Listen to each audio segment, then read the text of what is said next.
范先生，恭喜您又中了彩票1等奖，这是1000万的值哟！嘿嘿。范先生，4次了，您不要每次来领奖都穿这一套，吓人呐！不好意思啊，我正在攒运气，而这套便装让我有安全感。欢迎下次光临。我叫范潇，是个超能力者，我可以积攒自己的运气，能将运气数额攒大，一次性使用。凭这个能力，我已经中了4次彩票，彻底实现财务自由。为了中彩票，我这次攒了1个月的运气，代价是1个月内连续遭遇小偷、抢劫、人贩子和车祸。嘿嘿，那攒2个月会发生什么呢？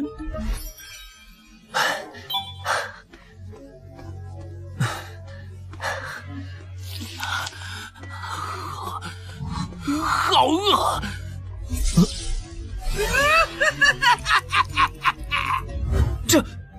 我要吃了你！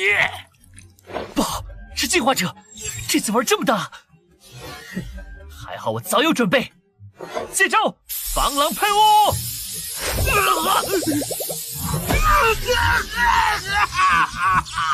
嘿嘿，敢偷袭我，小爷赏你个五花大绑！哼！喂，110吗？我要报警，我被人袭击了。又来做笔录啊，范潇，你自己说说，你这都来多少回了？迄今为止我制服过47位罪犯，做过112回笔录。就你这倒霉体，我是说鸡胸天赋，不来当警察可惜了。今天你抓的是什么人啊？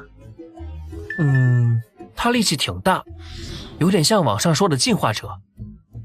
哎，别胡说，进化者根本就不存在，那都是谣言。要不是我自己就是进化者，我就真信了你的邪。没想到攒了2个月，竟然被进化者袭击，差点翻车呀！1个多月前，人类中的少数个体发生了变异，他们食欲大增，身体素质暴涨，并产生了旺盛的捕食欲望。这类变异人被称为进化者。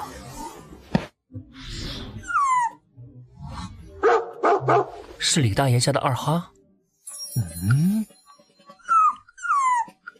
好香啊，好想撕碎它，想要生啖它的血肉。不行，忍住，忍住！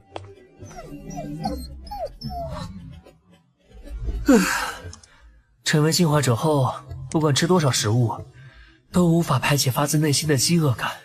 它让我时刻想去捕猎活物。怎么回事？和进化者相关的内容都被删除了。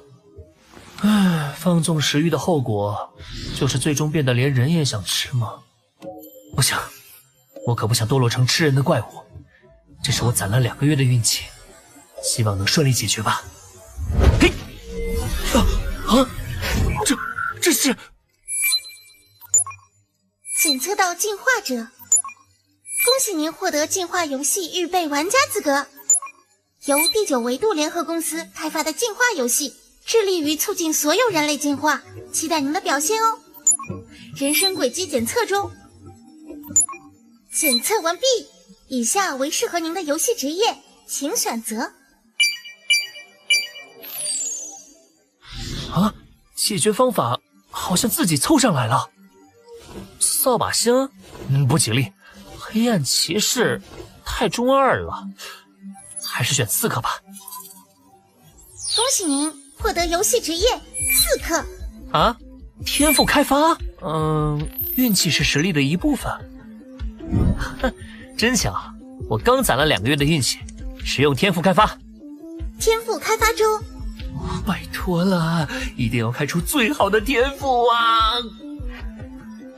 恭喜您获得 A 级天赋杀戮天使残缺。当前觉醒3原罪：色欲、傲慢、大作。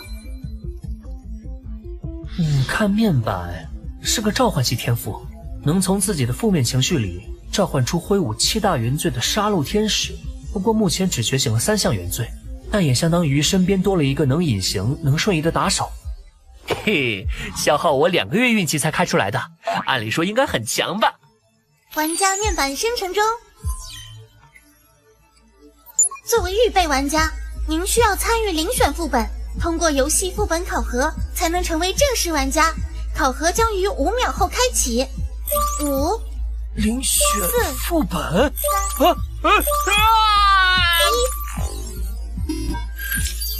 海报，遴选部分已开启。任务地点为贝城，介绍如下。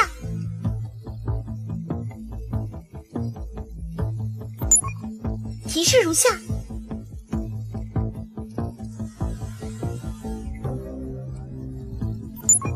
副本任务，找到 G08010A1 时空车站，进入车站完成正式玩家登记。哼哼，我来了！先把工具准备好。完蛋，防身工具包没有一起传送进副本，只能靠自己了吗？看来我们都得到了游戏提示。哦，挺热闹啊。我的玩家面板显示我的任务是找到时空车站，你们的也一样吗？完全一样。姐姐，我们接下来怎么办？放心吧，有我在。又有新玩家入场了。这里就是游戏世界吗？哎，嘿嘿嘿，小妹妹，别怕，到哥这儿来，哥保护你呀。你别过来！好疼！够了，眼下副本任务最重要。我只是想扶他而已。算了，我不跟你一般见识。现在是早上7点38，我们可以出安全屋了。怪物7点半才开始休眠，保险起见，要不要等到8点再出去？也可以等到9点，这样更加安全一些。我们最好不要随便浪费时间。哦，那你有何高见？这失落之城有食物的可能性很小，并且在一座城里寻找一处车站并非易事。总之，我们的时间非常有限。抱歉，我没有想到这一点。这位兄弟说的对，我们忽略了食物问题。既然如此，我们抓紧时间行动吧。好，没问题。这个人偶能被带进副本，有什么特殊之处吗？难道是道具？还有，这7个人里会不会存在有吃人欲望的进化者？遮蔽自己明显特征的最可疑，不会是他们吗？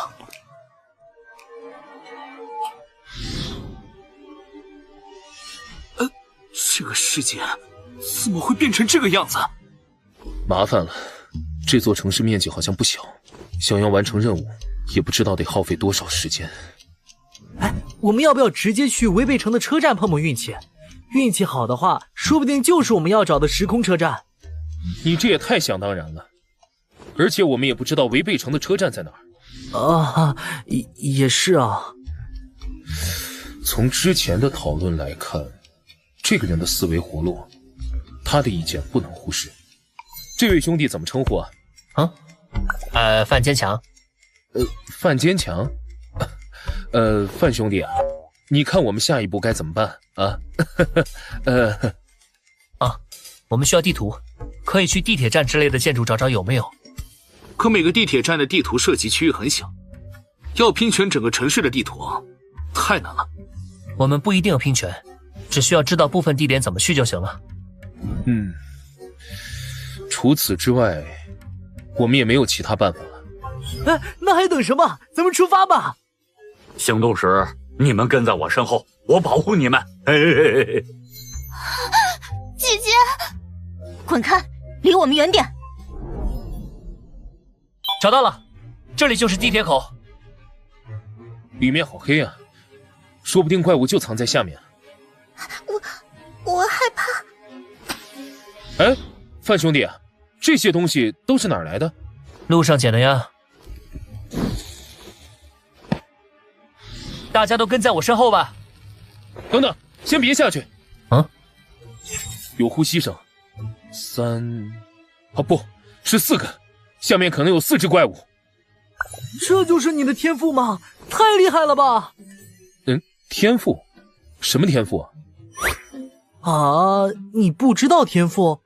天赋不是每个预备玩家都能开发的吗？那你捕食过动物吗？你们也知道进化者有强烈的捕食欲，我忍了2周，实在是到极限了，所以就自己买了条狗，然后我就获得了狗的听力和嗅觉。你太厉害了，我只忍了4天就有点受不了，还好第4天晚上成了预备玩家才有所缓解。生吃狗是种什么感觉？范兄弟，你问这个干嘛？啊，没什么，只是有点好奇。你想没想过吃人？啊？什么？吃人？你怎么会有这种想法？难道你……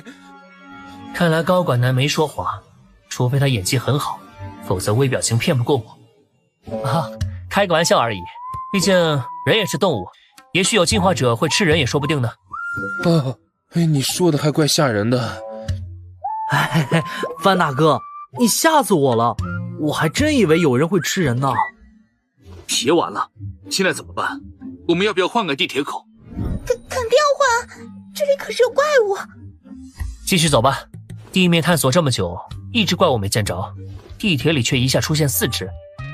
如果避光休眠是他们的习性，想必其他地铁口怪物的数量也少不了。我同意范兄弟的说法，继续走吧。我不去了，我害怕。你们疯了吗？那可是怪物！你们小点声，要不咱们去别的地铁口去试试？对呀，万一别的地方没有怪物呢？随你们，我去找地图。啊！若真遇到危险，刚好可以试试 A 级天赋的实战效果。范兄弟，你等等。啊？咱们一起去。我要亲自确认一下地图。哈哈，谨慎是个好习惯。我记忆力好，待会儿找到地图后，记忆的事情交给我。那边怪物啊！嘘，不要出声，他没发现我们。啊，不用再往里面去了，我找到地图了，而且是整个违背城的地图。只看了1分钟地图，你真的全记住了？啊，无意识记忆而已。我记得不多，但他画的与我记得的全能对上。他们在这儿。你们没事真是太好了。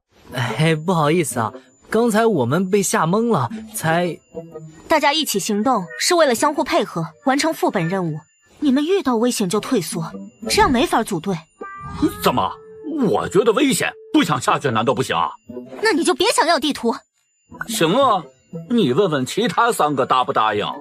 哎，你干嘛？之前确实是我们不对，我道歉。接下来的行动，我绝对配合你们。对不起，我就是有点害怕，没跟上来。对不起。我也道歉，刚才有点怂，毕竟第一次遇到这种事儿。接下来我也会配合行动的。啊？你们怎么样？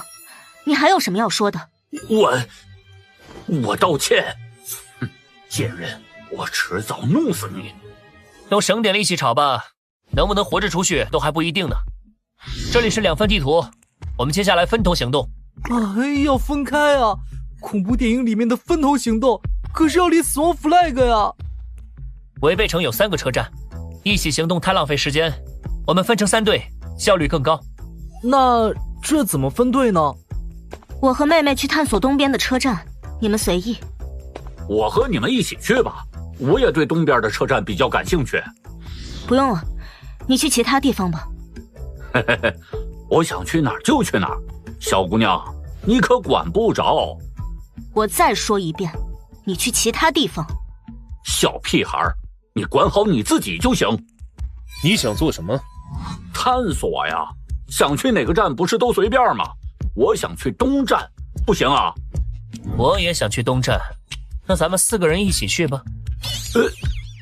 这小子想搞什么花样？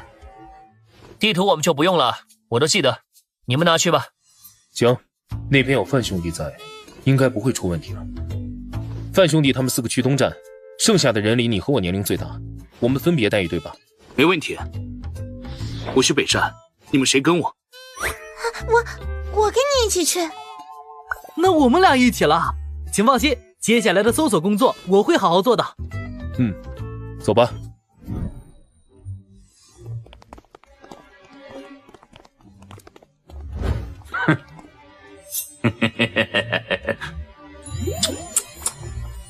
哎呀，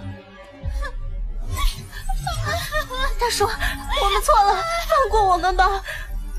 这俩小妞先前还敢跟爷耍横，现在也差不多走出一段距离了。喂，你在想什么？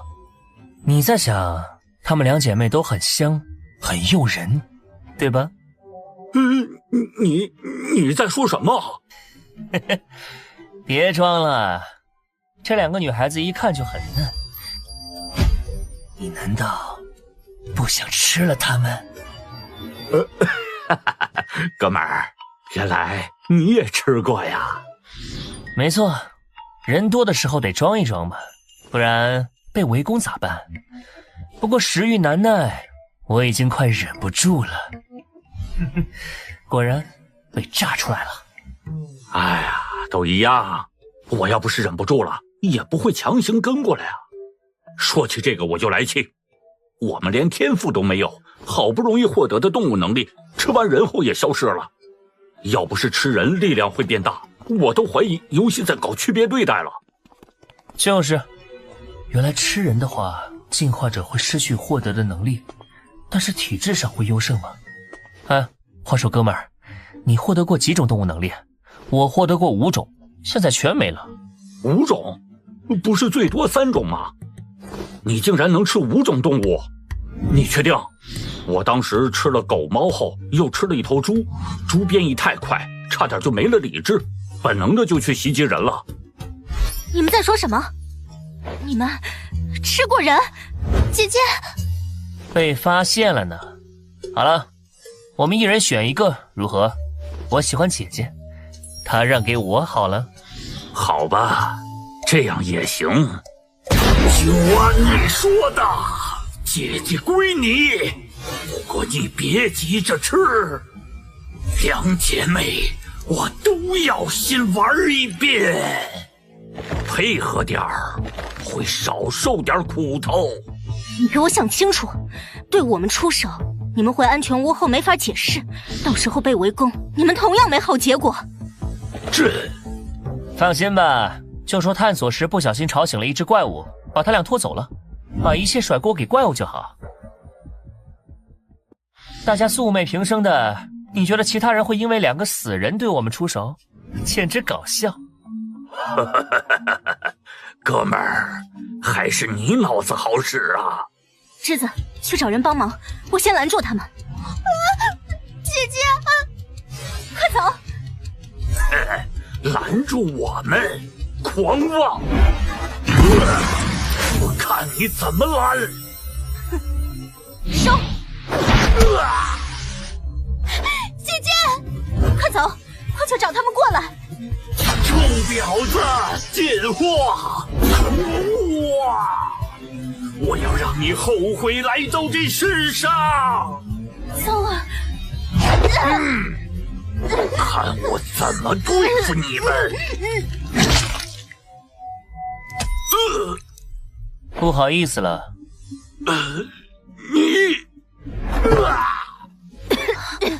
姐姐，玩家海豹击杀世界之王，玩家海豹可以随机继承玩家世界之王的一件道具，道具检索继承中。玩家世界之王无任何道具，继承失败。切，什么都没弄到，居然是个穷鬼。你啊，原来你不是跟他一伙的，你刚刚只是在炸他的情报。没错啊，脑袋瓜子转得挺快的。这么说你是人类玩家，你怎么会怀疑他的？姐姐，这种事情当然不能一开始就说啊，不然就打草惊蛇，没法偷袭那个吃人怪物了。没错，在不清楚吃人玩家的数量之前，贸然提出这件事，说不定会被他们惦记上急火。而且在他暴露之前，你们也是有嫌疑的。吃人啊！想想都要吐了。正式认识一下吧。我叫陆西宁。我是妹妹陆白志。鄙人范坚强。不愿意说就算了。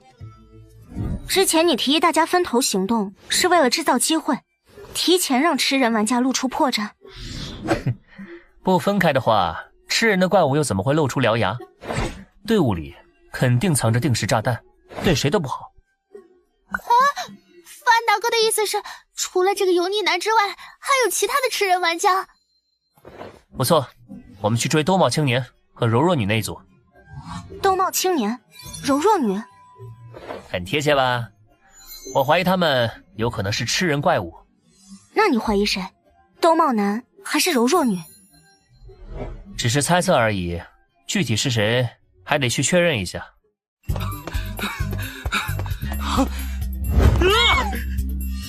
太好了，是你们！救命啊！有怪物，是人的怪物！哼，看来我们来的好像刚刚好啊。他是吃人怪物！都只认对方是吃人怪物吗？那你们有什么证明吗？我被他咬下了一块肉，他想吃掉我！啊？什么？不对，是他才是怪物，我才是被他咬了一块肉。都有伤口的话，那就只能凭我的直觉了。你们同意吗？听你的。姐姐，这会不会太草率了点？那我选择相信你。什么？你这家伙别色迷心窍，被他骗了，他才是怪物啊！闭嘴！谁是怪物我还看不出来？这分明就是个大美女，等死吧你！你，谢谢你相信我。嘿嘿，小美人别怕，我肯定站你这边。太好了，哥哥，人家才不是什么吃人怪。动手！你们竟然骗我！杀了你们！你就不怕我没能领会你的意思吗？有之前对付那个油腻男的经验，所以我相信你。这家伙不仅有头脑，甚至还很有胆魄。怪物，现出原形吧！你们这对狗男女！我要把你们折磨致死，然后吃掉！快撤！这丑八怪看起来很强。该死的狗男女，给我站住！你还有什么计划？总不能一直躲着吧？放心，外援马上就会到。到了。喂，丑八怪，难道你不觉得这个地方很眼熟吗？这里是要来喽！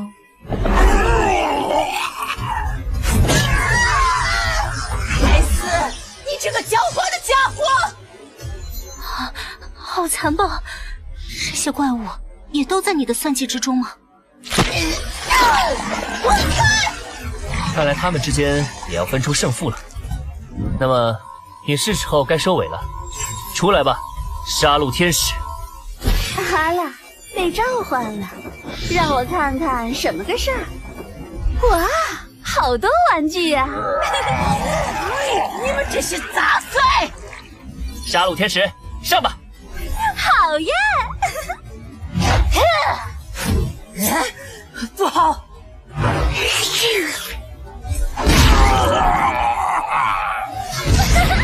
再见了！啊，这怎么可能？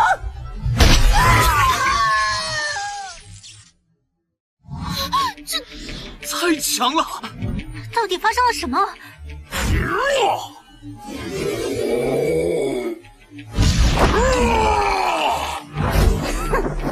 还敢偷袭！也呸！搞定。玩家海豹击杀玩家小仙女，可以随机继承小仙女的一件道具，道具检索继承中。玩家小仙女无任何道具，继承失败。嗨，又是一个穷鬼。不过，杀戮天使干得不错。呀吼，主人夸我啦！我还要玩，还要玩。召唤这家伙体力也没什么变化，但是精神有些损耗。原来召唤杀戮天使消耗的是精神力吗？好了，应该回去了。刚刚发生了什么？这是你的天赋吗？没办法，觉醒了一个比较残忍的天赋。他们是因为精神力弱，应该看不见杀戮天使，所以才会这么震惊吗？哎，你的伤口已经恢复了吗？这是谁的天赋啊？是我的 C 级天赋治疗。那你姐姐的天赋呢？操控人偶？没错，我是1级天赋操控者。可惜带进来的人偶被毁掉了，不知道这里能否补给。除了人偶，你能带其他物品进来吗？不行，人偶能带进来，是因为系统认定它是我身体的一部分。好，我们找其他人汇合吧。时空车站的所在我已经有答案了。什么？队伍里居然有吃人的怪物！还好有你在啊，不然我们可能就团灭了。那我们接下来怎么办呢？答案我已经拿出来了。拿回来了？你指的是这些尸体，还有这几份报纸？对啊，这些报纸和尸体有什么用啊？这些报纸是附近的报亭收集到的，可能是这座城市毁灭之前最后的新闻报道。哦，那我们岂不是可以推断出这座城市到底发生过什么？别急，现在有一个好消息和一个坏消息，你们想听哪一个？那先听听坏消息吧。那你们看到这些怪物之后，有没有什么感想？这些怪物似乎怕光，对声音比较敏感。虽然实力略强于人类，但是在极度愤怒时，应该可以反杀。分析的不错，但没找到关键。这些怪物体型有些像人。哦，对，像人，因为他们原本就是人类。什么？啊？他们是人类？他们的外表虽然与人类不同，但是你们不觉得他们很像吃人的进化者吗？而且内脏与人类一模一样。这就是你切开他们的原因吗？对呀，人类成了怪物，这难道就是生化危机？叫进化危机更合适。而且我在这里是我们世界的平行世界，我收集到的这些报刊报纸也证明了这个说法。也就是说，未来我们的世界也会变成这样？不要啊！所以，这也是我们以后的未来吗？我还没找到一个帅帅的男朋友呢。倒不用这么悲观，知道了违背城的结局，或许并非坏事，反而给了我们一个预警。预警？没错，这个副本告诉了我们进化者的未来。而我们作为被选出来的玩家，或许就是改变未来的钥匙。哦，这么说，我们会成为未来的救世主吗？哼，有可能哦。这家伙虽然臭屁了点，但是几句话就让大家重新燃起了斗志，还挺有魅力的嘛。这就是你说的好消息吗？不，好消息是我找到，或者说推测出了时空车站的位置。哇塞，你连时空车站的位置都猜测出来了！你们要不要也试着猜一猜？情报我已经全部给出来了。猜谜啊，这个我不太擅长。一般副本的线索都在最危险的地方，既然怪物就是人类，肯定在人员密集的地方。加上怪物不喜欢光，也许在大型商场的底下停车场。最危险的地方，并非怪物最多的地方，而是 BOSS 所在的位置。而且我们可以反向思维，这些怪物原本就是进化者，他们因大量捕食动物而不断变异，进食越多，变异就越彻底。最终，当动物不够时，他们开始攻击人类，彻底丧失理智，进化成最终的 BOSS。动物多，那就是动物园喽。除了动物园，还可能是水族馆。没错，就是水族馆。这张报纸上记载了水族馆发生了大规模进化者灾祸事件 ，BOSS 应该就是那时候诞生的。原来你早就找到了地点，还一直卖关子。目前一切都是猜测，我们可以先去水族馆，如果不对，再去动物园。唉，看来接下来有一场苦战了。提起 BOSS， 我更在意的还是他呀。啊？你在担心和副本 BOSS 战斗的事吗？是呀。我其实在担心你突然暴击杀人呢。其实大家也不用过多担心这件事，毕竟我们准备了食物。这就是你让我们把尸体搬回来的理由啊！到时候先用尸体试试，不行了再战斗。那我们现在赶紧出发吧，早点离开这个鬼地方。好好休息，恢复体力，等明天再去探索水族馆吧。可是现在是下午1点，时间还很充裕，为什么要等到明天啊？我累了，想休息。你们想去，我也不拦着。毕竟有关副本 BOSS 的一切都是猜测，我是不会在杀戮天使冷却结束前贸然行动的。我同意他，明天去。我听姐姐的。那我也明天去吧。我也一样，毕竟大腿要报警啊。那好吧，既然大家都同意，那就明天再出发吧。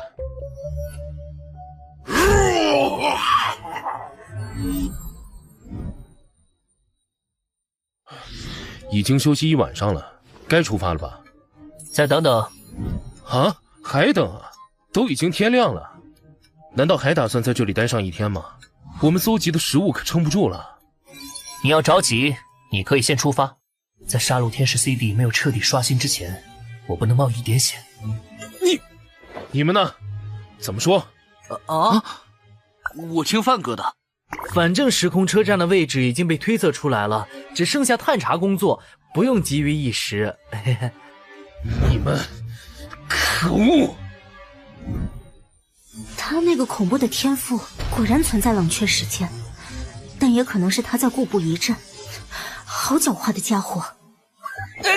哎呀，好了好了，我也不是故意拖时间，我们先把尸体收拾一下，就出发探索吧。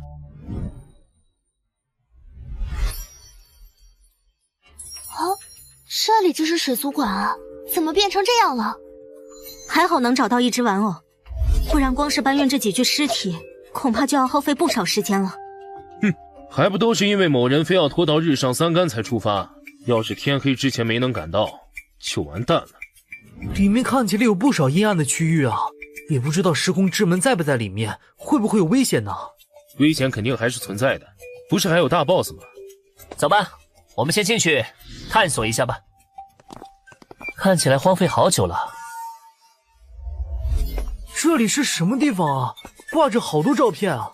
大概是展示中心，这都是游客和员工的照片。你在看什么？有什么线索吗？有点眼熟啊。看来在毁灭之前，这个地方曾经也是个很美好的地方。哎，快来看，这是水族馆地图。哎，等等，你们看这里，是 G08-010-A1， 时空之门果然在这里。事不宜迟，我们现在马上出发。快，大家跟上。G08-010-A1， 是这里，时空之门真的在这里。大家都看见了，但也别高兴得太早。我能听到水底有东西，而且体积很大，可能就是 BOSS。我目测了下，从观众席边缘到门所在的金属台大概20米，我们不可能跳得过去，只能游过去。诱饵拖住 BOSS 的情况下，我们全力游是有机会的。可是我不会游泳。什么？你不会游泳？他交给我，我带着他游过去。你游泳的时候能操控人偶带着你妹妹直接从空中飞过去吗？如果操控人偶的话，不仅要承受2个人的体重，还一心二用，效果还不如直接带人游过去。还要处理怪物，还有一个人拖后腿，就不能让他自己。想丢下我妹妹，我坚决不答应。带个不会游泳的人下水很危险，懂不懂啊？哎，兄弟，我的意见还是带上他们，倒不是我圣母心发作。如果不带，以他的性格，你能保证他不会惊动怪物吗？他说的没错，不带上我妹妹，谁也别想走。姐姐，要不你们先走，我自己想办法。哎，大家别这样，都可以商量嘛。你想干嘛？放弃弱者也不一定是最优选。我水性好，这个姑娘就由我来带着，你操控人偶也拖着一点，这样的话我们就有可能突破。好。都准备一下，开始入水吧。范大哥，谢谢你啊。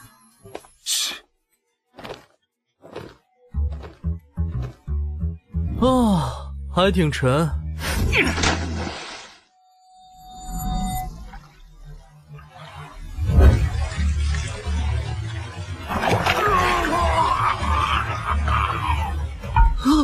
大 boss 出现了！各位，趁现在，憋住气。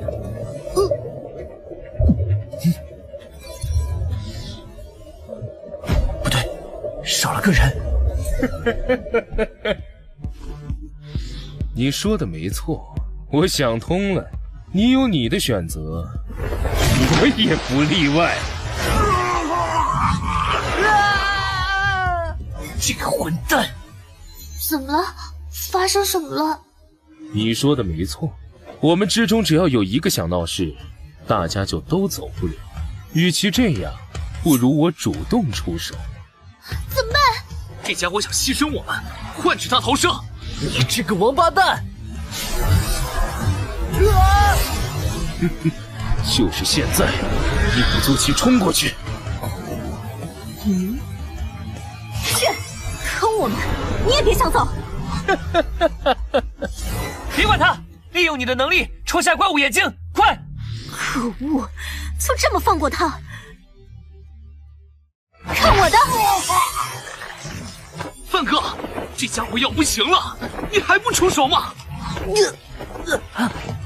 再等一等。都怪我太没用了。姓范的，他到底在等什么？果然，我的判断才是对的。这个副本通关的办法就是牺牲其他人。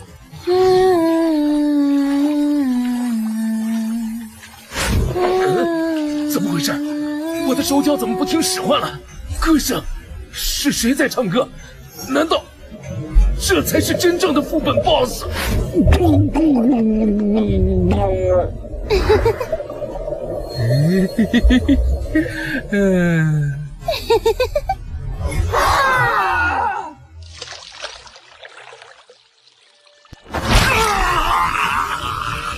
喂，能力还没有刷新好吗？再等一下，沉住气。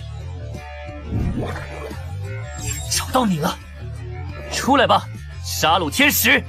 又见面了。去，杀了那水底的怪物。哈，强大的气息，我喜欢。找到你了。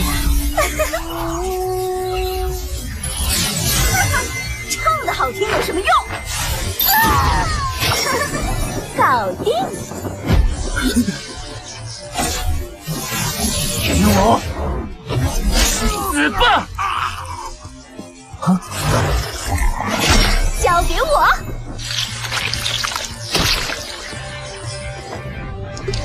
耶，搞定！结束了，我们得救了！恭喜预备玩家海豹斩杀 BOSS， 完成副本后，您将获得一份专属奖励。总算结束了。你是怎么知道水底还有一个怪物的？猜的。记得之前我说的那个看起来很眼熟的照片吗？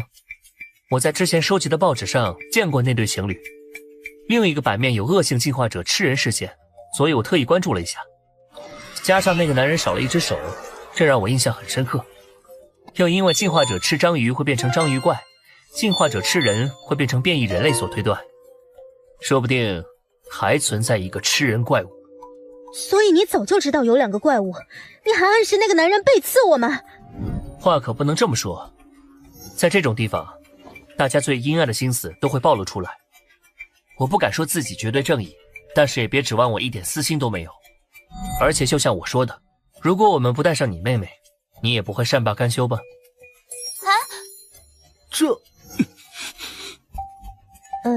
没错，如果你们要放弃我妹妹，我可能也会这样做。不过，我知道我妹妹不会有事的。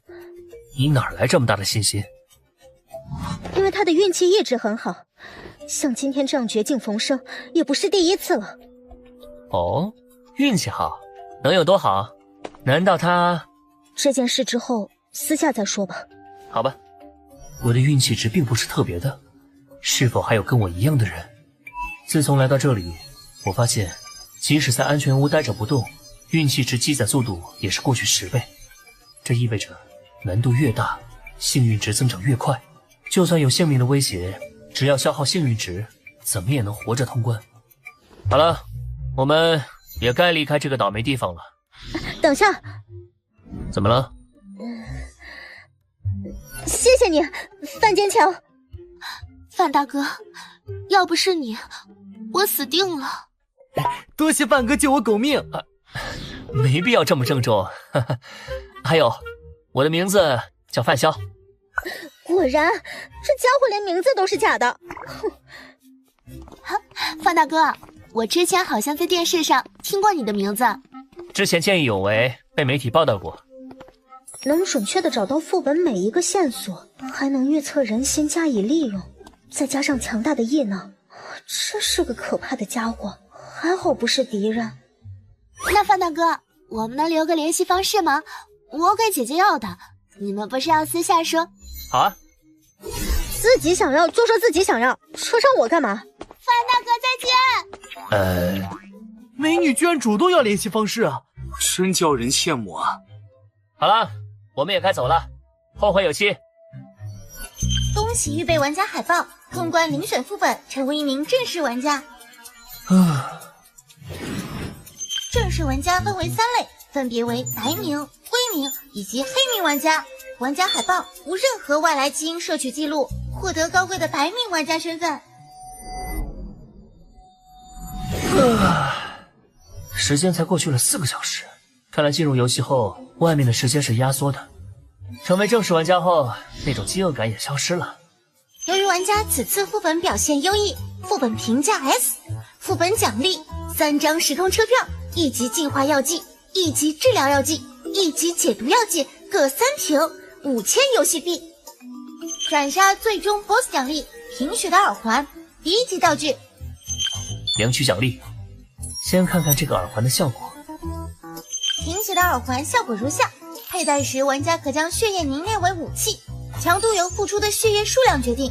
当血液兵器刺伤生物时，可以自由控制该生物血液，时长1小时，隔空操控血液的最大距离为50米。哇，我感觉全身血液沸腾起来了，这个奖励可真不错。接下来是净化药水。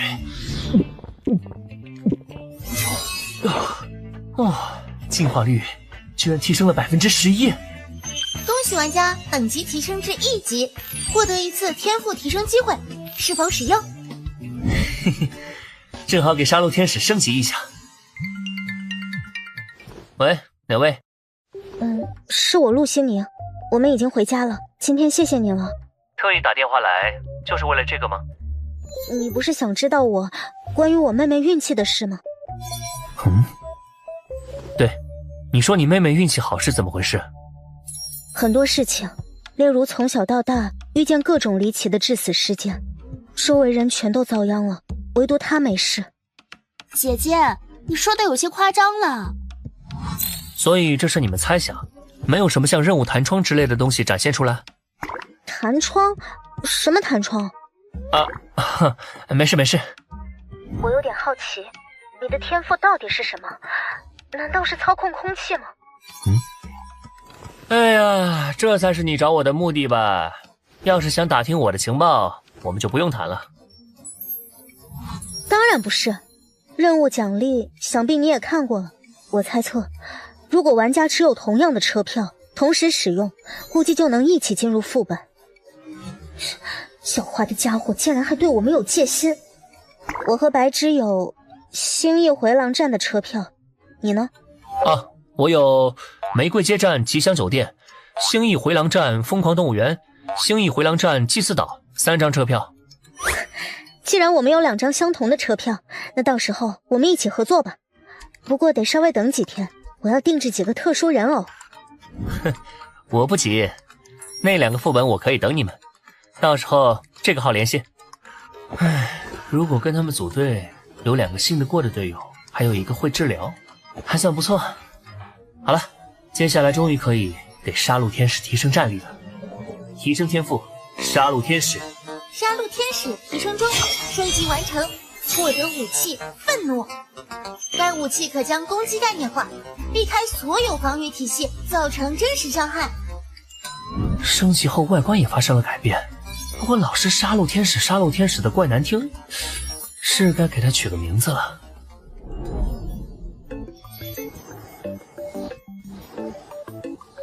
相似度100%，我的素描功底还没落下呀。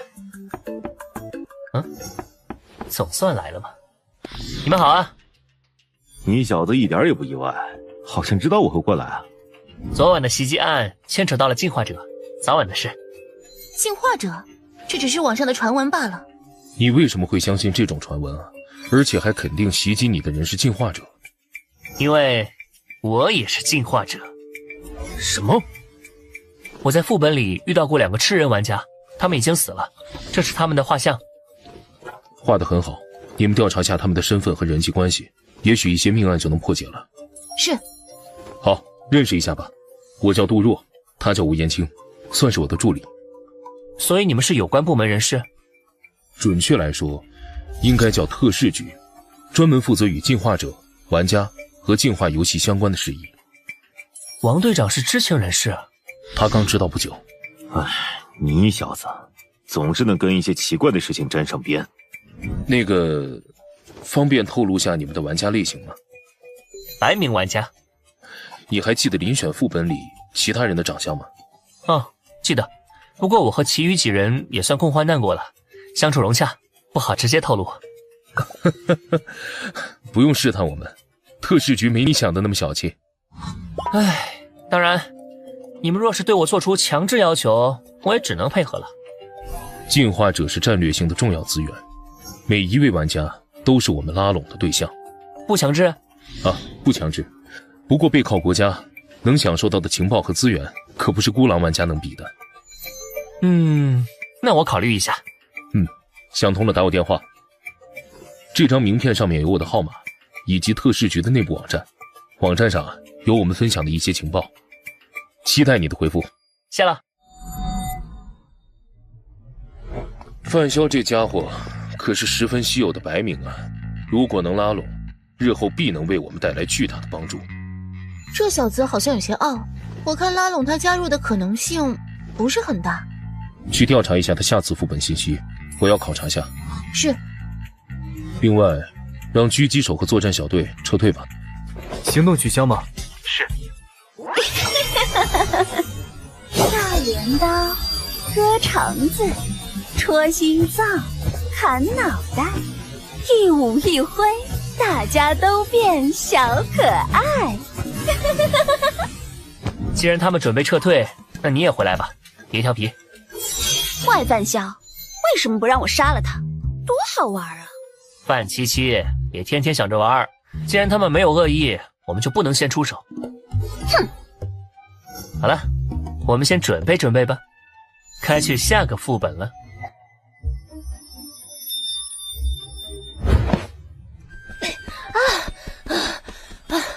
笨蛋范潇，重死了！升级之后也只能带着我飞行10米左右嘛。看来想解锁完全飞行，任重而道远啊，范七七。不过有了愤怒这把概念武器，七七的战力的确得到了大幅提升。好了，回去好好休息吧，七七。能力都测试的差不多了，该去新的副本看看了。副本开启。时空列车将于5分钟后到站。作为1级玩家，您可以携带少量日常用品乘车或进入副本，但不支持存放热武器等高科技产品。这次是传送到车站吗？原来车票的作用是乘坐列车到达副本吗？哎，真巧啊，你也做副本啊？嗯，是你？我们又见面了。真是巧合吗？你做过几次副本？这是第3次了。你说有没有可能我们是同一个副本？时空列车会途经很多车站，每个车站都有很多副本，我们哪有那么巧会去同一个车站的同一个副本啊？我看特事局官网上设有交易平台，应该有玩家交易车票吧？交易需要玩家现实接触，一般是特事局内部成员之间进行，其他玩家私下交易不可靠，因为玩家击杀玩家可继承道具，彼此都怕被坑。你们成员多吗？你加入了我就告诉你。我考虑考虑。欢迎乘坐 G08010A14 时空列车。列车来了。本次列车始发站阳光海岸站，终点站幻想童话城站。对了，我去吉祥酒楼，你呢？那确实巧了，我也是吉祥酒楼。哼，那还真是巧得过分呢。这次人还挺多的，规则好像没禁止玩家私斗。这其中可能会有玩家想杀人抢道具，或者有黑名玩家。总之我们要小心一点。先生，这是菜单。这一杯咖啡就要50游戏币，还挺贵的。我请你喝吧。这好像不是普通咖啡。第9维度联合9亿餐饮，这里面居然有公司的名字。那当然了，这里的一切可都是存在的。所以这里究竟是什么地方？大概是各个时空交汇的缝隙吧。也就是说，这艘列车上的旅客可能来自跟我们不同的世界，而这座列车的编号也很有讲究。哦 ，G08010A1，记性不错。G08代表时空节点的编号，010代表世界分区编号，最后的 A1则是车站的编号。以编号划分平行时空吗？各位玩家请注意，现在紧急插播一条悬赏通知。刺客组织生命法庭成员灭国在G08时空节点现身，此成员乃超级玩家，曾击杀游戏公司高层，极度危险。G08时空节点的玩家有任何线索，可直接向游戏提交，游戏公司会根据线索重要程度给予奖励。游戏公司竟然不能直接制裁玩家吗？还需要进行悬赏抓人？游戏公司无法完全掌控进化游戏，对玩家来说倒是好事。那你知道超级玩家的情报吗？嗨，你当我是百科全书吗？我只比你早进游戏1个月而已。玫瑰街站到了，持此车票的乘客请下车。这么快就到站了？我倒是很好奇，要是继续做下去会怎么样？我不知道，但是想在不遵守规则之前，要考虑一下自己是否有打破规则的能力，否则代价……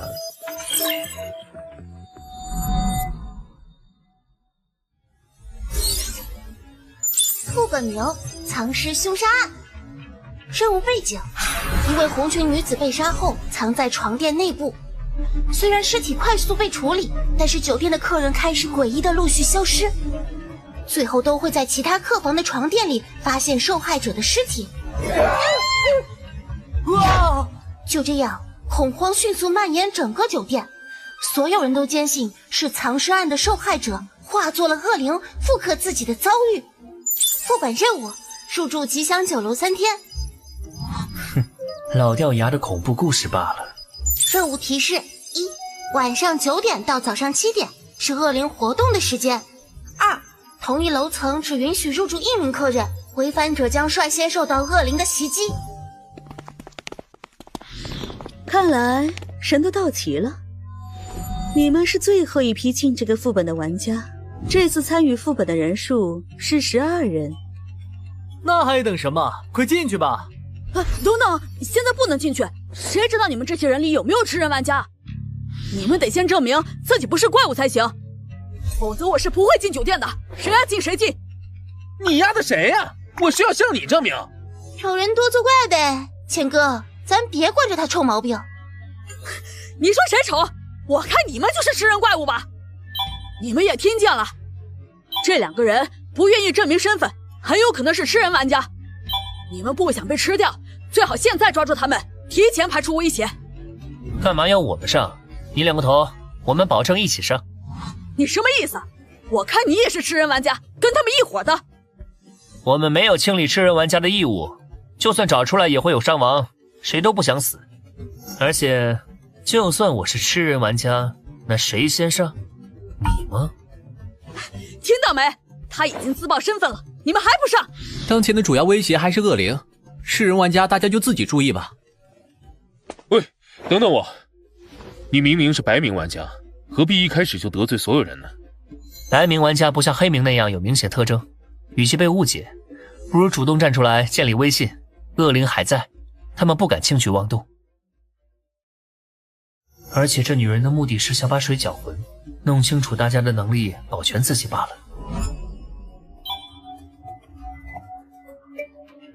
看起来这里很久没人光顾了。这栋酒店除了1楼的大堂之外，共13层，刚好够我们1人1层。这位小姐想住哪一层？7层吧，我是做生意的，讲究7上8下。我们是差不多同时到的，不如组个队如何？2楼归我了，你们随便。凭什么？2楼预示了好跑，我要了。那我住3楼，谦哥可要保护好我哦。我们先搜索一下各楼层吧，看看能否找到与恶灵有关的情报。啊，酒店房间很多，分头行动效率高一点。你脑袋没问题吧？分头行动，这酒店可是有鬼。你想和我一起搜索？也行，我同意。不用了，我只是不同意分头行动，谁要跟你一起啊？恶灵每晚9点才开始活动，现在不会有危险。我同意分头搜索，有效利用时间。我也同意。既然大家都没意见，就赶紧开始吧。你觉得恶灵是真的还是假的？情报太少了，没法判断，都有可能吧。我去13层，这层交给你。行，待会儿大堂集合，注意安全。这家伙真跟狗皮膏药一样，多半是特使局来考察我的。这房间看起来有段时间没人光顾了，应该也没啥有用的线索。要顺利通关副本，等着线索上门不可取，正好是上个副本的通关奖励——平息耳环。嘿嘿，大功告成！这耳环不仅能操控血液，还能让血液氧化干涸，效果完美呀！我在第10层的2个房间发现了不太明显的居住痕迹，其余房间都很正常。你们呢？我在第7层发现了模糊的血迹和墙壁上的坑洞，这里似乎发生过战斗。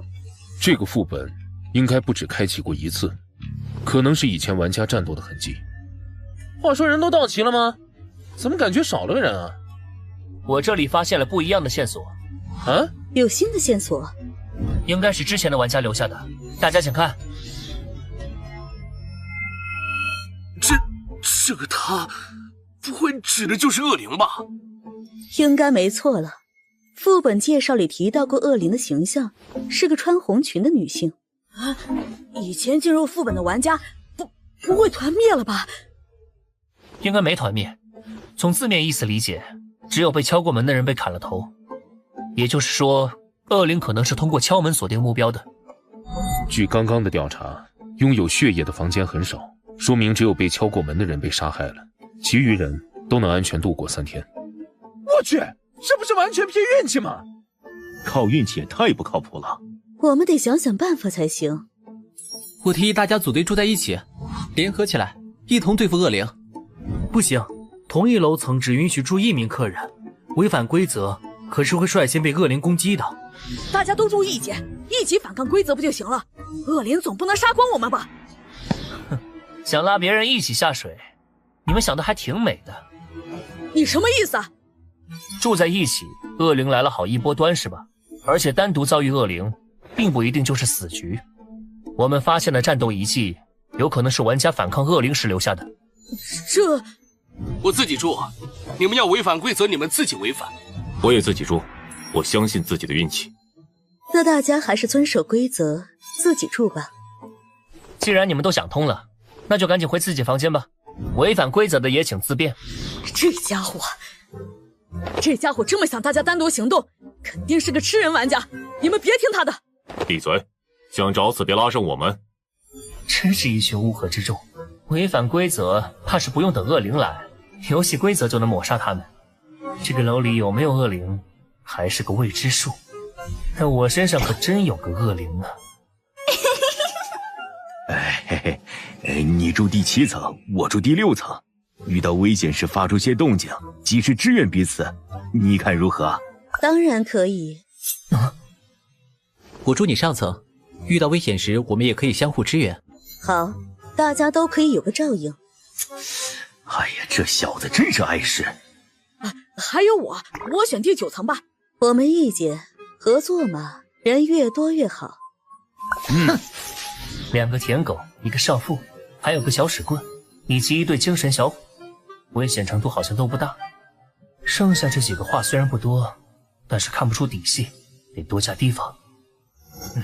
还有这家伙，你不是住12楼吗？跟我上13层干啥？哎呀，我找你有事，先来你这儿坐坐。离晚上9点还有点时间，不介意我跟你聊聊吧？哼，介不介意？你不都已经跟来了吗？之前在酒店外，你暗示自己是吃人玩家，是为了钓鱼吧？有结果没？随便钓一钓而已，不一定有用。不过，虽然没有人咬饵，但我猜测娃娃脸、纹身男和秃头男这3个人可能是吃人玩家。为什么？他们有什么不对劲的地方吗？其他人太活跃，藏不住事儿。那3个人话不多，有问题肯定在他们之间。算了，不管吃人玩家的事了，我来找你是为了另一件事。之前窗帘上的血液字迹是你伪造的吧？杜哥，你应该没收到什么扮演恶灵杀人的任务吧？所以你认为根本不存在恶灵，而是玩家？如果我是那个玩家，那你现在可危险了。哈哈，我只是开个玩笑罢了，毕竟官方人员不会滥杀无辜的。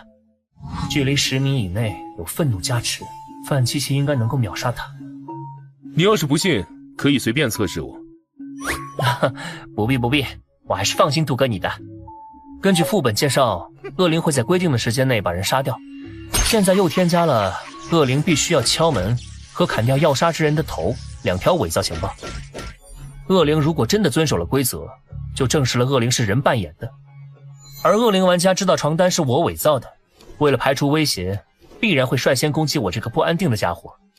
你倒是很自信自己能斗得过恶灵玩家。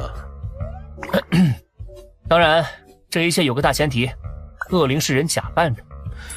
这是件1级道具，进化的纸杯传话筒，可以在同一片空间内做到类似对讲机的功能。好，蛮实用的道具。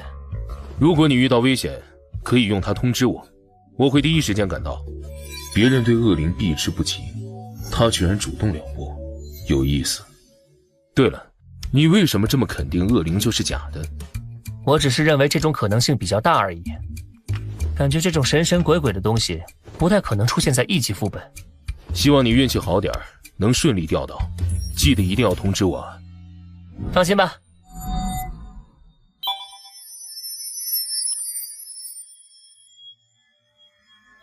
什么恶灵？我才不怕！我不信我会这么倒霉。是恶灵来了，只要抵着门不打开就行了。这是你好。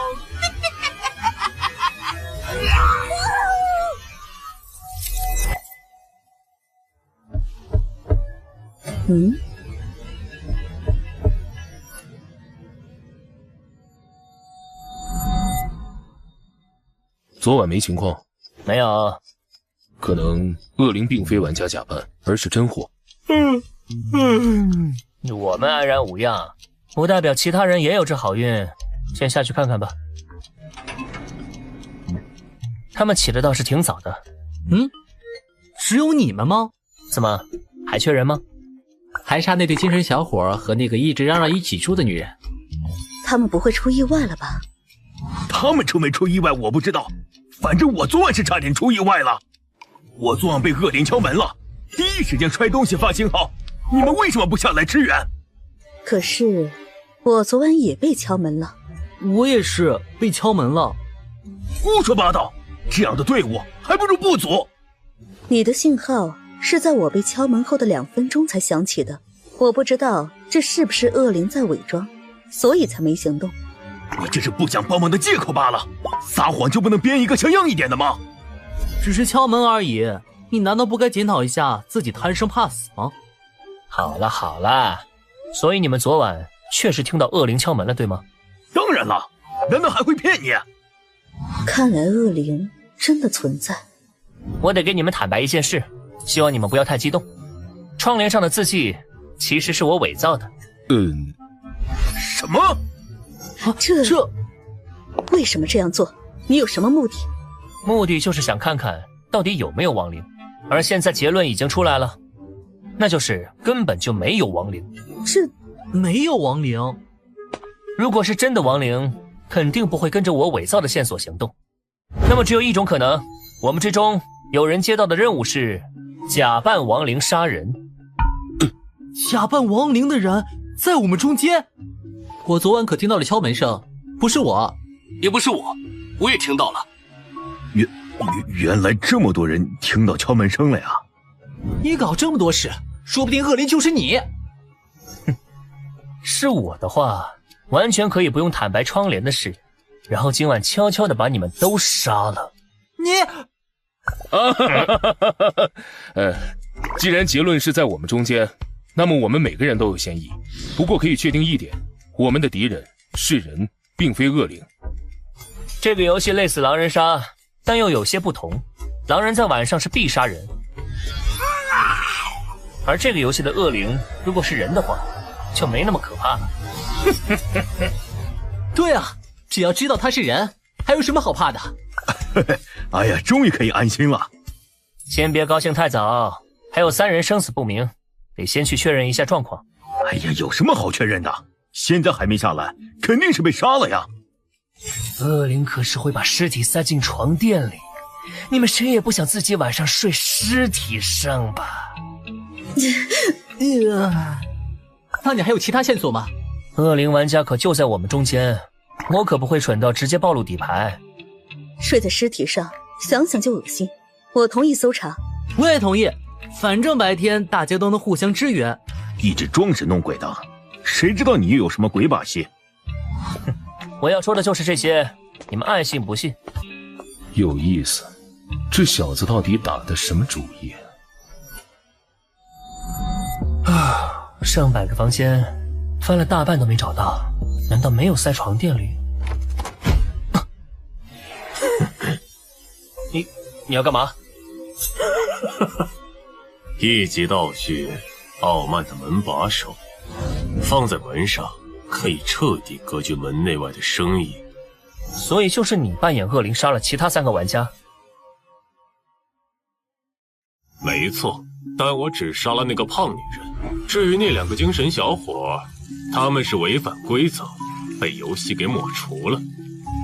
那你昨晚怎么没对我出手？我有一件道具，可以让我看到玩家的大概胜率。你很强，胜率竟然有52%。保险起见，我没对你出手。有意思，那为何现在打算出手了？52%的胜率，你就不怕翻车？昨晚抢了那3个人的道具，加上我的恶灵套装，我现在的胜率可是高达68%。只要杀了你之后，再杀2个，我的任务就完成了。你把情报都告诉我，就不怕反派死于话多吗？当然。什么？身体动不了了？因为毒气蔓延也需要时间呀。真是谢谢你如此配合。心真脏啊，都68%的胜率了，还用毒这种下作手段。活下来的人才是赢家，手段无所谓，随你怎么说。找死吧！去死吧！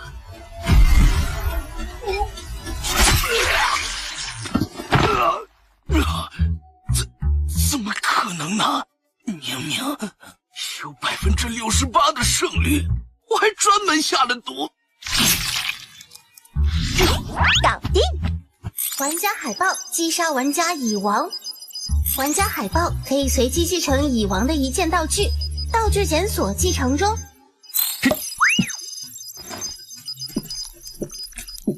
看来检测胜率的道具没法把玩家的天赋也计算进去，看来不能太相信道具的能力，特别是低级道具。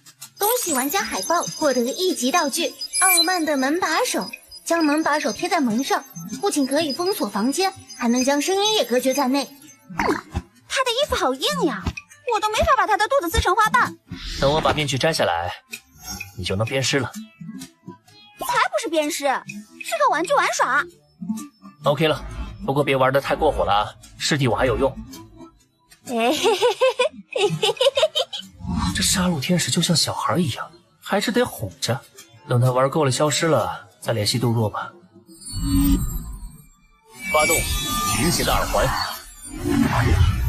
耳环能通过自己的血液和他人的血液接触建立连接，最长1小时内能够操控对方的全部血液。而这样用鲜血手弩射出的血箭，只要能刺入别人身体，也可以达到建立连接的效果。之后就可以让对方血液逆流，或者爆炸。这，等等，什么情况？我以为你是叫我来帮忙的，没想到一过来就被剑指着。这是已经结束了？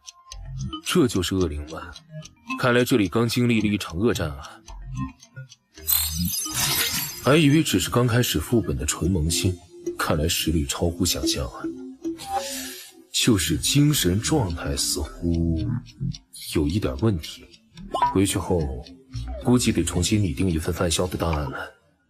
话说回来啊，为什么这恶灵看起来并不像任务里描述的样子呀？应该是因为这个面具吧，摘下来它就变回原样了。只可惜不能带走，否则能卖不少钱。我还以为恶灵有什么明显的外观特征呢，没想到竟然是亚人玩家。说不定是吃的昆虫呢，特征不明显也有可能吧。不过现在有个问题，我已经解决了恶灵，副本也没有结束，说明真正的副本任务并不是驱逐恶灵，那会是什么？我也只是有个猜测。总之，我们先把尸体搬到大厅，再把事情原委给其他人说明一下吧。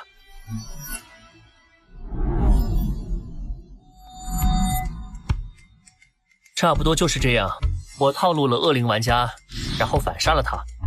那3个人的尸体我们也找到了，只是有些残忍，就没有搬下来。不过还是多谢你了，没了恶灵，晚上总算能松懈一下了。我还担心晚上被敲门了该怎么办呢，多亏了你，今晚估计能睡个好觉了。我有一个疑问，若是恶灵玩家没有按照你的计划行动，做出敲门、砍头等行为，你要怎么办？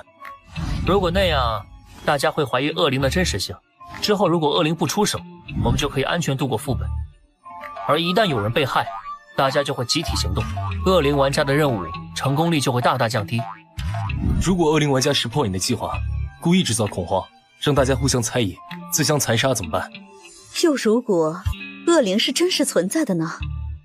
他不会按照你的假规则行动，大家聚在一起，还可能真的引来恶灵的袭击。有就有呗，最坏的情况也是有人被害后，我们再重新一人一层过夜，也能最大限度保证存活人数。当然，我是不会随便违反规则和你们住在一起的。你这样也太不负责了吧！要不是你伪造的情报，大家就不会恐慌，更不会死人。你这不是专门坑人吗？那3人的尸体还不够说明吗？当然了，随便你们怎么想。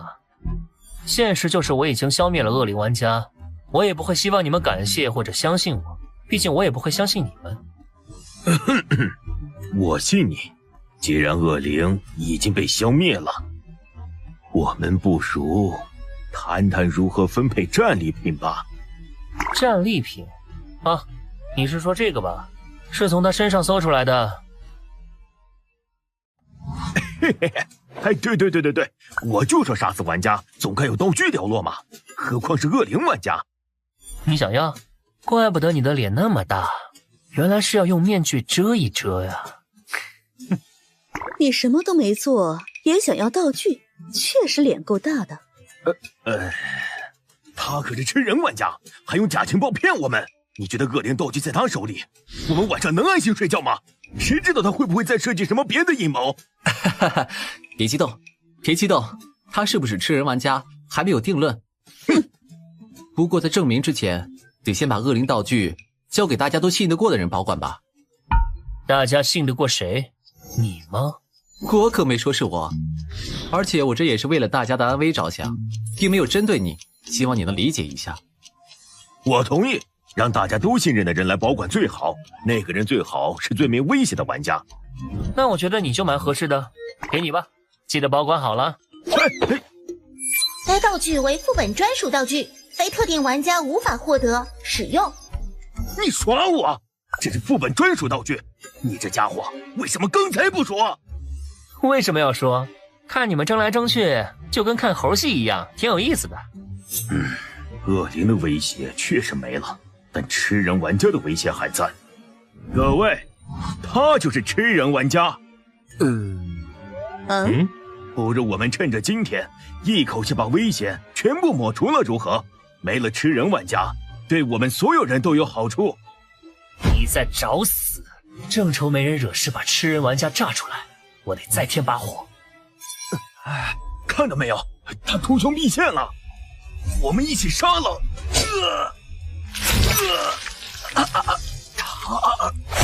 百变魔衣，一级道具百变魔衣，应用特殊金属制作出的衣服，具有强大形状变换能力和颜色调配功能。既然你主动发难，我们也懒得装了。现在恶灵没了，和你们撕破脸又如何？两位，一起出手吧，干掉他们。剩下的2天，我们直接开宴会。你们都是吃人玩家，居然有3个！这还要问吗？肯定都是啊。你们认识？不认识。我看他有点像是同类。昨晚9点前去他那里试探了一下，结果还真是。现在还有7个人，咱们3对4，胜率很稳。哎呀，饿了一天，我迫不及待的想开宴会了。我的食物们，让我来好好享用一番。这宴会怕是开不了了。你什么意思啊？对不起，我是白名玩家。你敢耍我们？他到底是人类还是吃人玩家？他是人类，我们在游戏外认识的，我能给他做担保。之前的行为是他的伪装和计谋。我信他。有什么话之后再说，先解决吃人玩家。居然炸我们，我要你付出代价！这是百变魔衣，挡！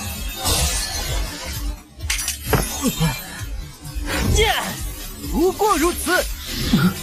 哼，女王领域，让姐姐我好好教训教训你吧。不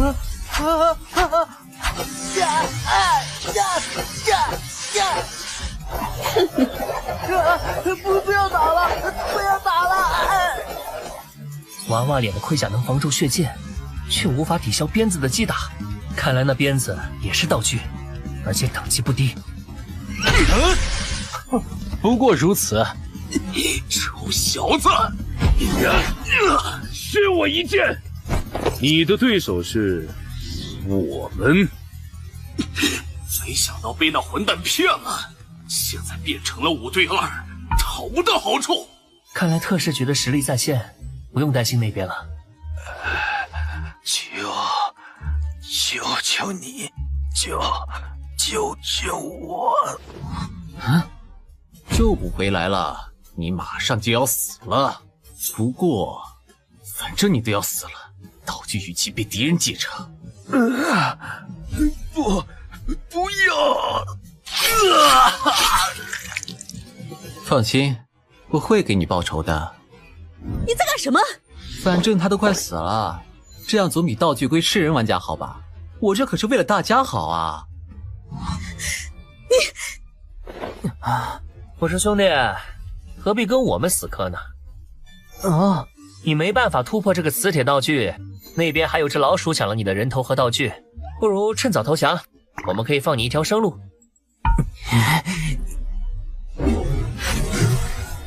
给老子闭嘴了！我人头，先杀你泄愤！迅速跑鞋！恶心人的臭虫！看来你鞋子的等级不怎么样啊，那我就勉强笑纳了吧。金属道具离开本体了，好机会！起，去！有什么东西刺到我了？一点都不疼，但是，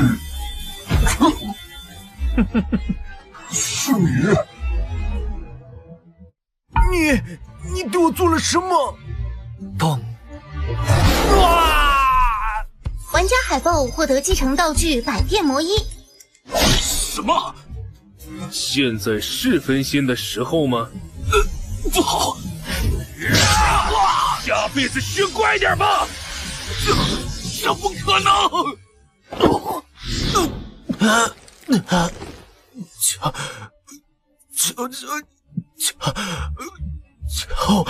求我！救不回来了，你马上就要死了，是不是觉得这句话很耳熟啊？虽然我做事不太道德，但骨子里比较人道主义，就不杀你了。毕竟你就一双废物跑鞋嘛。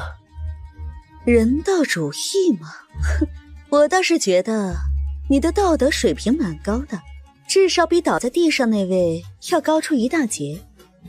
组队时一份力不出，还老想占便宜的，这样的人太多了。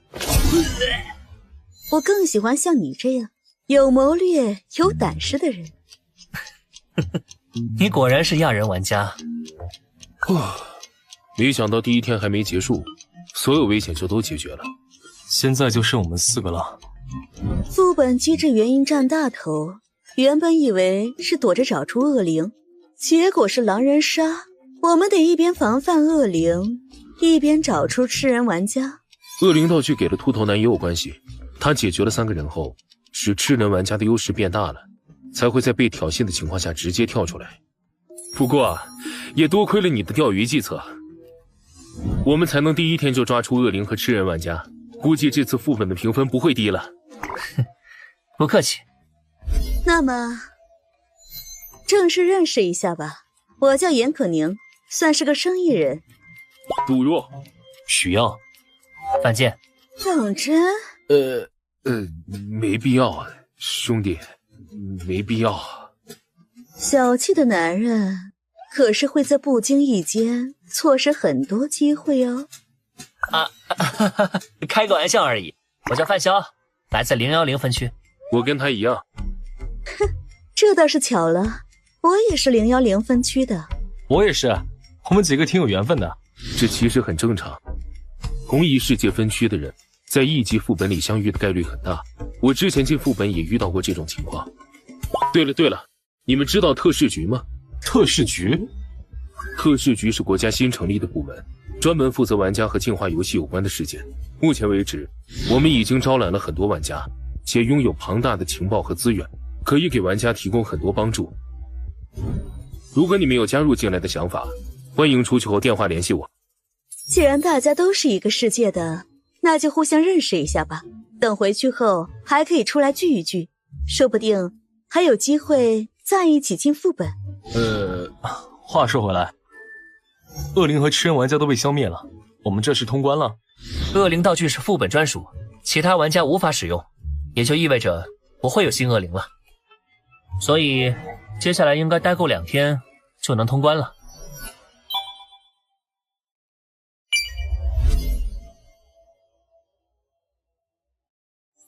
1级副本吉祥酒楼已结束。玩家兔子副本评价 B， 玩家海豹副本评价 A， 玩家布偶猫副本评价 C， 玩家雪狼副本评价 C。 好家伙，我们这是动物园吗？接下来发放副本奖励，请各位查收。副本奖励发放中，特殊奖励发放中。解毒大师，这是防毒抗毒的被动型道具，只需要发动1次免疫毒的能力，就会成为佩戴者的常驻被动属性。这东西倒是比平行耳环这种需要主动使用的更方便些。玩家海报请注意，1级玩家最多只能固定3件道具，多余道具必须主动放弃，或者选择让游戏系统以等值的游戏币回收。还有这样的限制啊？那个，你们谁要道具？我有1件道具要处理掉。你道具栏的3个道具被满了吧？啊，道具栏还有数量限制啊？是啊，1级玩家只能固定装备3件道具。不过，门把手这种道具可不适合我啊。我也不需要。门把手或许在某些时候很有用，但没必要专门花游戏币浪费一个道具栏位置。果然没人要啊，那没办法啦。啥？1级道具只值1万游戏币吗？算了，先把净化药剂使用了吧。打开信息面板，净化率只提升了7%，上次3瓶药剂可是提升了11%啊！是1级净化药剂只能帮助玩家提升到27%，还是玩家的身体会逐渐产生抗药性？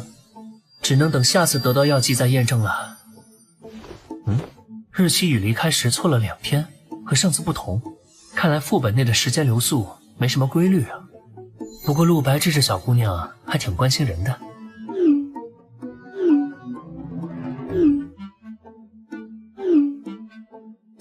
放心，我的暴露跟你们没关系，而且我本来就没隐瞒身份的意思。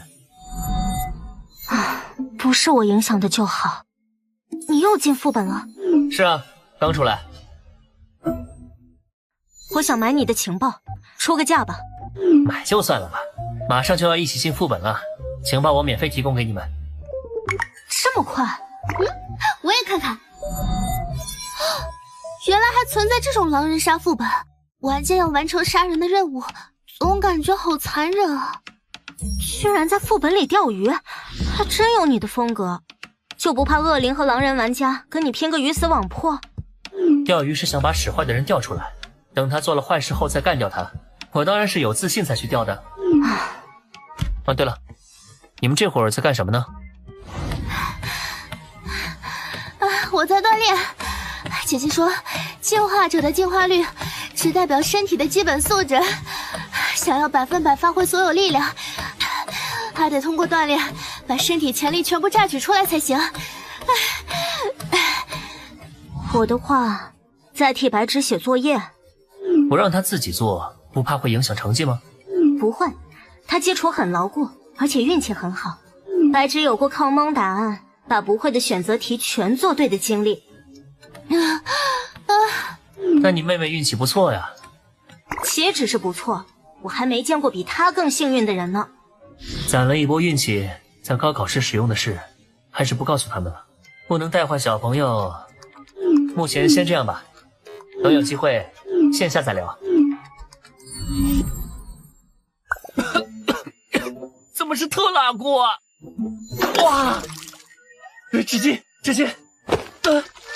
目前累计运气值120到200。您剩余的食材已经超过限额，押金不退。结账吧。磨磨蹭蹭干什么呢？不会是想吃霸王餐吧？算了，付现金吧。哼，今天是开启超能力攒运气的第7天，倒霉程度已经肉眼可见。算算时间，该进入2级戒备状态了。通常天灾频繁出现的时候，就得注意人祸了。喂，妈，有事吗？你已经有2个多月没回家了，抽空回来一趟吧，你弟弟妹妹也想你了。妈，我最近工作比较忙，做设计的总是会遇到些很难伺候的甲方，我这周抽不出时间，下次吧。啊。哎呀，你那个工作怎么老是这么多事？这样吧，我去找你宋叔叔，给你安排个清闲的职位，这次你就别拒绝了。不用，我挺喜欢现在的工作，不想换。你这孩子，唉。以前耗费1个月运气帮老妈求得的2婚姻缘，虽然宋叔叔也有一对子女，但为人很和善，对妈也好。现在生活非常幸福，我也没什么好担忧的了。范潇啊，你听话，工作要找能赚钱的，你喜欢的有什么用啊？是，您说的都对。比起在家人安排下安稳度日，我更喜欢独自生活。不仅如此，这也是为了攒气运时不伤到身边的人。好吧，工作不换可以，但病你必须得去治好。我重新帮你找了一位心理医生，你记得去看看。哎呀妈，我真没病。没办法，去一趟吧。不过，先把衣服上的油渍处理一下吧。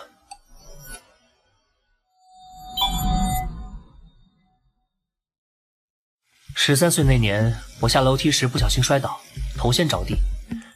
不知道是不是脑子摔坏了，脑袋里多出了一段模糊的记忆。我好像有一位很会照顾人的姐姐。事后去医院做了几次检查，每次检查结果都显示我的身体状况无任何异常，记忆真就来得莫名其妙。既然不是身体问题，那就是心理问题了。于是我开始不定期的去看心理医生，接受心理治疗，并配合服用一些药物。直到14岁，我发现自己倒霉和幸运的过程是能够被主观控制的。我这才理解，原来自己并非天生的倒霉蛋，而是超能力者。当我试图用运气让脑子正常时，才发现那段记忆是真实的。但当我想用运气寻找那个姐姐时，却毫无效果。不过，我现在有了新的猜测，我那多出的记忆很可能是其他世界分区的玩家来到这个世界时用道具或是他们的技能造成的。所以，不管为了活下去，还是为了那段记忆，都得继续参加进化游戏。但心理医生还是得来看，一是给妈一个交代，不然后续会没完没了；二是估计这边会有人祸，所以躲是躲不过去的。你的情况我已经提前了解过了，先不要有什么心理压力。多出了段模糊的记忆，并非什么匪夷所思的事情，就跟感冒一样，你的情况属于一种心理上的疾病，它是可以被慢慢治愈的。啊，很多心理疾病其实都来源于童年问题的残留。我听你母亲说，在你小时候没有给予足够的关心，所以你可能幻想出了一位姐姐，让她替代了父母的位置和作用。在你的记忆里，这位姐姐一定很会照顾你，对吧？哈哈，她确实很会照顾人，也确实对我呵护备至。问题就出在这里了，如果你想得到治疗，就得弥补你的缺憾和你父母身上的缺陷，并真正的接受他们。也就是说，从认知层面去承认现实，接受过往。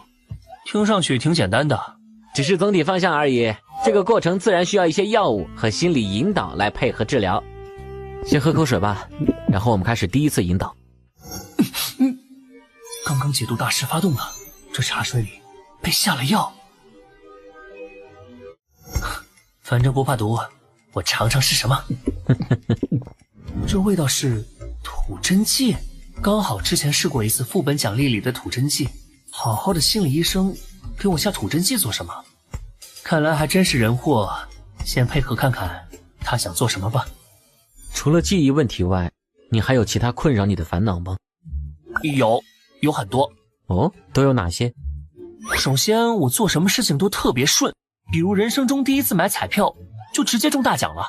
还有，我学什么东西都很快，不只是知识，还有技能，范围概括很广。等等，打住！这家伙难道是什么天选之子在凡尔赛？你最近有没有生活习惯上的变化？比如饭量突然增加了？没有。有没有因为饥饿想过去袭击小动物？没有。那力气呢？有没有突然变大？没有。这次的运气不好，来的还真是个普通精神病啊！既然不是目标，那就只能按照正常的流程走了。贫血的耳环。什么？游戏道具？你是玩家 ？Bingo， 答对了。尸体头重脚轻，好混，这是他的道具效果吗？程医生，你也是玩家对吧？哼，不，我不知道。精神强度不错嘛，看来得上点强度了。看来吐真气起效了，可以放松对血液的控制，让他说真话了。你也是玩家对吧？玩家等级多少？是的，我是1级玩家。你在找玩家？是的，我在找玩家。进化者也是我们的目标。我们？难道他背后有什么组织？很多进化者困扰于自身的异变，或者玩家从副本回来后出现创伤应激性精神障碍，也需要得到心理治疗。我利用现在的身份，已经成功找到过3位进化者和1位玩家。钓鱼吗？如果是特事局，就不会不认识我。那么这个组织很可能是玩家自建的，野生的玩家组织在钓鱼其他玩家。下面的拷问，特事局还是知情比较好。你们的目的是？为了养殖它们，就和养殖牲口一样。我们可以利用特殊道具控制他们的家人，以此为要挟，逼迫他们不断进入副本，上交所有副本奖励。特殊道具？什么道具？是我们 BOSS 持有的一件地级道具，通过触碰种下印记，就可以远程操控他人死于某种疾病。不过只针对普通人和进化率低于 7% 进化者有用。你们 BOSS 有地级道具？他是地级玩家？是的， BOSS 一开始就被卷入了进化游戏，1个月后他就成为了地级玩家。被你发现的那4个人现在怎么样了？4个人里有2个人不肯听话， BOSS 杀掉了他们以及他们的家人，剩下2个进入副本后就没再回来。我猜测他们应该是死在副本里了。真是哪儿都有吸血行为，倒也不奇怪了。那除了你们组织还有其他寻找玩家的手段吗？有，在1级副本里能经常遇到同一个世界的玩家，我们就会装好人接近他们，骗取联系方式。其他成员的搜寻方法效率都很低，我的效率算是最高的。唉，真没想到自己随便出来看个心理医生都能撞见这种事。攒运气期间，我的倒霉程度又要刷新记录了。那你们组织有多少个人？正式成员目前有6个，被我们养殖的进化者和玩家目前有12个。把你知道的成员信息，包括你们 BOSS 都说出来。行了，要上交给特事局的证据差不多就到此为止了。接下来该处理我的私事了。你有哪些道具？分别有什么效果？我有3件1级道具，分别是热情的束缚，可以自动束缚敌人；极致电疗，3秒内电晕进化率 20% 以下的玩家；奇遇娃娃，预测1周内天气情况。很好，现在把道具取出来，无偿交易给我。热情的束缚。恢复理智的第一反应是使用道具。你没有天赋，你是吃人玩家吧？哼！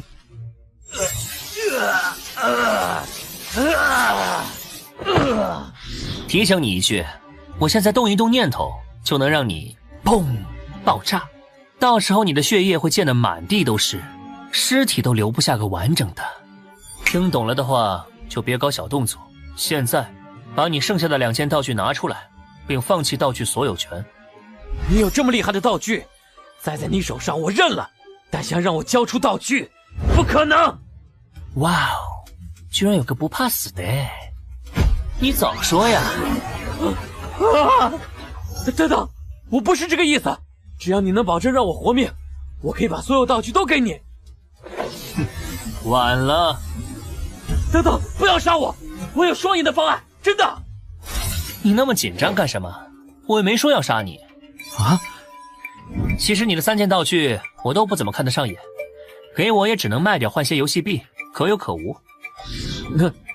那你想怎么处置我？面对你这种不法分子，当然是要报警处理了。什么？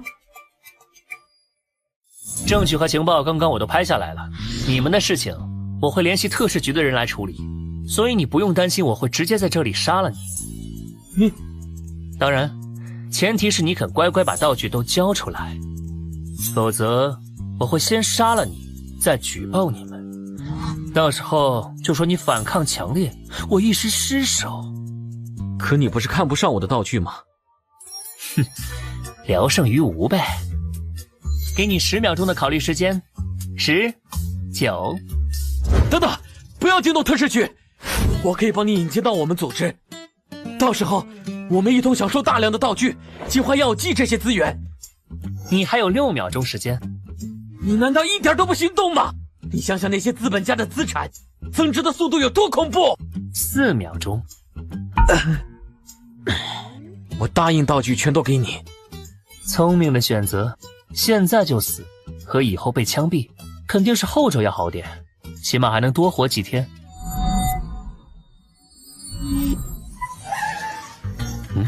来了。你是不是被什么衰神附体了？哼，上次被进化者袭击才过去多久啊？怎么这么快又摊上事儿了？你这都算是行走的扫把星了吧？人难保不走霉运，况且我是罪犯的扫把星，可没牵连到普通人。对了，你怎么来这种地方？你的精神应该没问题吧？有问题啊，不然怎么会跟犯罪分子一样，老想着钓鱼呢？看来是没问题了。说实话啊，我挺意外你会主动找我的，怎么不自己动手啊？这段时间不太方便，而且这不是想看看你在特事局有多厉害吗？一个队长而已啦。不过等把这伙养殖玩家全端了，我应该就能升一阶了。升职恐怕不只靠业绩吧？你的玩家等级提升了？跟你们聪明人说话真累啊，得时刻提防着。酒店副本结束后，我就升D级玩家了。升D级后有什么变化没？最大的变化就是活动范围，或者说玩家地图变大了。E级玩家只能在车站、列车或者副本里活动，而从 D级玩家开始，活动范围就没限制了，想去哪里全靠自己意愿。哦，那副本外面是什么？其他世界分区？是的，副本依附于世界分区而存在。当然，这一点是不是绝对，规律目前还不清楚。只知道玩家离开副本后，可以前往该副本所在的世界分区。副本所在世界是什么样的？莫非是世外桃源，还是魔法世界？成为D级玩家后，我只做过1次副本，那个副本所在的世界并不美好，社会秩序破碎，文明也在倒退，高级玩家割地为王，普通人生存艰难。不过据我了解的情报，有一些世界分区情况截然不同，他们已经彻底融入第9维度，成为了进化游戏的一部分，秩序完善，玩家和普通人打成一片，文明高度发达。希望我们也能如此。但愿吧。话说回来，玩家等级到达D级，要通过多少个副本？这个要看副本评价。根据我们推断，不包括遴选副本的话，如果连续3次获得 A 级评价，估计3个副本就能升D级了。感谢您的举报，陈医生我们已经带走了，剩下的成员也会持续追踪抓捕。那我们回见，下次有遇到罪犯，继续打我电话哈。哎呀，队长，该走了。我以后的业绩就靠你了啊！道具求雨娃娃已回收。这2件特殊道具，即便拿着，也无法发挥道具效果。况且道具本身也实用性不高，就先放储备空间吃灰吧。以后有机会的话，可以交易给其他玩家，用来拓宽人脉关系。我的人偶做好了，我们可以进入副本了。之前你说不方便，那我们过去找你吧。姐姐订了10点的机票，我们大概12点能到安城。范大哥，你家住哪儿啊？我开车去接你们好了，刚好有件事需要你们帮忙。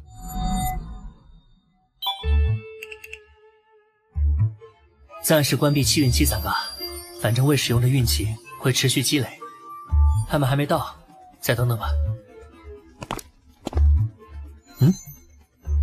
范潇这边，范大哥，好久不见呢。这是兔头，路上辛苦了，还没吃饭吧？想吃什么？我请客。那个范大哥，你推荐好了，我和姐姐都不怎么熟悉安城。先上车吧，我知道有家焖锅不错，我带你们去。我们出发吧。陆熙宁这种性格的女孩，居然会穿短裙配过膝袜，难不成？别告诉我那身过膝袜加短裙，就是你从遴选副本里获得的道具。很遗憾，就是你猜的那样。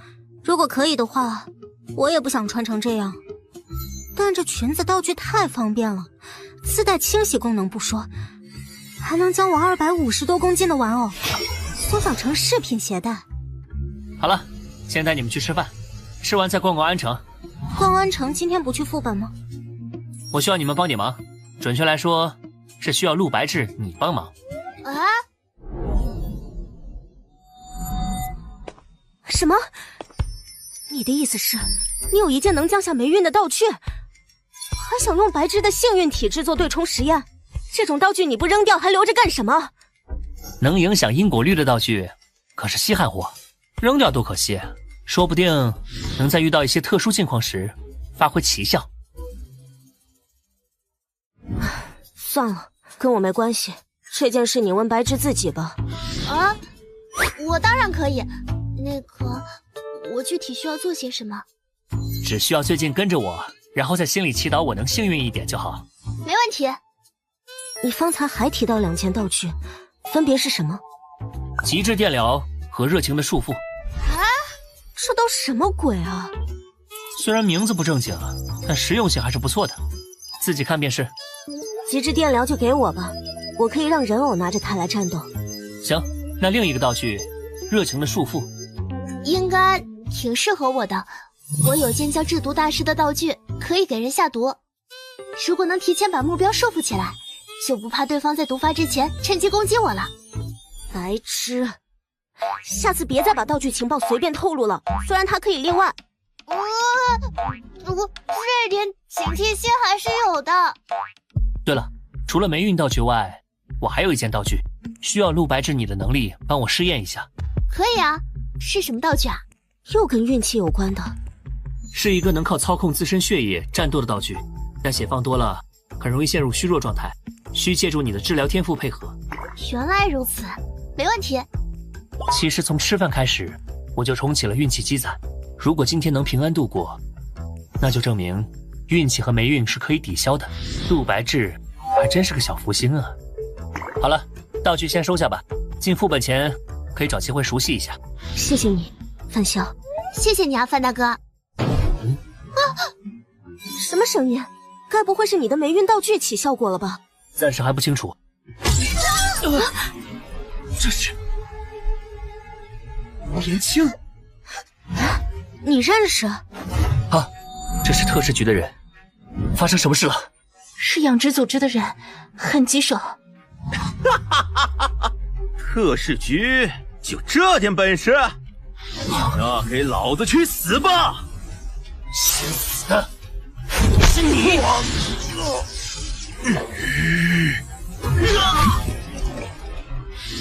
我还以为你多厉害呢，结果就是个只会嘴炮的废物。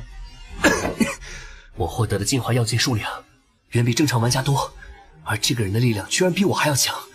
要么是他拥有力量型天赋，要么就是持有力量增幅道具。范大哥，我来助你。热情的束缚。哼，居然还有埋伏！这种破绳子，就想拦住老子吗？不好！热情的束缚，收回！世子，你后退，我来。就是你了，去吧，接触人偶。啊，人偶？极致电疗。什么？就这？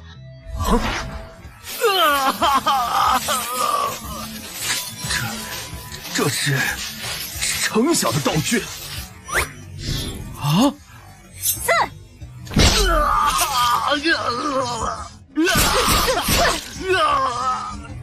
好了，停。道具回收。这是不对劲儿，快离开这里！来不及了！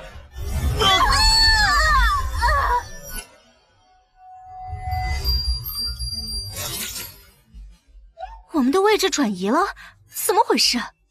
草地、森林，空气中有海腥味儿，吹来的风也是温热潮湿的。这不是单纯的幻象，还是先把攒运气的能力关上吧。现在的状况有些超出我的认知了。抱歉，情况紧急。没事。把我们传送到这里来的是你们特视局的道具，还是养殖组织的？这件事情之后再解释。现在当务之急是解决掉共同的敌人。这是杜若，他也被传送到这里了。看样子这个领头的就是程医生说的 BOSS， 他应该有一件特殊的防御道具和一件远攻道具，而且已经是D级玩家了。没想到政府已经组建了玩家组织，这次算是我们栽了。不过我们现在都正处于未知环境，看你们这懵逼的样子，现在这种情况恐怕也不是你们的道具造成的吧？不是，这个倒霉蛋怎么也在这儿？不如大家先停手如何？哼，算了，有他在，我们的把握倒是能更大一些。动手！是。去！哼，端起！可恶！这是交涉失败的意思吗？我这没打算和你交涉。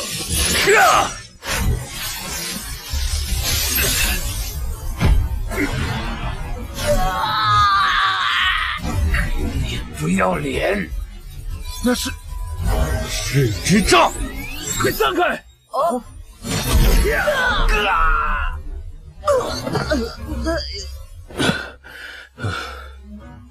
哼，有点本事。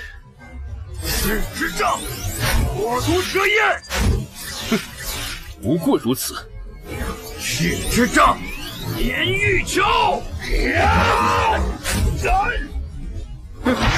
就这样了吗？对方速度比我快，攻击又能穿透我的防御道具，被杀掉只是时间问题。混蛋，这可是你逼我的！哼，不好，他冲过来了！朱杰，拖住他！好。歧视我！啊，是，可恶！肢体不受控制了，是控制系能力。哎，他冲过来了！趁他被控制这段时间，得想想办法。特使局领头的肯定有防御道具，否则也不会挡得住热浪和火焰。这几个人估计是被卷进来的普通人，先杀几个，再留下几个当人质。他的速度好快！完全躲不开啊！先抓人质！啊，人质？哼，不自量力！天血耳环！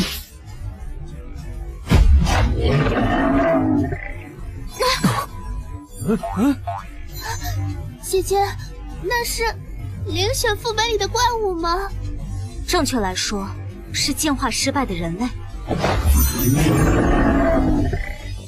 智子，一会儿请跟我。人偶操控术，先清理怪物。是。怪物太多了，必须要趁早清除。养殖组织的人只能拜托范萧了。你们俩发什么呆呢？程医生是我举报的，我在这里斩草除根，以后可能会威胁到我的家人，必须在这里将他们全部杀掉。BOSS 小心！没想到你竟是个1级玩家，速度好快，还好这个距离我有优势。哦，原来你是地级啊！不过那又如何呢？准备好迎接死亡了吗？失职。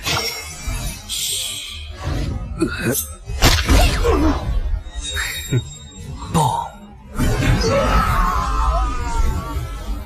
范大哥，好猛啊！他的嗜好还真是，不过作为队友，还是一如既往的强大。爆开了，这人是……不用担心，他是我们这边的人，先消灭怪物。是。愤怒的牙签，光之使，极致电疗，热情的束缚。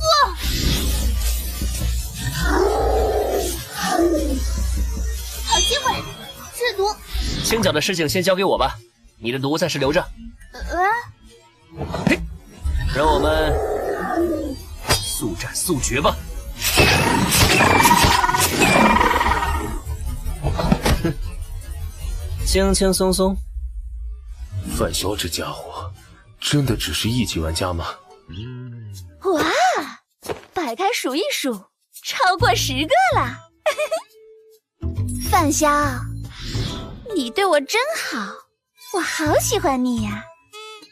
不过我还没玩够呢，我还想和那2个漂亮姐姐玩。不行，持续时间还有30秒，带我到高空看看，侦测地形。岛屿中间居然有这么多建筑，这么多耕地，看来有不少人类生活在其中啊。过去绕着城镇转一圈。哦。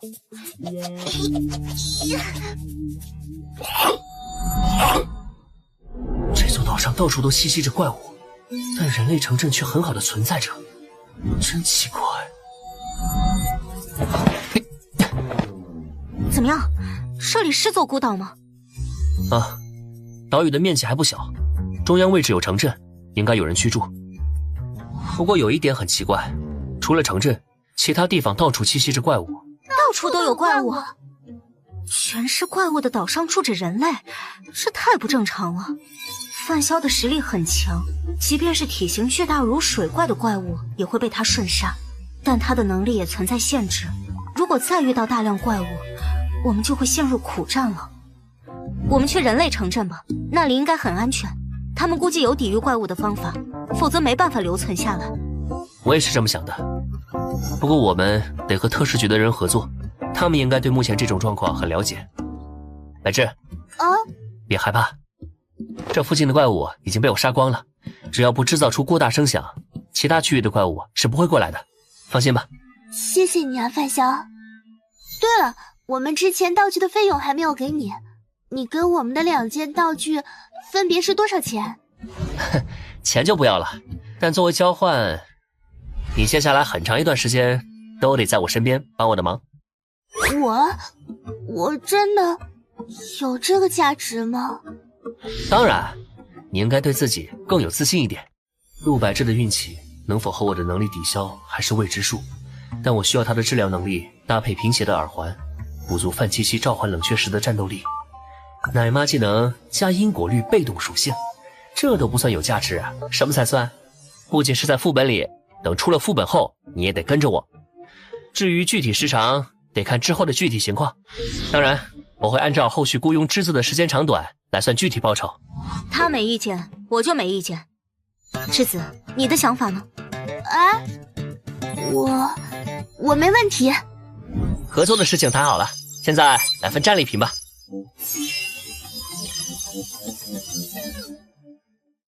传闻有一位魔法师有重度洁癖，他开发出一种拒绝外物落在自己身上的魔法，并将魔法附着在一条项链上，随身携带着。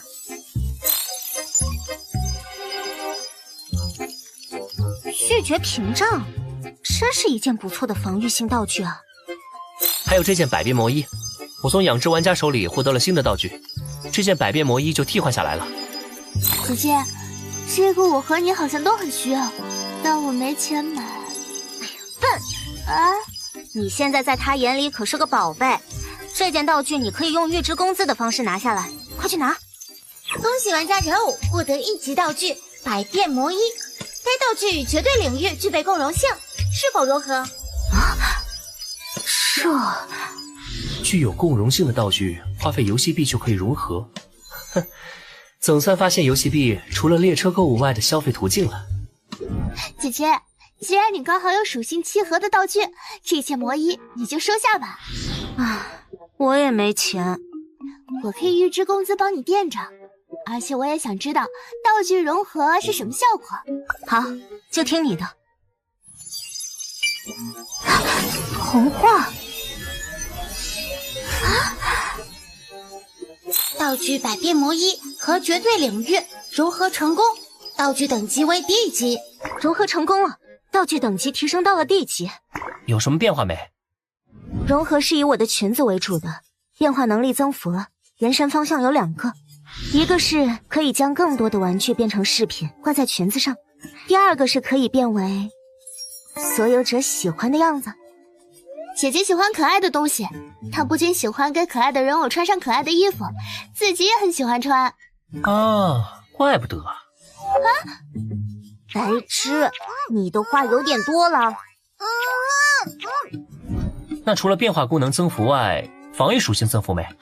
这倒没有，只比一般的衣服结实点，被撕碎后还可以自动修复，只能说比占2个道具格子方便些。抱歉，让你们久等了。检查队员的伤势花了点时间。你们好，我叫杜若，特事局成员。特事局是……他们知道，杜若是我朋友，可以信任。你们好，我叫陆心宁。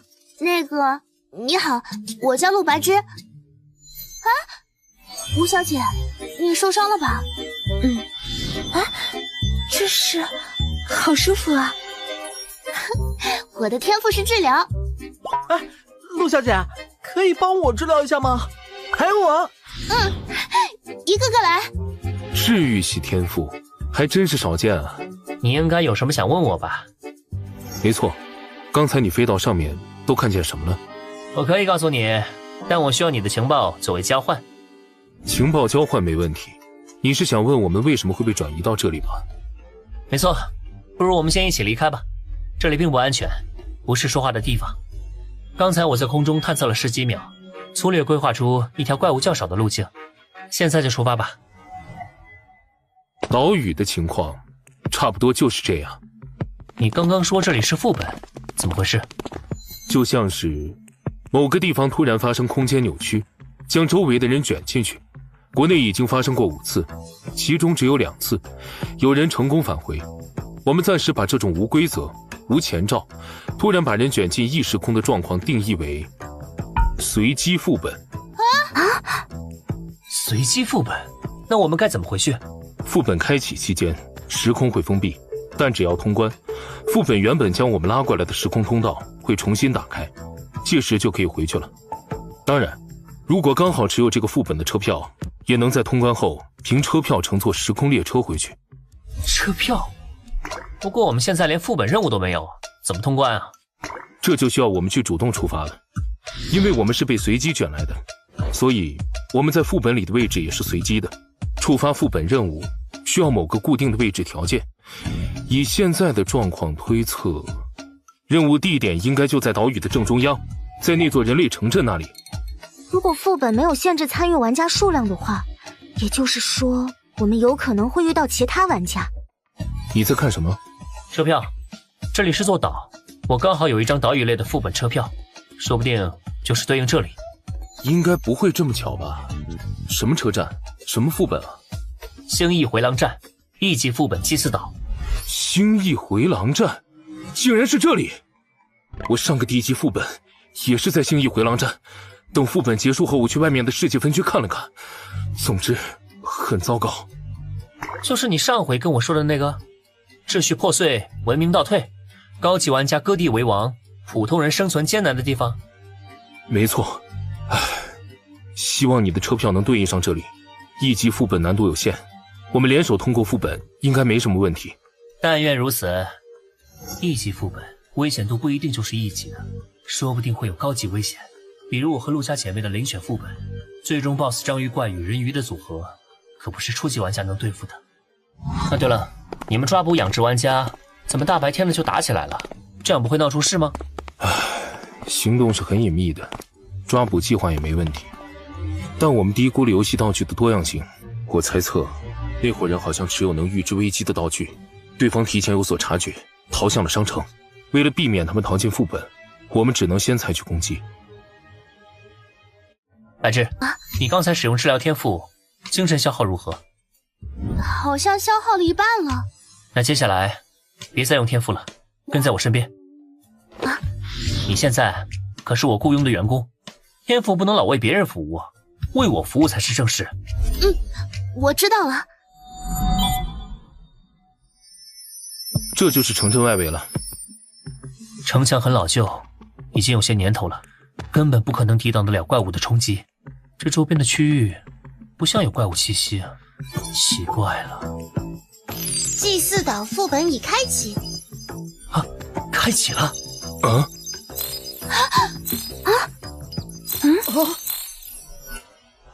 罗基岛是一处民众生活幸福指数极高的岛屿，这里气候适宜，盛产全世界公认最美味的黑鱼，岛民热情好客，贫富差距极小，是一处极好的移民之地。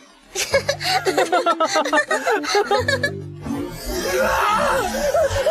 命！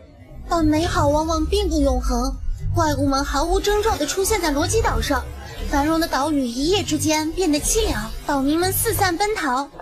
这个时候，岛屿之神出现了，他接受岛民们的祭品，将怪物驱赶在了城镇之外。在岛神的保护下，罗基岛恢复了以往的一切，祭祀活动在罗基岛上逐渐频繁起来，这里便成为了一座祭祀岛。提示：一、天黑前必须选好住宿的人家；二、每位岛民家里最多只能入住3位客人；三、不得攻击岛民，违反规则将会受到岛神的严厉惩罚。副本任务：达成其一即可。一、存活3天；二、探索祭祀岛的全部真相。还真是祭祀岛啊！别看我碰巧而已。竟然是存活类副本，有点麻烦，看来危险程度不会太低了。岛神？这个世界有神吗？不排除有这个可能，当然也可能跟范潇经历的上个副本里的恶灵一样，只是个代指。副本情报都随便透露，你们的关系不浅啊！我盲猜，女朋友？我发现你这人还挺八卦的。我们是队友，可别乱猜。哎呀，我懂。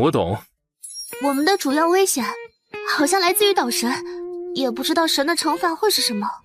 从游戏提示介绍来看是这样，但只要不违背规则，岛神的惩罚就跟我们没关系。所以我猜测，我们面临的真正危险来自其他的东西。确实如此，岛神只能算是潜在敌人，但说不定还是有方。总之，都提高警惕吧，时刻注意有没有其他危险。现在太阳还没有下山，我们有充分的时间来寻找借宿的人家，先分头行动吧。我发现你很喜欢分头行动，这次不会又挖了什么坑吧？都是熟人，我坑谁啊？你这属于被害妄想症。是，单纯是大家分开收集情报效率最高。行吧，现在是下午1点半，我们6点半在这里集合，交流情报吧。当然，这里毕竟不是地球，可能状况不一样。如果天黑来得早，集合时间就提前吧。我没问题。那大家就出发吧。那个，我们3个要住一起吗？当然，游戏提示的前2条明显是在强行将参赛副本的玩家分隔开来，危险很可能就在晚上，所以我们必须住在一起，一同对抗。姐姐，我不是问这个了，我在想我晚上要和谁睡在一起，因为我被雇佣了，而且范潇说我得一直形影不离的跟着他，所以晚上是不是得……不，我应该没要求到这种程度吧。现在副本里我需要的是你的治疗天赋，你的天赋使用时间不是无限的，所以也不用一直跟着我。只不过天赋消耗精神，你估计会陷入虚弱状态。为了安全着想，你最好时刻待在我旁边，我也好保护你。至于晚上，咱们别离太远就行。听见没？我都不知道是你思春了，还是你太老实了。什么思春啊？姐姐，你说的太过分了。以防万一，我先用血液制造些武器，你用天赋帮我回血。现在就开始吧。好。贫血的耳环，现在对我使用治疗天赋吧。再来。栀子，你怎么了？感觉精神力到极限了。已经足够了，辛苦了。今晚你好好休息，明天精神应该就恢复了。用贫血的耳环形成的血液，使武器硬度已经超越了正常材料的极限。除了需要发动者保持清醒，可以说没有缺点。而2-3天不睡觉，对于我现在的进化率来说不成问题。栀子，找到留宿的地方了吗？那里好像比较合适。有人在家吗？谁呀？啊！我们家不欢迎你们，你们去别的地方吧。妹妹的运气难道失效了？平常只要是她的选择，肯定能够帮助到我们找到最合适的借宿之地。但现在的情况……臭丫头，你在干什么？哎呀，原来是有客人来了。抱歉啊，快请进吧。你们都是生面孔，应该都是外面的来客吧？请不要介意我女儿的态度，她只是因为一些经历讨厌岛外的人，并不是专门在针对你们。热情招待客人可是神灵给我们的神谕。小易，去你自己屋里，别出来捣乱。好的，爸爸。我知道错了。让你们见笑了。没事儿，外来的人品性的确良莠不齐，可以理解。请放心，我们都是好人，很好相处的。来到副本里的玩家基本都生性多疑，而且都目的不纯，为了完成任务做出什么事情都不奇怪，不被信任很合理。包括你这样的 NPC 也同样不值得信任。你们看上去啊，确实很面善。是过来寄宿的吧？没错，我们需要在这里借宿3晚，不会给你们添麻烦吧？不会的，快请进。茶香味不错。他也太大胆了，刚进房子就敢喝来历不明的东西。这茶算是我们岛上的特产了，被很多外来的客人称赞过。哦，竟然是你们自己种的？外面那么多怪物，你们茶树种在哪儿？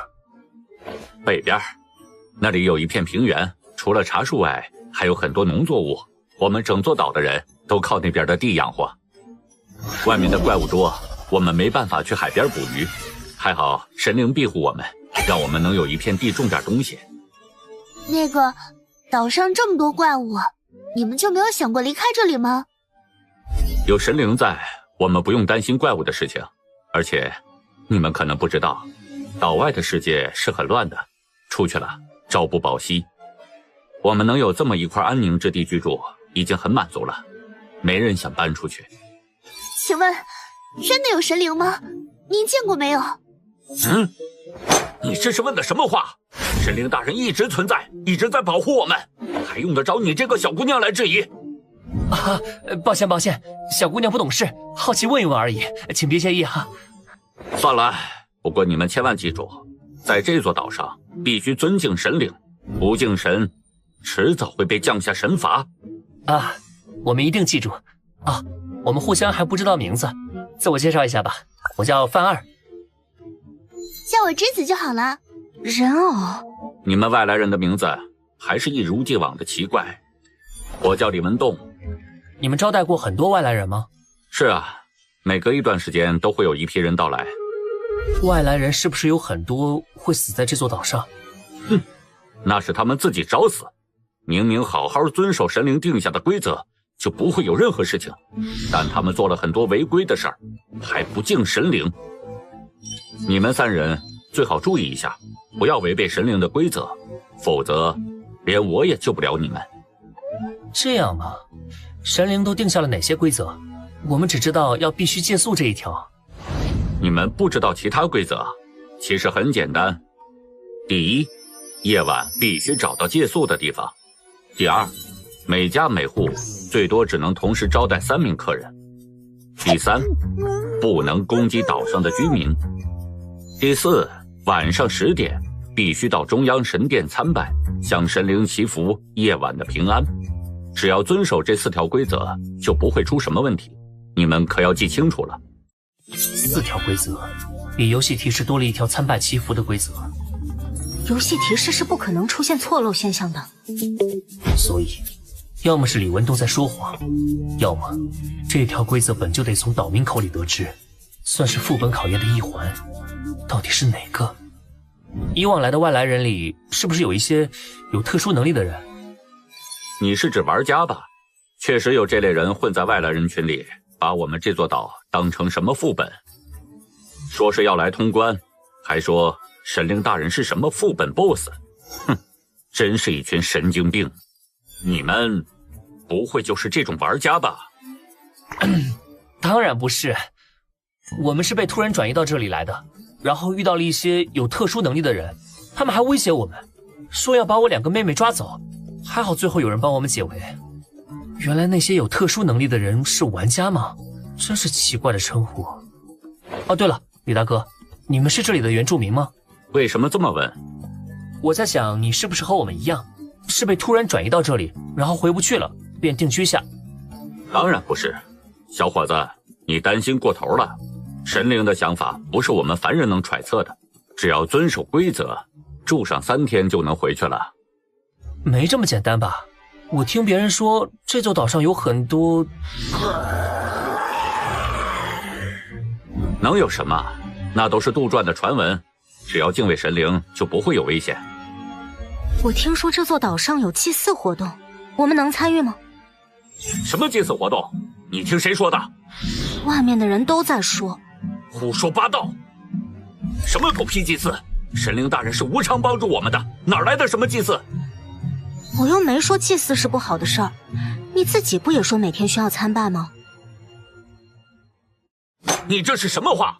啊！你是要侮辱神灵吗？你再亵渎神灵，就给我滚！哎呀，李大哥，别激动，别激动！亵渎神灵的人，我这里不欢迎。我这个妹妹耳朵和脑子都有点问题，经常说胡话的，她可能是听错了吧？哪有什么祭祀活动啊？我就没听过。您大人有大量，把它当个屁放了就好啊。为了情报，我忍了。哼，既然脑袋有问题，那你就把它管好了。在这座岛上说神灵的坏话可是要负责任的，出事儿了别怪我没提醒过你们。啊，对了，李大哥，你们家的房间够吗？你也看见了，我们人多。这栋房子就我和小易2个人住，剩余的房间很多，你们跟我来吧。2楼一共有5个房间，专门供来客借宿。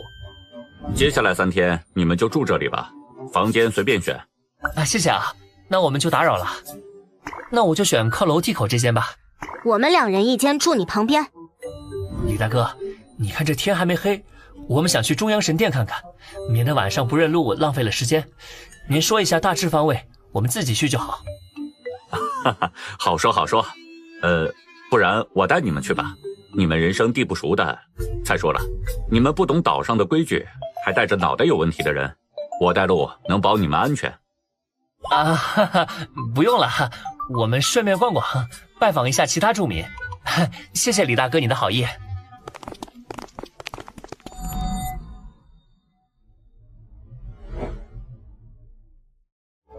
我感觉这个李文栋有点古怪，我们晚上真要借宿在他家里吗？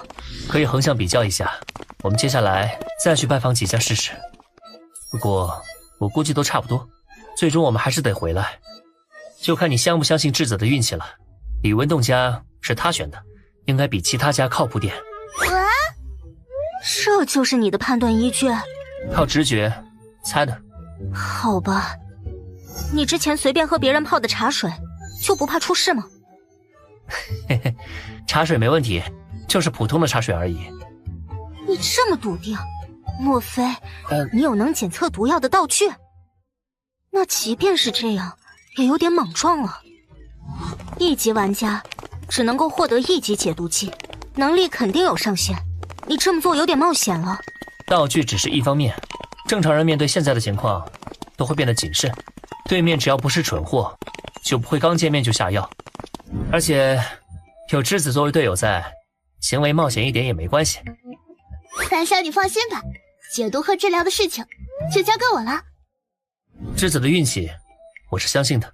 借宿就定在李文栋家吧。李文栋说的第4条规则要不要遵守？我们得先仔细探查一番，不能盲目从信。对了，你不是很会看人微表情吗？李文栋说谎了吗？微表情不是读心，你可别把我想的那么神。总之，在我看来，李文栋确实有问题，但同时他的演技很可能非常好，得注意提高警惕。姐姐，范潇，已经下午3点了，离约定汇聚的时间只剩3个半小时。不早了，该确定路线了。剩下的时间，我们去拜访一下其他岛民，再收集一些情报。好主意，等拜访完其他岛民，我们再去中央神殿仔细探查一番吧。出发吧。3人选出了6位岛民的家去拜访，遇到的状况跟李文栋家里差不多。这座岛上的居民都非常热情好客，前提是别踩到他们的雷区。每当谈及跟岛神相关的话题时，岛民们就会变得严厉又严肃，甚至会发怒，变得极具攻击性。胡说八道什么？这里不欢迎你们！凡是提到有关祭祀的话题，必定会被岛民用粗暴的言语对待，并都持着神灵是无偿帮助他们的说辞，否认祭祀活动的存在。这个话题就如同什么洪水猛兽一般，让他们畏惧如虎。他们肯定在隐瞒一些事情。就算真的没有祭祀活动，也不会出现这么大的反应吧？现在反而有些此地无银三百两了。也许吧。现在想从岛民身上找到突破口，以目前的状况来看，几乎不可能。要是没有不能攻击岛民这条规则就好了。啊，姐姐你想干什么？用些手段威胁询问而已，我还不至于直接折磨拷问他们。现在有这条规则，岛民们有恃无恐，我们毫无办法。不，也不是不能威胁。你有办法？我怎么感觉你很热衷于用威胁手段？其实很简单，我们不能在副本进行时攻击岛民，但副本总有结束的时候，而且D级玩家在副本结束后可以决定自身去留，不会被强制传送到车站，懂了吧？懂了。冒充D级玩家，威胁说我们要秋后算账。不错，晚上在李文栋身上试试吧，白天去试的话容易闹出事，犯众怒就麻烦了。那个，我们这样会不会太过分了？李文栋都给我们提供借宿了，我们还威胁他。你放心吧，最多是言语上的威胁。别忘了，我们还有个不能伤害岛民的规则呢。他若不吃这套，我们拿他也没辙了。先别急着过意不去，或许我们才是正义的一方也说不定。我们是正义的？你是说李文栋同意我们借宿这件事没安什么好心？还记得给我们开门的女孩吧？她见到我们来访，表现得非常抗拒，一个劲儿赶我们走。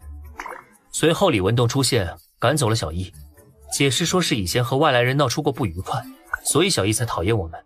这套解释很合理的，玩家都是些什么人，我们都清楚。等等，小易从始至终都没有自己开口讲述理由，相反，李文栋还强行将他支开了，有点刻意。是啊，只要他自己没开过口，那就存在另一种可能性，他不是在赶我们，而是在帮我们。或许这就是白芝的运气。不管李文栋安没安好心，我们今晚都得试着威胁他。接下来去中央神殿看看吧，无论如何得在天黑前调查清楚。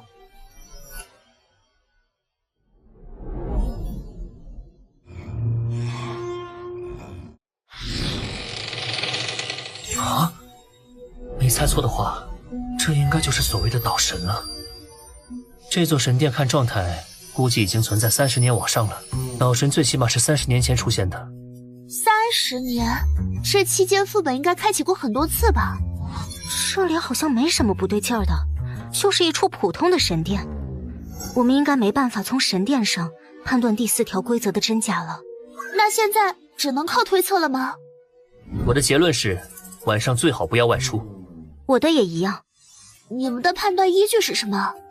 首先，游戏提示要求我们在天黑前找到借宿的人家，这就是变相暗示我们夜晚外面有危险，不要随便外出。其次，根据我们调查到的情报，晚上10点需要去神殿参拜祈福的只有我们外来人，而本地人是不需要遵守这条规则的。很奇怪，就像是本地人在诱骗我们外来人晚上出去。李文栋的女儿小艺在阻拦我们去他家，和他父亲表露出的态度截然相反。若我们选择相信小艺，他的态度表明我们进入他家里和他爸爸接触会有危险。好像都是些猜测性的东西，缺乏证据支撑。即便如此，至少有一点是可以确定的，游戏提示不会说谎。我认为游戏提示里没有的规则可以无视。这是存活副本，但这座岛上的危险在哪里？除了外面的怪物外，我只看到了岛民呢。怪物就不说了，我们可以应付。这里我们可以大胆假设，岛民才是真正的危险。或许他们之所以对祭祀话题如此讳莫如深，就是因为他们深知我们这些外来人就是所谓的祭祀活动的祭品，岛民要把我们献祭给神。至于手段就不得而知了。的确，这种可能性最大。既然如此，就无视第4条规则好了。那个，我有一个提议：正面就信岛民，反面无视规则。嘿，答案是反面，我们要无视。有种白分析了一通的感觉。如果不搜集情报分析，你信不信抛硬币的结果？那得看是谁抛的。如果是栀子的话，我信。我也没那么准。小心！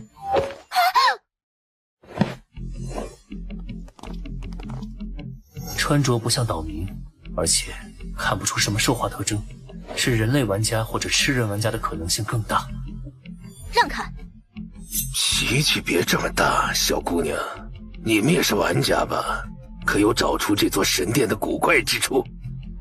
就算是找到了又如何？跟你们没关系。当然有关系了，我们可以交流下情报。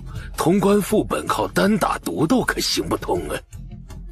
哼，行啊，你把你们的情报先说出来听听，我判断下有没有交流价值。年轻人，你似乎有点看不清形势。有资格说这种话的是我们，懂了吧？我再说一遍，让开！再不让开，就别怪我不客气了。道具千奇百怪，防不胜防。为了避免翻车，最好的做法就是先下手为强。够味儿，我喜欢。待会儿他交给我。嘿嘿，确实够味儿，真是个攻击性十足的小姑娘。娃娃，长大了。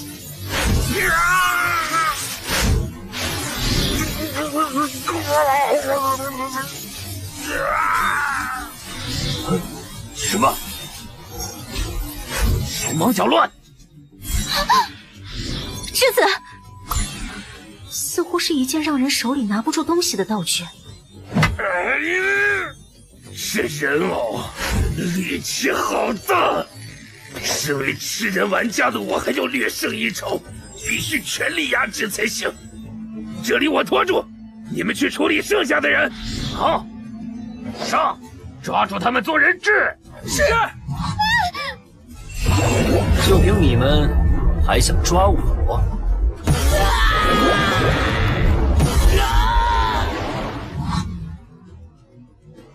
一直保持清醒，控制血液是对的。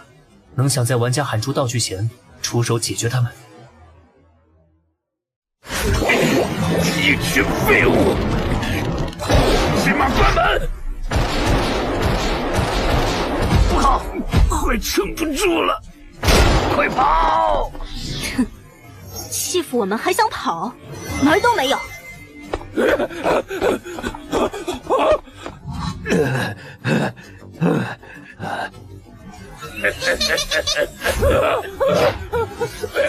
别过来啊！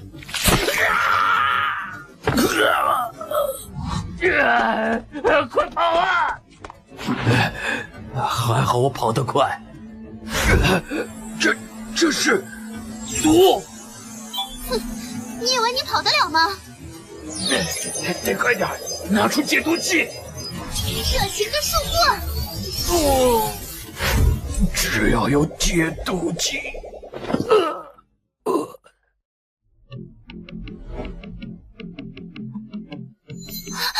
好可怕！他们的玩家编号显出来了，都是吃人玩家。哼，果然不怀好意。范晓，这种事情很常见吗？算是吧。玩家长期游走在生死边缘，心里或多或少有些扭曲、残酷。杀人、抢道具这种事，再正常不过了。何况他们还是吃人玩家。嘿嘿嘿嘿嘿。吃人玩家就是凶狠残酷的代名词。或许他们里面也有善良的人，但随着被食欲一次次折磨，什么事都做得出来。应对杀人玩家，就要见一个弄死一个，基本没有杀错的可能性。好了，收拾战场吧。血液凝固的武器，连道具大门都差点劈开，穿墙断钢，估计更简单。而我准备了13把。好不容易得到一件道具，还是被你给砍烂了，倒霉！别告诉我你继承了那个道具门。姐姐，我想和你换道具，我觉得你的道具更适合我。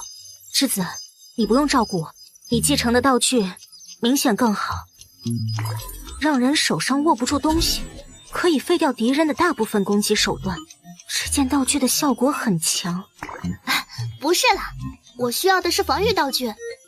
先给人放毒，再把他捆住，然后再用防御道具保护自己，挡住对方可能拥有的远程攻击道具。这样一套组合下来，等毒素彻底发作后，对面估计就没有什么反抗能力了。这还挺厉害的。对啊，虽然手忙脚乱也算防御道具，但没有你的道具门全面，它只能防住敌人拿在手里的道具，像是操控型的，比如范萧那样的耳环就防不住了。而且姐姐，你更适合我这件道具，你的人偶是近战型，想象一下，等你的人偶靠近敌人后，你突然发动道具，卸掉对方手里准备用来战斗的近战武器，对方一定会很懵。可以，这次就算是我占你便宜了。没有啦，而且我们分那么清楚干什么？啊！范萧不会误会，我是个腹黑阴险的人吧？道具回收成功，获得2万游戏币。好了，既然战利品也结算完毕，那就先回东门那边跟特使局的人会合吧。哦对，时间不早了。没想到这座岛上除了我们外，这里还有其他玩家。有其他玩家才正常，除了我们这类被卷进来的玩家外，肯定还有正常通过车票进来的玩家。这个副本很大，估计城镇4个方向的大门处都是副本任务的触发地点，所以进来的玩家应该还不少，我们得提高下警惕了。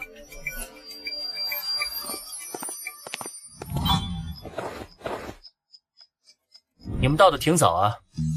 哦，路上遇到2名吃人玩家，发现我们不是吃人玩家后，就打上了歪主意。还好他们实力不强。啊，东门也有吃人玩家吗？也，你们也遇到了？遇到了4个，已经干掉了。参与这个副本的玩家数量似乎很多，我们干掉的、赶路上遇到的，加上你们这边的2个，已经有11个了。如果再加上我们自己以及还没露面的，玩家数量很可观。这整个一座岛都是副本范围，有这个参与数量很正常。我们还在靠近北门的位置遇到了2名亚人玩家，我和他们交流了一下，获得了一些有趣的情报。又是用钱开路的？特使局真有钱。算是吧，背靠机构，资源丰厚嘛。交换情报吧，我们的时间不多了。好，那我先说结论吧。第一，不要乱吃乱喝他们给的东西，第二，无视第4条规则，夜间不要外出，睡觉的话仍要保持高度警惕，以防意外发生。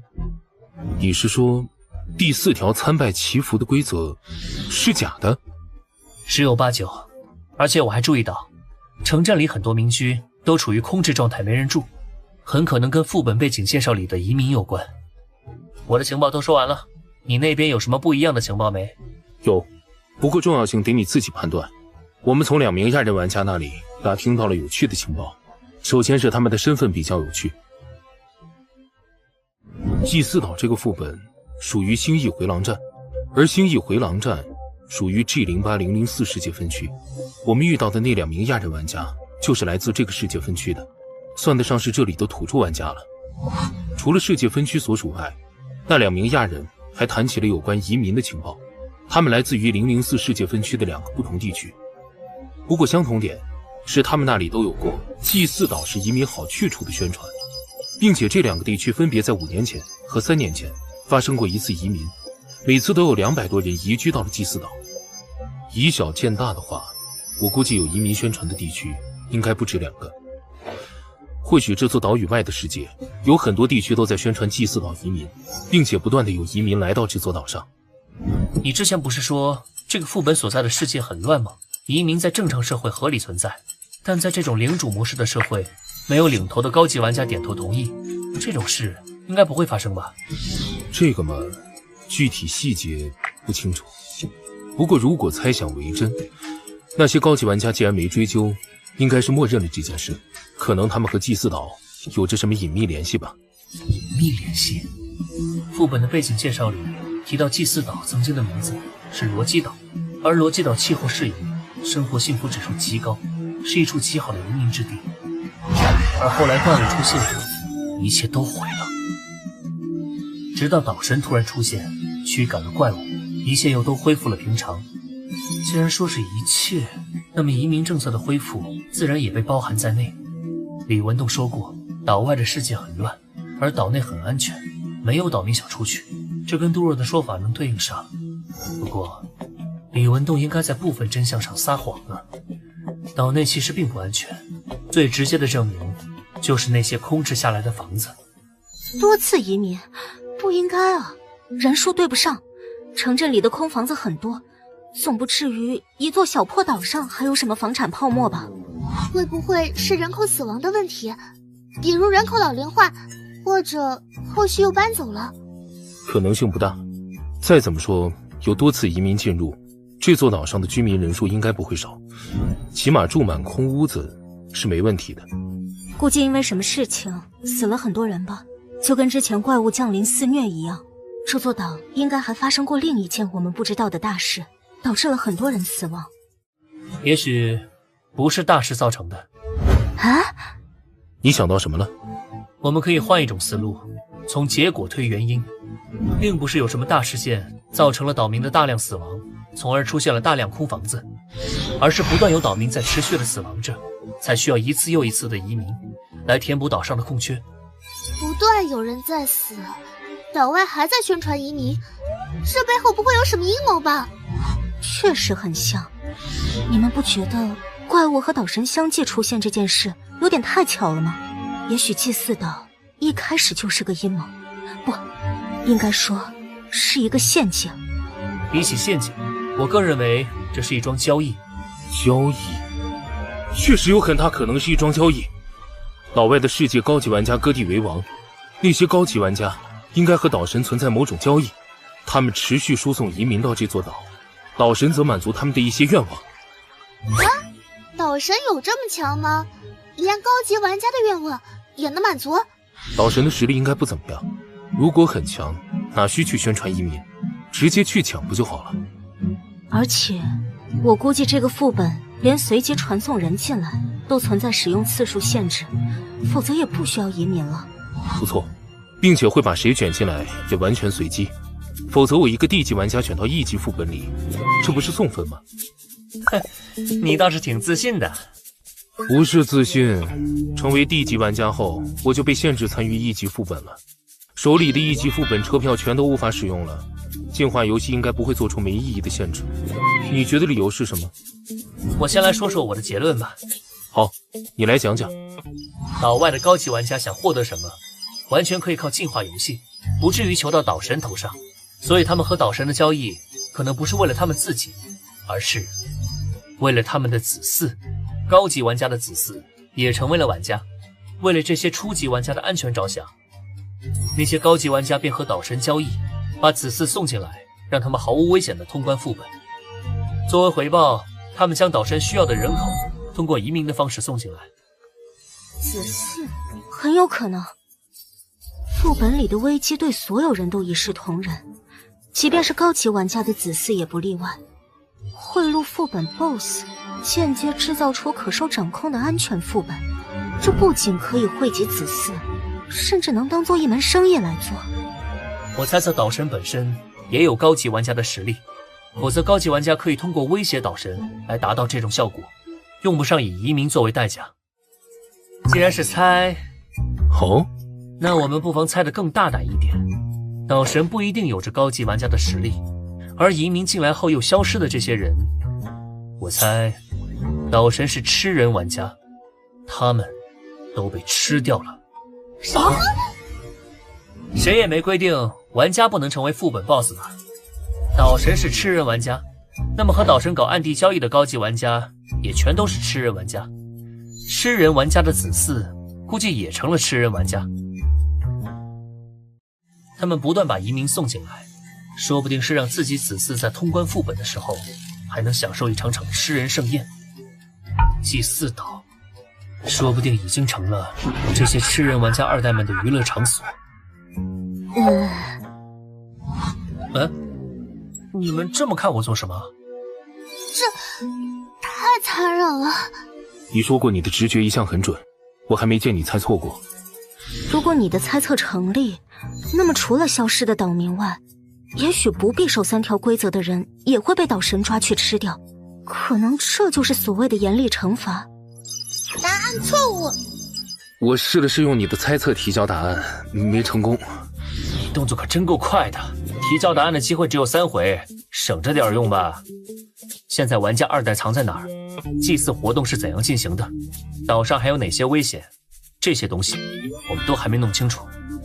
就算我的猜测正确，信息不完整也算不上真相，怎么可能直接通过？嘿嘿，我知道，试试而已，万一成了呢？我们这里这么多人，每人拿2次机会来试交答案，试错的机会次数是很可观的，不该省的时候就不用省了。算了，先度过第1晚再说吧。你们带食物了吗？我建议别吃岛民们给的东西，在晚上时尤其要注意。我带了，我也有一些。从这里返回借宿之地后，估计天也差不多要黑了，我们先在此分开吧。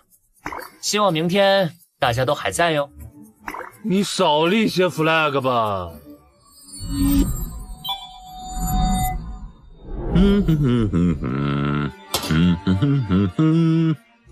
姐姐、爸、哥哥，你们说他会趁机下药吗？这种事靠猜不行，待会儿你们别吃就好。各位久等了。鸡汤来了，还有其他配菜，稍等稍等啊。哎，你们吃啊？你们为什么不吃啊？姐姐，不管有没有下药都不吃，反正今天是要威胁他的，就不给这个面子了。哼，我妹妹她们从小到大被富养，山珍海味吃惯了，习惯不了农家乐，他们自己带着有食物，不用管他们，我们吃。哎，不吃就算了，我知道你们外来人疑心重，这也不是第一次了。哎，小易不来吃饭吗？我专门留了一份给他，他不喜欢外来人，待会儿在屋里吃就好。我能去看看他吗？不行，他不喜欢你们，我怕你们吓到他，他胆子很小。解毒大师没有发动过，看来饭菜都是正常的。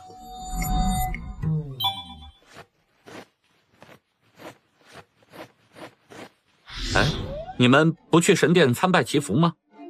再晚就来不及了。这个嘛，我在心里祈福就好了，就不过去了。我也是，心意已经到了。现神讲究个心诚则灵，位置不重要。你们这是拿自己的命在开玩笑！夜晚不祈福，迟早会出事的。既然你这么说了，那要不一起去？你也需要祈福吧？不用了。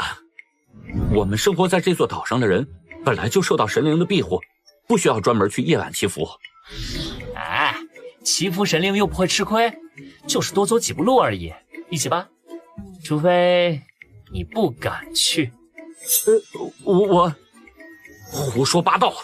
需要祈福的，从来只有你们外来人。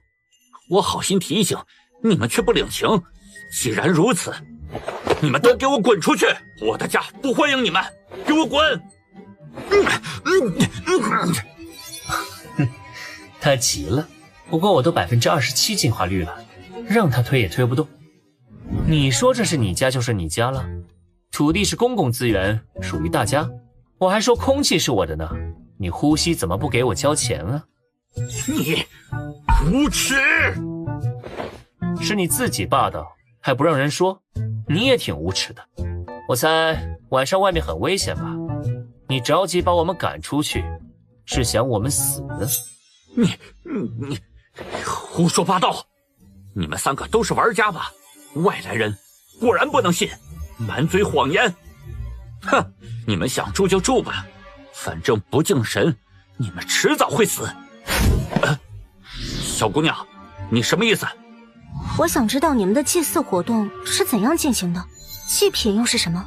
我说过了，没有祭祀活动，祭祀什么的，这些都是你们外来人传出的谣言。今天你不说出个1、2、3来，别想安全离开！怎么，你们还敢杀我不成？来啊，有种就碰我一下试试！来啊！我们确实现在不敢碰你，但你也别得意忘形。我告诉你，我哥哥可是地级玩家，还是人面兽心的变态，对付人的手段狠着呢。嘿嘿嘿嘿嘿嘿。就算在副本里头没办法奈何你，但等到副本结束，哼哼，你还有你的女儿都别想活。你敢得罪我们，他迟早会把你们父女折磨致死的。你们3个神经病，我根本不知道你们在说什么！给我让开！你们这些不敬神的混账东西，迟早会死！迟早会死！他不上当，我们怎么办呀？他在害怕夜晚外出，至少我们的猜测正确。第4条规则确实是骗人的，晚上不能出去。要不我们去问问小易？他刚才开门时我瞥了眼，小易就在他房间，估计是早就防着我们了。不能问又不能外出，看来今晚是得不到什么有效线索了。那我们去2楼的房间睡觉。2楼是他推荐给我们的，说不定有陷阱，最好别去。猜测这个没意义，这个副本明显开启不止1次了。岛民们若是想坑玩家，肯定已经把损招都研究透了，说不定待在客厅里也有陷阱。哼，反正我们已经和李文栋闹翻脸了，不如就做得更绝一点，直接闯进他房间，给他当守夜人，如何？好主意。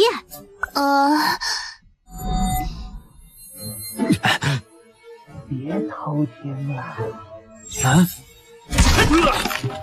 我们来守夜喽！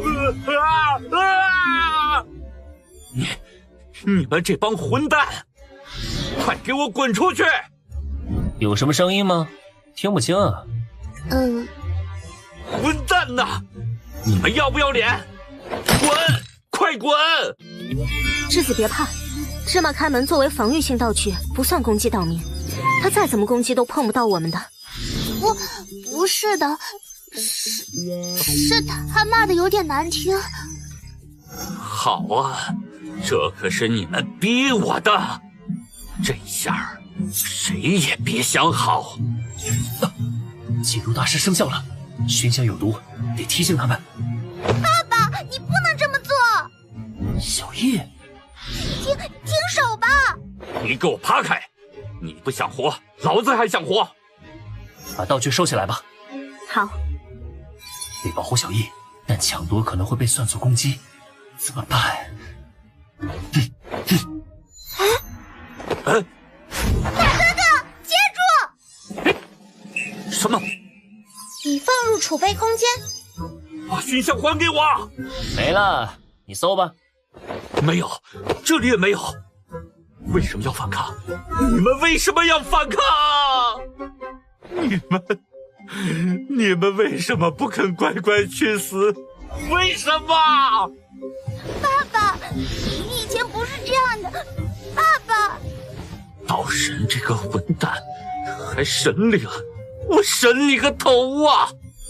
爸爸，不能骂，不能！滚！你这个不中用的东西！你干什么？要真关心这个不中用的东西，你刚才怎么不乖乖去死？假仁假义，一群伪善者，光盯着我有什么用？有种来打我呀！来呀！你不用引诱我们出手，我们是不会违背规则的。呀！可恶啊！你们外来的人也好，那个天煞的岛神也好，都是狗屎！狗屎！哦，你辱骂神灵，不怕出事儿？啊！狗屁神灵，就是个怪物而已。要不是没有力量，我恨不得现在就去弄死他。怪物，你们先出去吧，我私人找他谈谈。记住，别偷听。狗屎，都是狗屎！其实你不用装的那么狠。你这是什么意思？唉，看来是我猜对了。可怜天下父母心啊！你是怎么看出来的？你之前明明那么敬畏岛神，却在计划失败后的第一时间开始辱骂神灵，这很不正常。我估计我们这些外来人就是祭品。你打算晚上用那根熏香毒晕我们后，把我们献祭给岛神，而献祭一旦失败，你和小易就会反过来被岛神攻击，届时必死一人。所以计划失败后，你立马开始辱骂岛神。你是想通过这种方式吸引岛神注意力，让他来杀你，从而放过你的女儿。我猜的对不对？你猜对了。若是不完成祭祀，我和小易一定会死一个。你骂了岛神，反正都死定了，不如把你知道的情报都告诉我，做做最后的贡献，如何？哼，开个玩笑，现在还没到绝望的时候呢。啊？什么意思？D 级玩家可以在副本结束后决定自身去留，这一点你应该知道吧？你是说，你愿意带我和小易出去？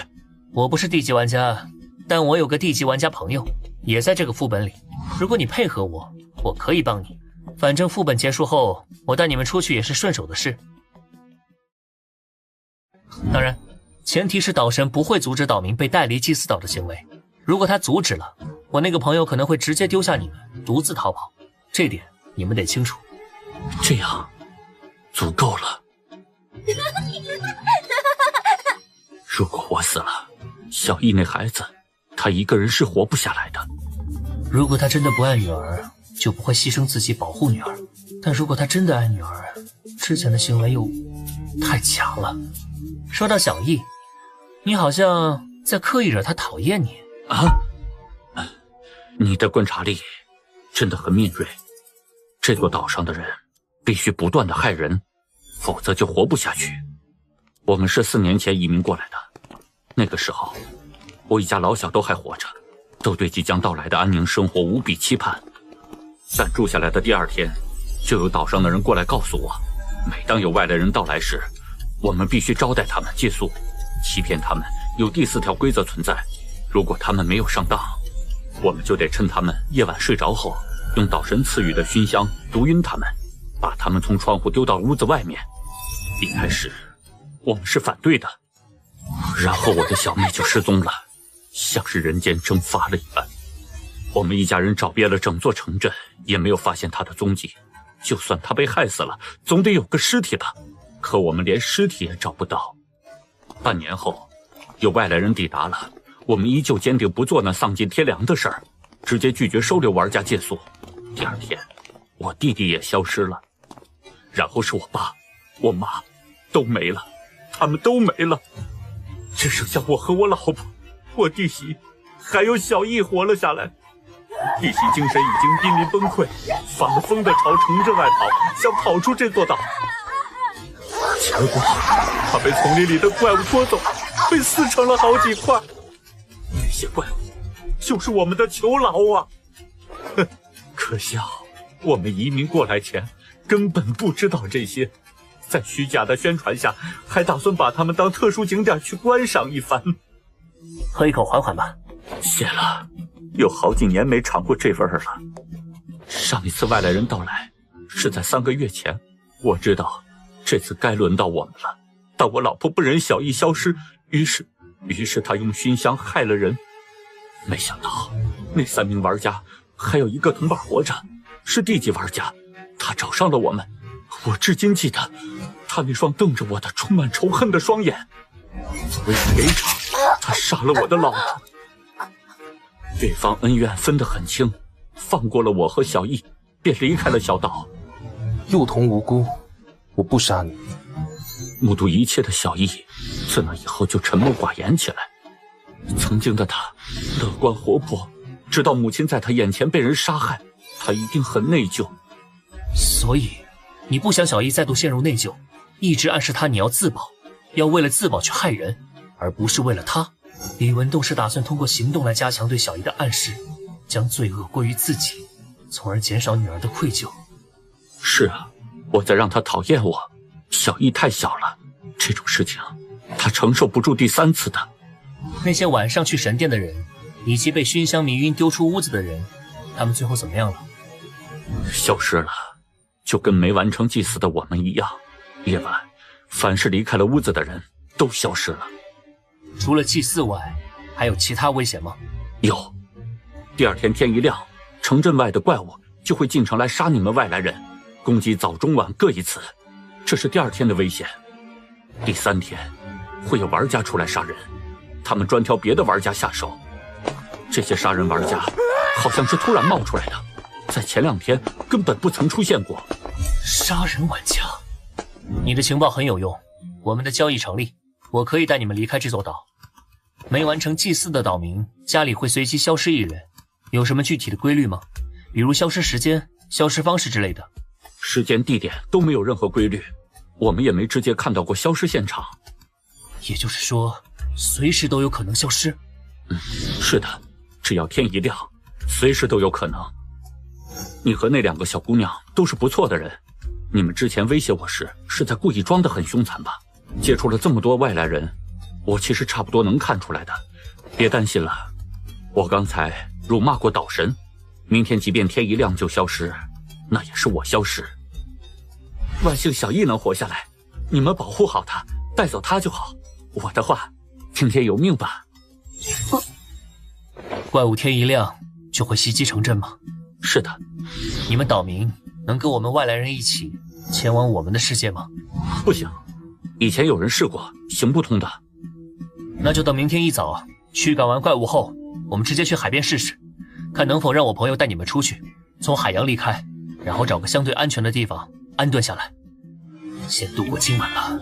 第1天是祭祀危险，敌人是岛民，岛民们被岛神威胁，不得不去用阴招陷阱外来人，而被献祭的人估计会成为岛神和吃人玩家2代们的盛宴餐品。第2天是怪物威胁，通过怪物来削弱参加副本的玩家的实力，方便玩家2代们在第3天狩猎我们。第3天不出意外的话，就是源自同为玩家的狩猎危险，吃人玩家2代们就会出来猎杀我们。吃人玩家2代就是我给这些隐藏玩家起的名字，一群无视岛民生命，躲在暗处以死为乐的家伙们。至于岛神为什么要威胁岛民来害人，可能是他受限于1级副本的规则，无法直接出手，只能通过这种间接的方式。天亮后就把真相告诉杜若，看看他能否带着李文栋父女离开岛屿，越过海洋，前往岛外世界吧。您已经达成任务条件之一，可自主选择是否立刻通关。我还是先等等吧。只达成任务条件之一就通关的话，想必副本评价不会太高。怎么样了？有什么线索？通关了。啊！刚才谢谢你了，小叶。你解开真相了。爸爸！啊，解开了。李文栋提供了一些情报，拼图凑齐了，你们也试试看。居然真的就这样通关了，那我们接下来做什么？待满3天，达成任务条件之一，可以随时选择通关副本离开，算是多了道安全保障。既然退路有了，不妨挑战一下更高的副本评价，达成双条件，肯定比单条件的评价要高，奖励更丰厚。富贵险中求吗？那小易他们该怎么办？他们没有完成祭祀，会死一个人的。放心，我已经承诺带他们父女离开这座岛了，这也算是李文栋提供情报的报酬。请身为地级的杜若帮忙，用真相和他做交易。如果他那边也推测出真相了，那就算我欠他个人情好了。现在就等着第2天的清晨来临吧。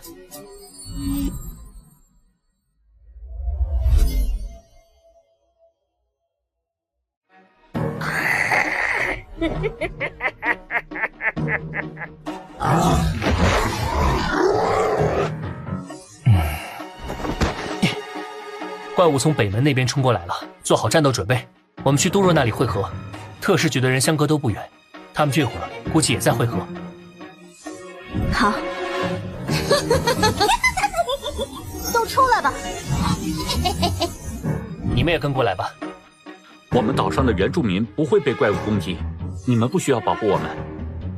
等驱赶完怪物，我们一起去岛屿边缘位置，看看能否出去。好吧，我们走，小易。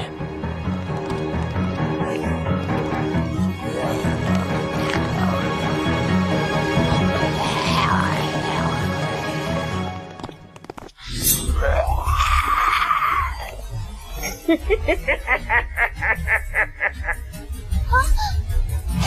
心！我来，别找死！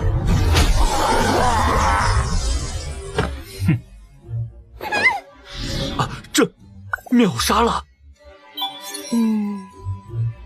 继续往前走，保持警惕。好。他竟然这么厉害！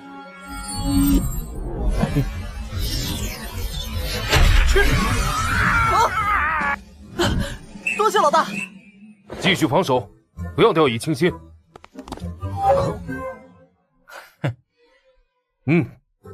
你们帮忙清理一下漏网之鱼，保护好李文栋和小易。好。久等了，来了就好。我先打扫战场。不好！要不是知道你底细，我都认为你是 C 级玩家了。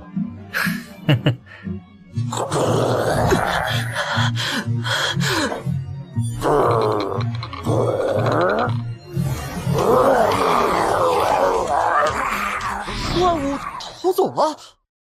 怪物竟然是沿着正常路径撤退的，甚至没有破坏建筑，感觉跟遴选副本里的怪物定时行动休息的规则很像。岛神难道是利用了这种手段吗？辛苦了，你找到真相了？找到了。我把副本真相告诉你吧，你自己分析。不过作为交换，你得答应帮我一个忙。范潇这小子居然要我帮忙，不过他应该不会故意坑我吧？说吧，想必你也不会给我出什么太难的题。等你得到答案，通过副本，你得帮我把一对父女带离这座岛，帮他们在004世界分区找个安稳的地方安顿下来。安顿？这可有点难度啊！想在这个世界安顿下来，可不简单。还好，我上回在004分区调查情报时，得知了一个人类玩家组建并统治的一个安全区。去那里的话，花点游戏币贿赂贿赂，安顿下来应该没问题。不过我得提醒你啊，擅自把岛民带走，有可能会遭遇到岛神的强烈阻拦。我知道，若是岛神阻拦，我会挡住的。不过我的方法还没验证过，停留在猜测阶段，不一定管用。万一没用的话，你就自己逃跑吧。如果是这样的话，我没问题。全员集合。接下来我来告诉你们通关答案。啊，真的成功了！吴谦，你在战斗中受伤比较多，先结束副本，回去疗伤，顺便把这件事报告给总部。好，你们几个跟着我，试着寻找下岛神和那些玩家二代们的藏身之地，尽可能搜集副本情报。好，范二，啊，快下来！就不能取点正常名字？别管了，个人爱好。怎么了？出事了！李文东父女不见了。什么？两人都不见了？是的，之前刚开始战斗的时候，他们就在我和之子身后。等我们把注意力集中到战斗上，回过神后，他们已经不见了。看来应该是岛神出手了。可不对啊，没完成祭祀不是只会抓一个人吗？没道理两个人都消失了。只抓一个人，这只是岛神自己给岛民们制定的规则，而不是副本的游戏规则。它毫无可信度，也无约束力。实际上，辱骂岛神都不一定是规则的条件。可恶！岛民的生死完全看岛神的喜好，很可能只是为了方便管理岛民而固定了抓人的条件。冷静，先找到消失的前后发生了什么。先别着急。啊，他们刚刚才被抓，只要能找到隐藏地点，我们就有把人营救回来的可能。隐藏地点会在哪儿呢？李文栋和小姨之前进屋没？没有，他们一直在我和之子身后。我害怕他们被落单的怪物盯上，还专门提醒过他们别过去。外面，之前说夜晚离开房屋的人也会消失，共同点是外面。外面和房屋里有什么不同？导致房屋安全是墙壁，还是天花板，又或是地板？对，是地面。地面？地面吗？你是说地下有问题？不知道，但可以赌一把。他们就是在这附近消失的。如果真有问题，应该就在我们脚下。无尘之盾，果然，地的下面不是泥土。就是那里。呵，好，欢声笑语，谈笑风生，是玩家二代吗？而另一边的是，李文东父女应该还活着，在那里。和我预想的一样，消失的岛民以及享乐的玩家二代，岛神暂时还没现身。不好！被发现了，在不确定岛神身份的情况下，不能打草惊蛇。啊！竟然闯进来了！你怎么敢的呀？第一反应是害怕与躲闪，这两个人应该不是岛神。这里是？那是？这几个都是玩家二代，先动手干掉他们！岛神，快救我们！快呀！他们要过来了！你们这些低贱的家伙，不准过来！追！好。这就是岛神。岛神怎么会是这副样子？不应该是吃人玩家吗？有些吃人玩家如果不收敛自己的食欲，遴选副本后，如果继续摄入其他生物基因，一旦出现意外，不是没有变成怪物的可能。只要能保持意识清醒，不彻底成为没有理智的怪物，应该也能算是玩家。什么？在副本里岛神被限制了，别管他，先救岛民。是老大。没错，如果没有限制，岛神刚刚就能使用道具或者直接攻击我们。岛神，快出手啊！岛神，你在干什么呀？岛神！遗言说完了吗？不好，完了！说完了就去死吧！不要！你们这种渣子，全下地狱去吧！暗之弓。什么人？回城。我的剑士有着破甲属性却没能破盾，说明这件道具至少是 D 级。1级玩家拿着 D 级道具，该说不愧是玩家2代吧。D 级防御道具，那上方呢？以防御。什么？玩家2代这边交给我们，你们先救人。好。虽然叫上范七七，应该能秒杀他们，但七七是我的底牌，不能随便用。当心，不要攻击岛神！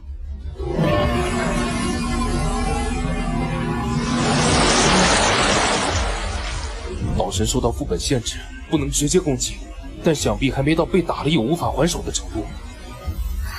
好险，很有可能我们攻击岛神后，岛神就能反击我们了。队长，啊，王鹏在这里。好，吴彦青，你先带着王鹏，看看能不能带他一起通关。质子，我知道，找到了。先让他们醒来，方便带他们离开。你们效率太慢了，让开！平血的耳环可以在50年内任意操控血液，而血液能带起的重量和我自身能举起的重量不同。虽然接近1000公斤的重量，有些吃力，不过这个方法可行。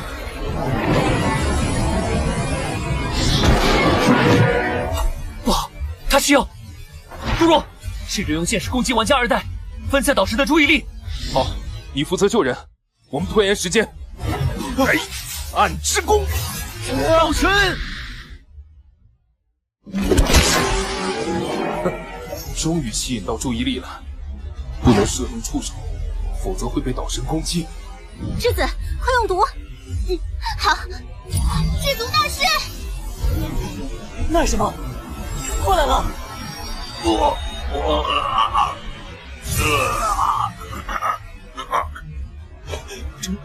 住手！老子啊，也要来个颠飞的！小心，手忙脚乱，绝对角度枪。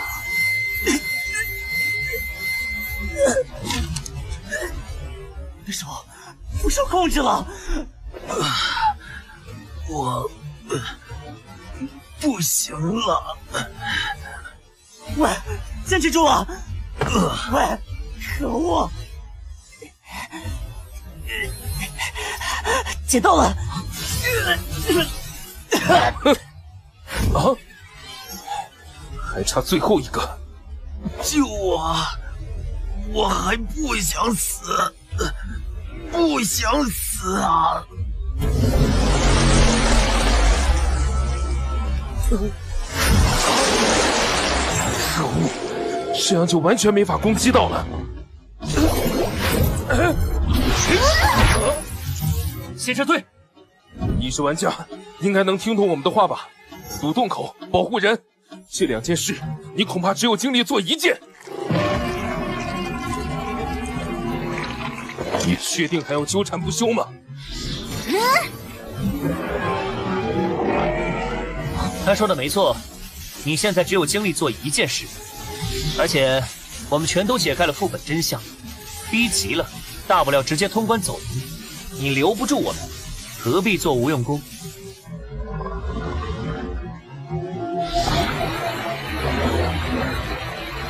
你们先上去，我有办法脱身。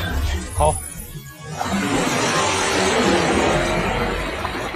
如果你刚才彻底发飙，全力阻拦我，即便我有同伴干扰你，想必我转移那些晕倒的人也不会那么顺利。你留手了，对吧？让我猜猜原因啊！即便我把他们都送出去了，只要你愿意，随时都可以把他们再次吞进来，对不对？可惜我会把他们送到房子里去，你想吞也吞不了。当然，这只能解一时之急，岛民不可能永远待在房子里不出来。不过我从刚进入这里就在观察，无论是昏迷的人山，还是玩家2代们活动的区域，无一不是围绕着这根中柱而存在。如果我没猜错的话，你应该掌握着一件大范围影响型道具，可以干涉城镇的土地，把人吞掉，然后送到这处地下空间来。是不是毁掉这根立柱，你就再无法把人吞到这里来了。猜对了，西西，就是现在，在动手。好，来玩吧，在这里啊！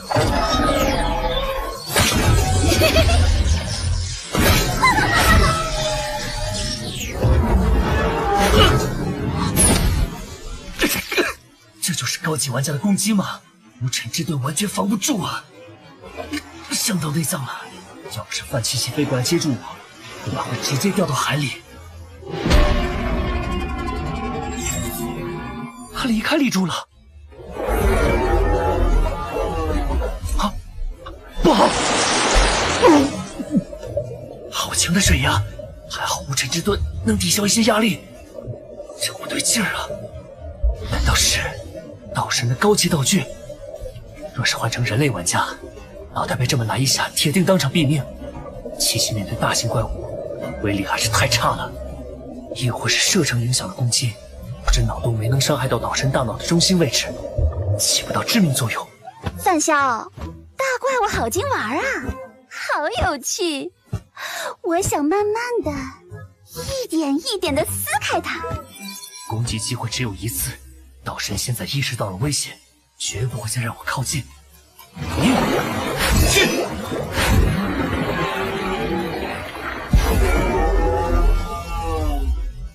啊！血液无法融进岛神的血管中，看来地级道具确实无法伤害高级玩家。算了，既然杀不了岛神，那就恶心一下他。范七七是概念攻击能力，那概念上破坏道具应该也能成吧？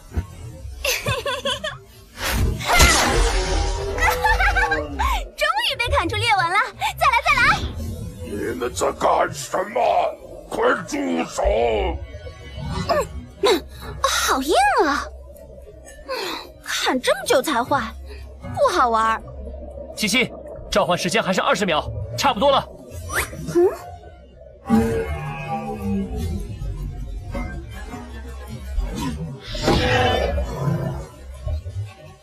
休想逃！岛神发怒了，快走！范萧到底对岛神做了什么？是我弄得那个怪物那么愤怒，导致整座城镇都在震动。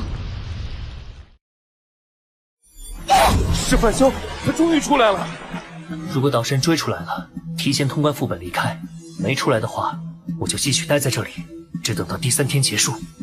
哎，怎么下雨了？那是什么？好恐怖的范围！哇，雨变大了，快回屋子！以岛神之前的自愈能力来看，现在他应该早已恢复，却没有追出来。看来那家伙没办法追出地面杀人。七七，你去休息吧。知道啦。你做了什么？怎么这么大动静？想试试能不能干掉岛神，结果如你们所见。你不是1级玩家吗？到底哪来的自信啊？范萧，你受伤了，好像伤到了内脏。来，我帮你治疗一下。谢了，感觉好多了。那太好了。哦，对了，副本期间岛神好像不能离开地下空间。我明明激怒了他，又破坏了他珍惜的道具，他竟然都没追出地面来杀我。什么？总之，这个副本应该没危险了，只剩下一些怪物，影响不大。也就是说，借不借宿都无所谓了。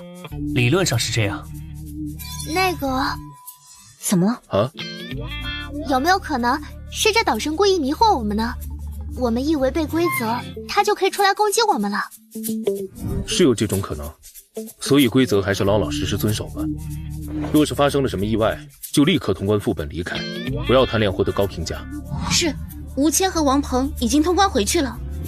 范萧，这次多谢了，要不是你，随机副本不会这么顺利。我们现在就去海边。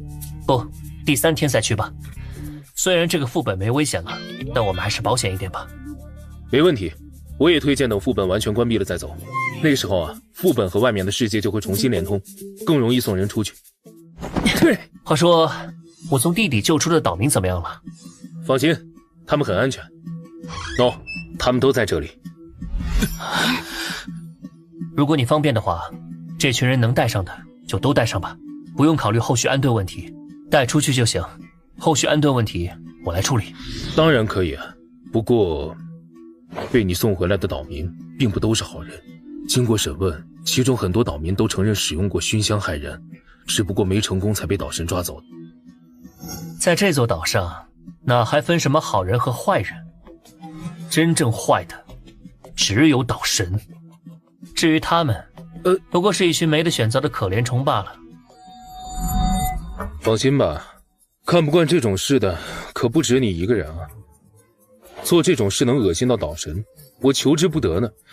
哎，说到恶心岛神，我们去把岛上的怪物全部干掉如何？算我一个。我也去，我也去。那就一起吧，赶在天黑前回来就好。不过我自己还有点事情要办，你们稍等我一会儿。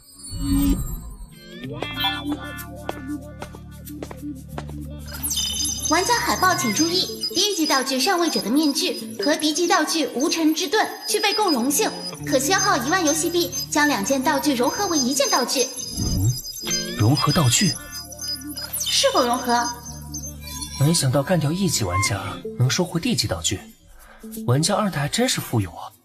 第一级道具上位者的面具，系统说明加载中。传闻卡尔城有位老板有一张不怒自威的脸，与他对视后的打工人不仅升职加薪的念头瞬间灰飞烟灭，连摸鱼的勇气都荡然无存。因为这压力不只是心理上的，还有物理上的。佩戴面具者以自身为中心，制造半径10米的射出立场，靠近面具越近，感受到的重力就越强。不知道这2件D级能合成什么新东西？融合完成。无尘之盾新增效果，可在半径5米范围内灵活操控斥力。无尘之盾效果强化斥力强度，增加了50%。范围内操控，也就是说，脚底把喷气就能原地升天，后背推一把就能自由飞翔。哈哈，完美！嘿，大家，我回来了。怎么样？这出场方式够不够拉风？所以你特意飞一圈回来，是为了显摆这个？可是范大哥，你会飞这件事，我们早就知道了。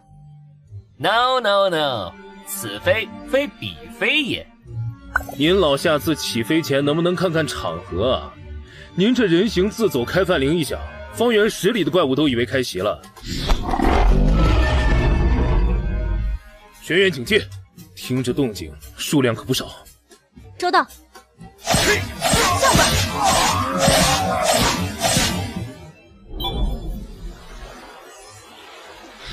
还有5分钟副本就结束了，届时岛神没了出手限制，难保不会追杀过来。你确定你真有办法拦下狂怒的岛神？答案我早就展露过了，这就是我的底牌。车票？哦，原来是这样。一旦副本结束，就可以用车票再次开启副本，这样岛神就又会被副本规则限制住。所以按约定，该你出手了。没问题。1级副本祭祀稿正式结束。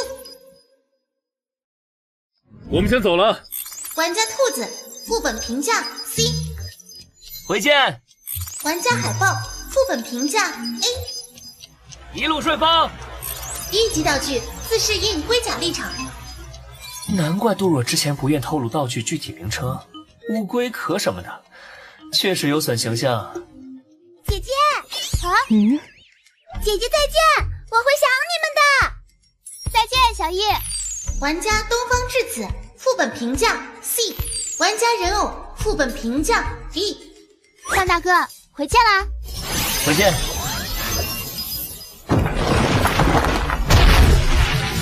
老神，副本开启。副本祭祀卡开启。小岛恢复平静了，还是范萧那小子有办法。太好了，这是在做梦吗？小易，我们自由了。哎，自由。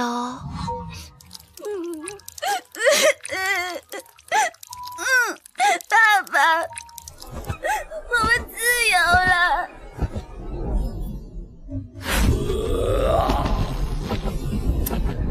把岛民全部带走，着实把这个怪物气得不轻。哼，可惜啊，你现在拿我毫无办法。可悲的是，就算带走了这批岛民，迟早还有新的倒霉蛋被忽悠进来，开始下一轮循环。变革人就是这岛神，或者说这个该死的副本本身。我确实没法干涉副本，但怎么干掉岛神，哼，我还真有点思路。当人力不足时，超能力就是贯穿阻碍的利刃。在被卷入随机副本前，我攒下了差不多8天的运气，仅仅8天的运气，恐怕是制造不出岛神死亡这种因果了。好钢得用在刀刃上，必须找一个突破点，找一件最合适的事来许愿。已累积幸运值1200点。祭祀岛这个副本会随机卷人，这意味着不确定。希望这次副本能随机空投几个秩序阵营的高级玩家进来。8天的运气，能不能出金，听天由命吧。希望这一次我能足够幸运。唉，7个了，7个了，全是车票玩家。脸黑如我，许愿果然又沉船了吗？唉，算了算了，非洲人认命，世上不平事多了去了，我还都能管得过来。咸鱼要有咸鱼的觉悟。祭祀岛副本已开启。提示： 1. 天黑前必须选好借宿人家。2. 每位岛民家里最多只能入住3位客人。3. 不得攻击岛民，违反规则会受到岛神严厉惩罚。副本任务：存活3天。规则没变，但我已经知晓了真相，相当于是带着真相进副本。估计无法再使用解密的通关条件了，那么只能待满3天通关。但城镇里已经没有岛民，我该找谁借宿呢？既然规则这样写了，那么只能住空房了。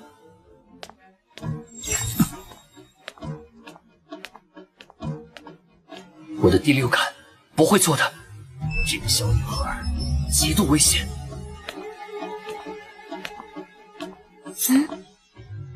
糟了，被锁定了。还好还好，她好像不是很在意我。现在应该马上跑。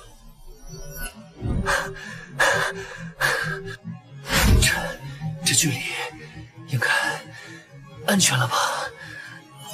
警告！警告！警告！啊，怎么了？这感觉比刚才还早，要出大事了。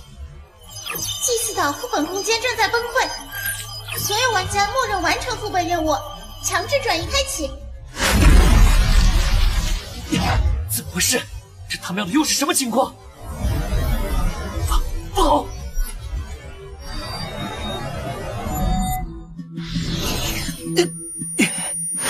你怎么回事？祭祀岛炸了，离爆炸中心太近了，到现在都还在耳鸣，得尽快恢复一下。他们是之前进入祭祀岛的车票玩家，你们也是因为副本受到重伤的吗？是啊，你也是吗？我们刚接到副本任务，就通关了。你知道是怎么回事吗？鬼知道啊，这不是浪费我的车票吗？成功混入了，也不算浪费吧，可以往好的方面想。这次我们非常轻松的通关了，白捡了一回奖励。1级评价给的奖励有个什么用啊？就给1张车票、1瓶净化药剂、1点游戏币，那也太少了吧？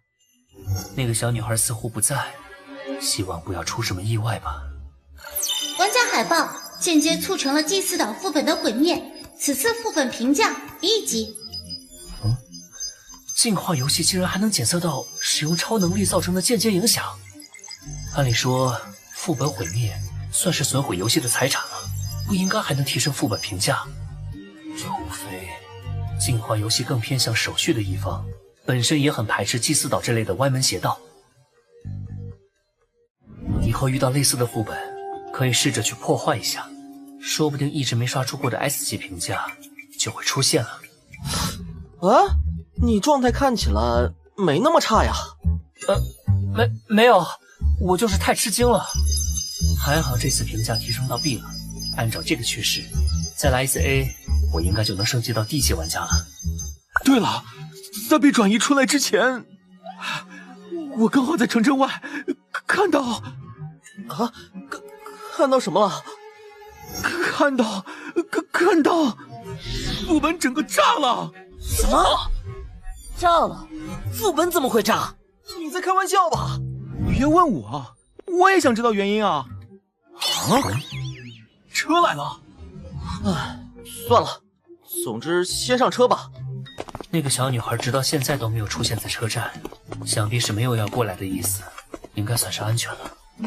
已经连续4天没睡觉了，中间又召唤了2次范七七，精神上已经相当疲乏，急需休息来恢复一些精力了。可惜不能真睡着，坐过站不说，列车上也不是绝对安全的。七七已经是个成熟的工具天使了，要是能主动帮我预警，遇到危险了自己跳出来保护我就更好了。各位玩家请注意，列车插播一条悬赏。又是针对超级玩家的悬赏广播，这么久了还在播，估计是一直没抓到人吧。超级玩家是 S 级玩家吗？超级玩家确实是 S 级玩家，但 S 级玩家并不等同于超级玩家。S 级玩家只有满足了3个条件后，才会被游戏认可为超级玩家。条件分别是：进化率达到100%，拥有 S 级道具，拥有 S 级副本。3种条件。拥有 S 级道具，我做个1级副本就能得到1级道具。S 级玩家拥有 S 级道具，这应该很简单吧？具体情况我也不清楚，只是听说 S 级道具很难通过正常途径获得，基本上所有高级玩家都在争抢。没想到还能意外得知 S 级玩家和 S 级道具的情报，还是有点收获的。并不是每一位刺客都值得我亲自找过来。希望你有这个价值。是他是怎么进来的？杀戮天使！哇，范潇，她好漂亮啊，我好喜欢她。你的精神刚才波动了一下，是在使用天赋吗？不过无所谓，去。动不了了，先下手为强。七七，动手！啊！终于可以出手了。失败了，我没法摄影进在体内。既然如此，那你再试试我这招。居然能伤到我，你好像很有趣。动不了了，那我就实体化解除，再度实体化。范潇，他好强啊，我好像打不过他，要不我们逃吧。范潇，你什么时候吃那么重啊？糟了！敬畏生命者才能审判生命，这就是我等的生命法庭。生命法庭？恭喜你合格了。能动了？等等，他的意思是，他是来自生命法庭的。还好，以目前的状况来看，对方对我应该没有敌意。既然不是敌人，就没必要结仇。七七，你先别急。你是灭国，根据广播的信息，与生命法庭有关，且不久前来到了G08节点的高级玩家，就只有灭国。而刚好眼前这位少女，实力强得不像话，很明显是高级玩家。我不喜欢这个称呼，你的天赋很厉害，通过考核想必没什么问题。我允许你提前叫我一声老师。你也是刺客职业？真的能有刺客直接把整个副本给弄炸的吗？而且还是蘑菇云啊！怎么，我是刺客让你觉得很奇怪？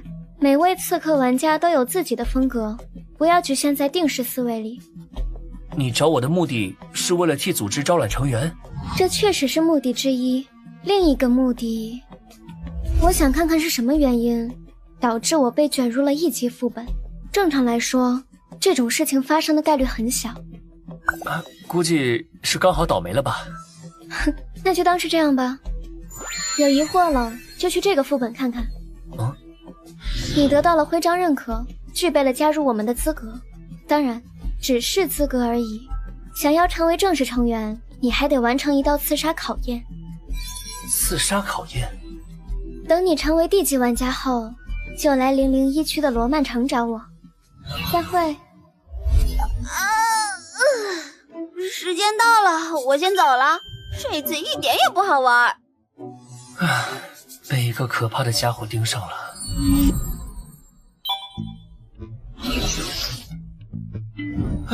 总算回来了。特事局应该能通过眼线知道，就不报告了。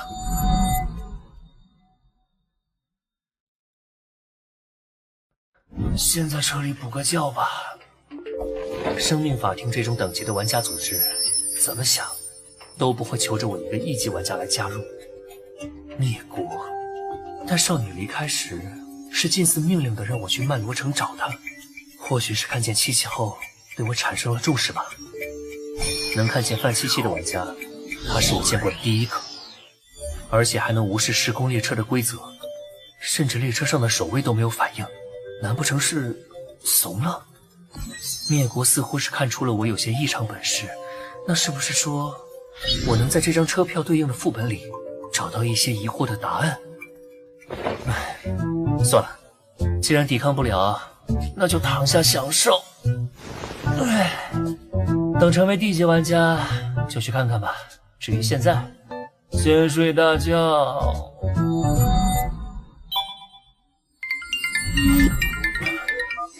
喂，有事吗？来吃。接通了。你打电话难道不指望人接？不是，姐姐说你通关需要3天，但副本和我们这里在时间流速上有差异。我在想你是不是已经回来了，就打电话确认一下。没想到一下就拨通了。哎，我现在跟姐姐还在安城，我们什么时候见面？我还得接受你的雇佣。发个定位给我，我来找你们。这次进入副本后，现实时间过了3天，果然每次流速都不一样。祭祀岛副本奖励发送中。趁这个时间整理一下道具吧。玩家本身持有的车票越多，完成副本后给的车票就越少。虽然我已经有很多1级车票了，而且一旦升到D级就作废，但多来点也好啊，万一特事局能回收呢？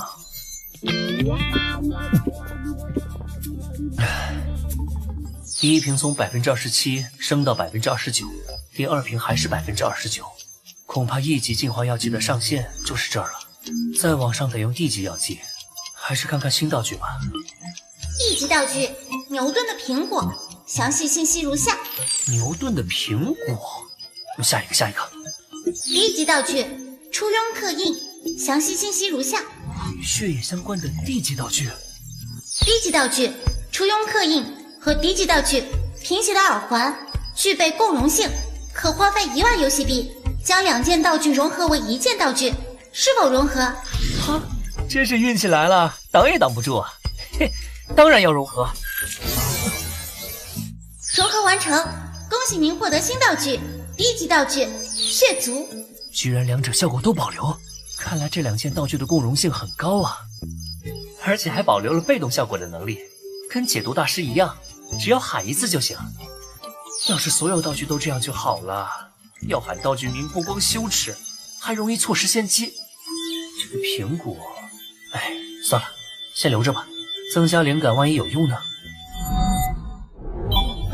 舒服了。现在可以说说你后来把岛神怎么样了吗？你好像很笃定我会搞事啊。不然呢？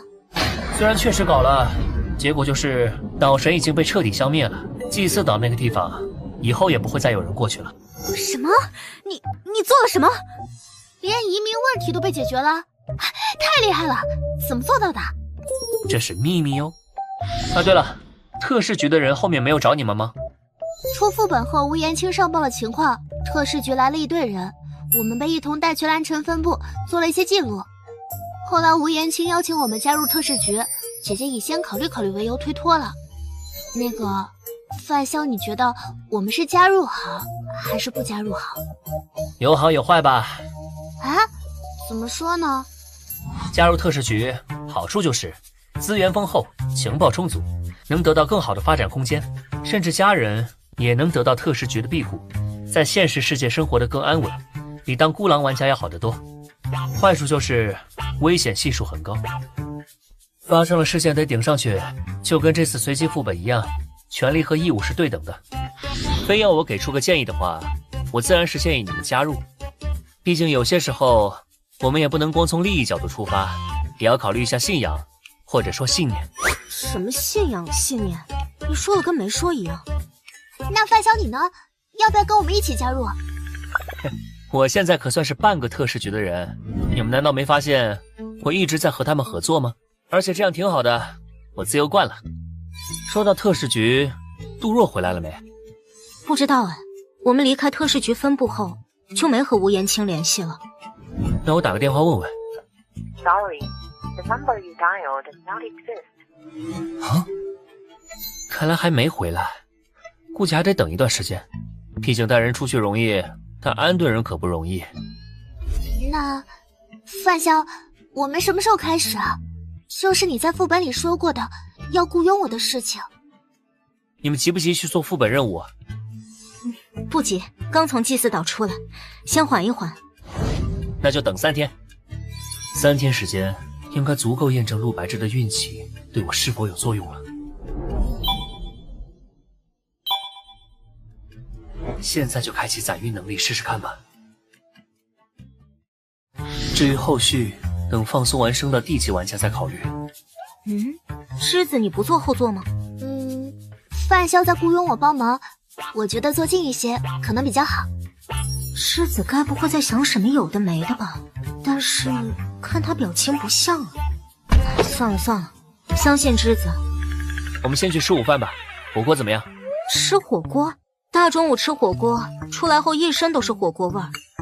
你的衣服是道具，又不会脏，怕什么？白质的话，一会儿吃完饭，顺便去买点新衣服吧，再去我家洗个澡就没味道了。而且我的主要目的不是吃饭，是实验。我得验证有陆白质跟着时，我还会不会倒霉。比如吃火锅突然呛着了，辣到嗓子眼儿，或者夹菜的时候溅到衣服上之类的。你可真够拼的。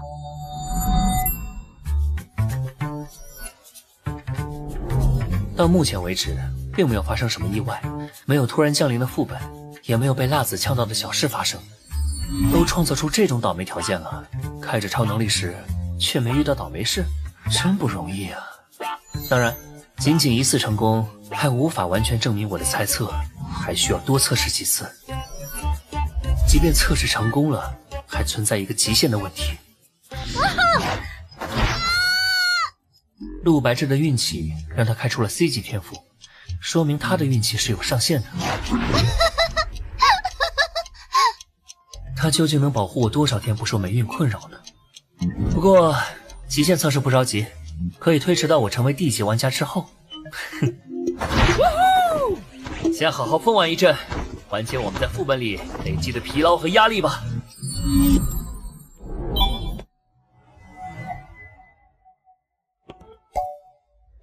哇，真是没看出来，你做饭竟然这么好吃啊！姐姐也这么觉得吗？范萧，你以后的女朋友肯定有口福了。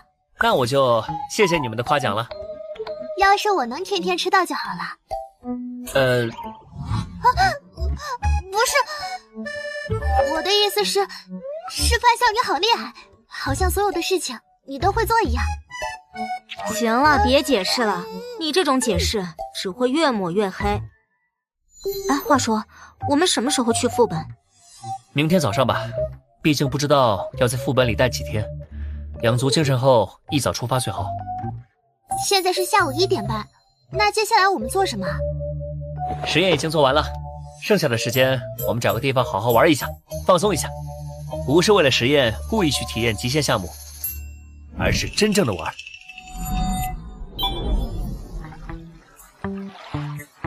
没想到范萧你连开船都会，这有什么？小时候我爸在某个岛上教我的。臭屁！能说说你是怎么发现你的运气是能控制的吗？你还惦记着这件事呢？我就是个普通人，只是爱研究一些稀奇古怪的课题罢了。运气是其中之一，没你想的那么神秘。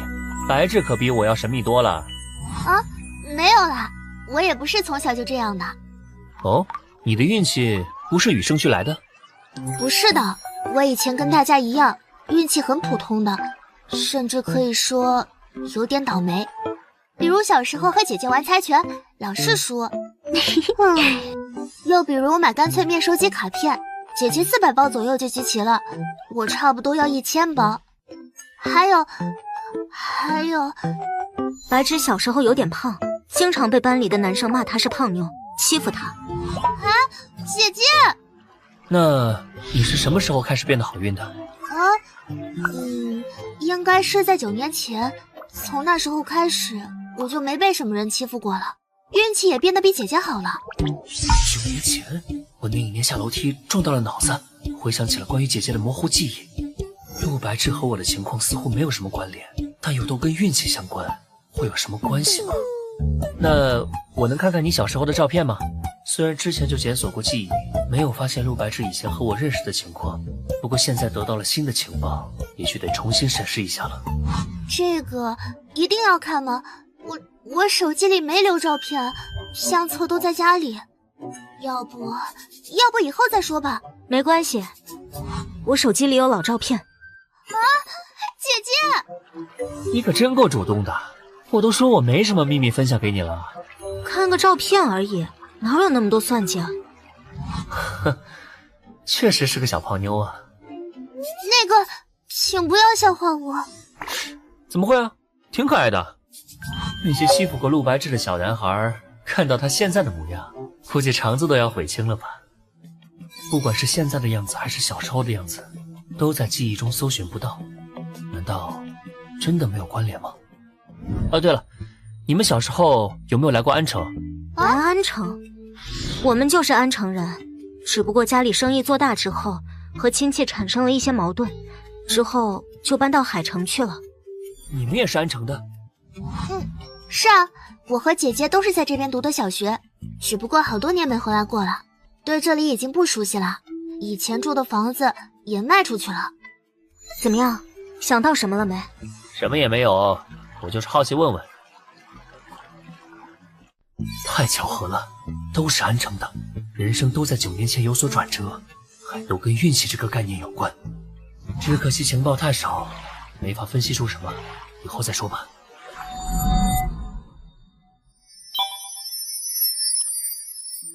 杜组长，你交上来的资料我已看过了，不过其他人还不知道具体情况。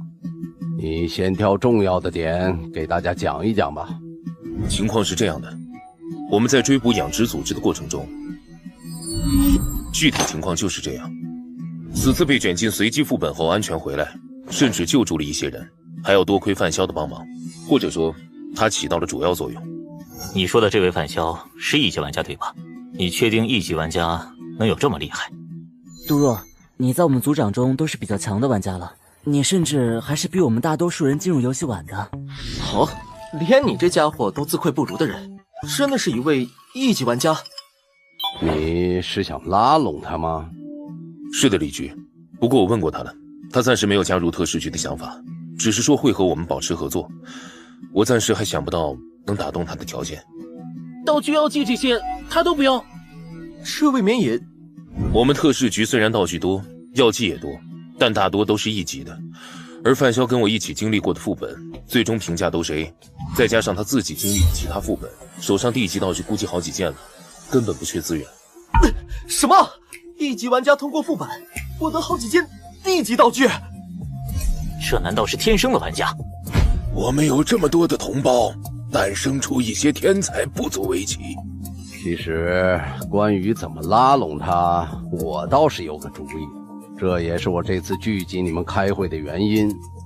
加上这一次的祭祀岛随机副本已经出现过7次，频率随着进化游戏的不断加剧呈现上升趋势，已经牵连超过100位民众伤亡。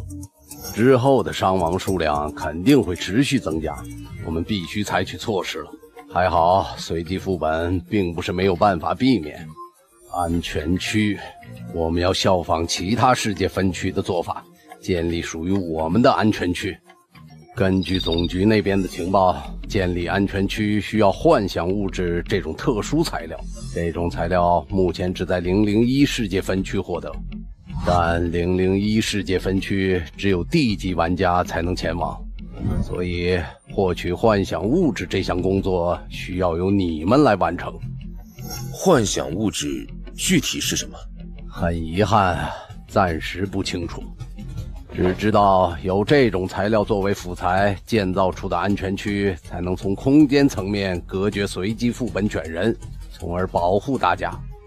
不过你们放心，现在特使局已经初成规模，情报收集工作在稳步进行。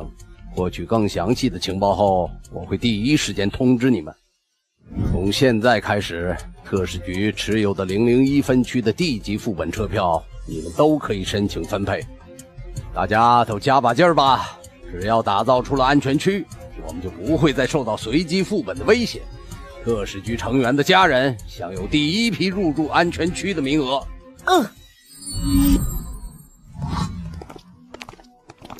李局，你是说我能用安全区的名额去拉拢范潇吗？不，拉拢不是靠交易。陆组长，你的眼光要放得长远一些。拉拢靠的是持续的善意，既然他愿意和我们合作，说明他心里有国家，有时候缺的只是个契机而已。你调查下这位范潇同志的家人情报，根据具体人数给我上交一份申请上来，这算是特使局给予他此次帮忙的奖励。没问题，是我欠缺考虑了。李文栋妇女我已经安顿好了。啊，谢了。花了多少？3万游戏币。3万？你没趁机虚报吧？这都值3件1级道具了。你就是这么看我的？我可是把他们安顿到了安全区啊！安全区并非只是个名字，建造它的辅材里有幻想物质这种特殊材料，故而安全区可以隔绝随机副本卷人。我这么一说，你应该理解住进安全区的名额的价值了吧？好吧，我之后转给你。不过，幻想物质是什么？果然好奇了。这个我也不清楚，目前只知道个名字，以及在001区有获取途径。你那边若是有什么情报了，可以提供给特使局，我们会视情报的价值给予一定的报酬。001区嘛，我记下了。先说到这里吧。001区我迟早会去的，灭国还在等我呢，或许还能从他那里打听打听。等等，先别挂，我也有重要的事。你这次帮了我们很大的忙，特使局决定给予你特殊奖励。国家目前在筹备建立安全区的计划，一旦建成，你的家人将享有第一批入住资格。怎么样，这个奖励到位吧？啊，谢了，恩情我记下了。这下加入特使局的优势又多了一个，你们可以好好考虑一下。安全区还没建成呢，现在讨论这件事还为时过早。我打算等成为地级玩家之后，再考虑加入特使局的问题。我和姐姐一样。也好，那就成为地级玩家后再说吧。走吧，我们在外面吃顿饭，然后休息一晚，养足精力，明早进腹。是杜若还有什么事吗？是妈呀，妈。范少，我今天打电话到你公司去了，他们说你早就辞职了，怎么回事啊？嗨，甲方太难伺候，就辞了。你为什么要骗我啊？是不是嫌妈管你太多了，还是嫌妈照顾弟弟妹妹没有关心你啊？没有，这不是怕你担心吗？我最近有点忙，没时间过去。你都辞职了，还忙什么呀？既然你闲着，就过来待段时间吧。我们很久没有见过面了，你妹妹小玉啊，也成天闹着要见你。妈，我真没空，忙着和女朋友玩，现在正在约会。女朋友？啊？真的？当然是真的，你不信我发张照片给你看。那你发过来吧，正好我帮你看看合不合适啊。啥？好，您稍等，我就客气一下。老妈怎么还当真了？这下怎么办啊？那帮个忙？演女朋友？一起拍张照就行，当个挡箭牌。那个，还是我来演吧。啊，姐姐她不喜欢男生触碰自己。我确实不喜欢男生触碰，但从来没有排斥范潇。难不成白痴他？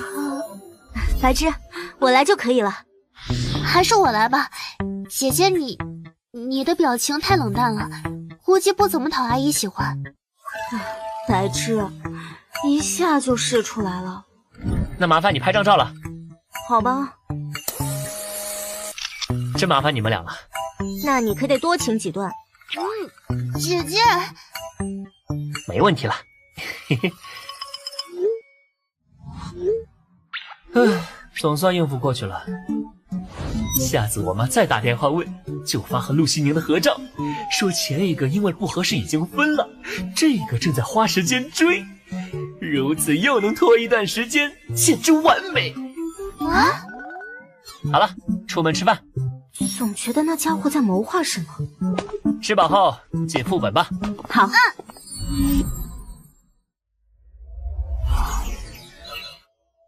又是新义回廊站004分区，我不喜欢那里。那里是高级玩家的天堂，低级玩家和普通人的地狱。除了有实力又想为所欲为的人以外，没谁会喜欢那里。如果这次顺利成为地级玩家了，我可能会去004分区看看。你这算不算是立 flag？ 嗨，我立的 flag 多了去了。各位玩家请注意，本次列车即将抵达兴义回廊站，请要下车的玩家提前做好准备。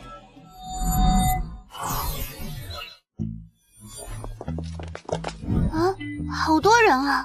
一般副本都是那么多玩家吗？这次参加副本的玩家数量这么多，这么多人应该没法集体行动了。和陆家姐妹组队行动应该没什么问题。疯狂动物园副本已开启。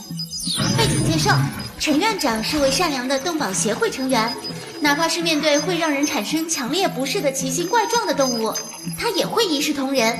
为了给这些动物们一个温暖的家，陈院长推翻了此地的旧设施，建造了这座动物园。他细心地照料着所有动物们，和他们玩着互动游戏，10年如一日，不曾有丝毫懈怠。动物园也变得越发出名，慢慢吸引了来自各个地方的游客。副本任务已发放，提示如下。啊，副本名字好像跟动物园名字不一样啊，不是新义城动物园吗？确实，虽然没规定必须一致，但白芝注意到的地方可以重视一下。另外，你们发现没有，游戏提示里说夜晚不能外出，又说集齐10枚徽章后可以外出，而集齐10枚徽章就可以直接通关副本离开的，没必要继续留在这里。所以我推测，集齐10枚徽章很可能是完成第2个副本任务的前置条件。没错，以此来推理，这座动物园的一些秘密可能要在晚上才会呈现出来，白天恐怕找不到什么有用线索。不过还是先进去看看再说，光凭几条游戏提示推理，很容易因为信息不完整而出错。看起来和地球的普通动物园差不多，白天果然看不出什么忙。投喂用的食物，请在此处购买。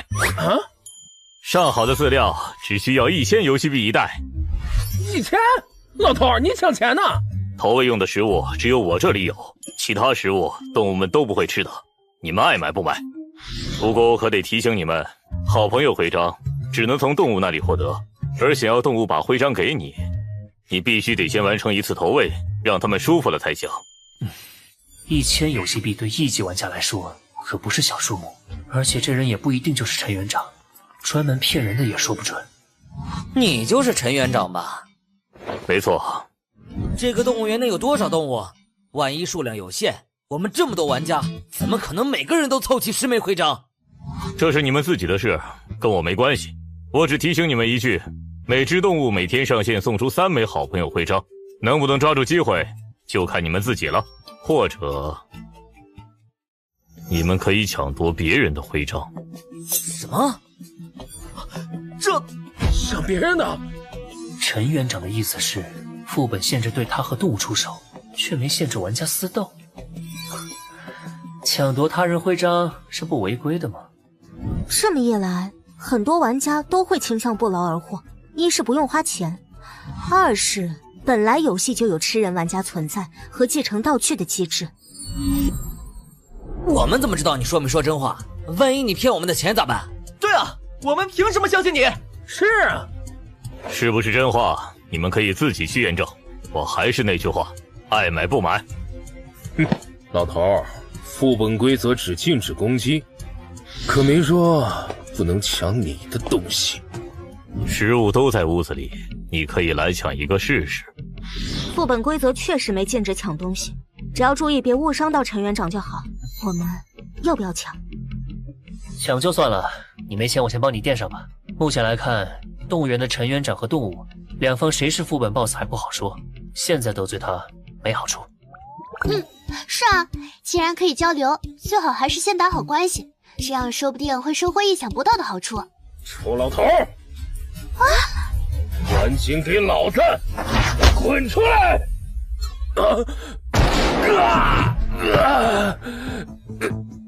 居然毫发无伤，难道那木门，还是说房子是道具？要买的就来买，不买的就离开。怎么办？再看看。给我来2袋。我要1袋。哎，陈园长，你说任务需要完成孩童的心愿，那这个动物园里有没有孩童啊？这里只做食物生意，不做情报生意。哎，买了就让开，别等着别人买。那个，我游戏币不够1000，可不可以先赊账啊？游戏币不够，或者没有游戏币的，就用苦力来换食物。陪我打1天工，帮我把动物们的粪便全部清理完，再把动物园里里外外打扫干净，我就给你1袋食物。有人盯上我们了。兵来将挡，水来土掩，暂时先别管他们了。我们先去动物们那边吧。每只动物每天只会送出3枚徽章，我们必须要抓紧时间才行，可不能被其他人抢先了。3枚徽章，你们说会不会早中晚各送1枚？如果是这样，3餐跟我们人类一样的习惯，说不定这些动物原本都是人类。是人类也不足为奇，说不定都是进化失败的进化者。别忘了副本的背景介绍里提到过，陈园长养的是一群奇形怪状的动物。那这座动物园确实够疯狂的。万有引力！终于舍得出手了。围城！动手！火箭好雨，同体自然。手忙脚乱。身体燃烧起来了！赢！无尘之盾！什么？还有后招？可恶，看不清他们在哪儿了。找到了，就是这个方向。制毒大师，锁定！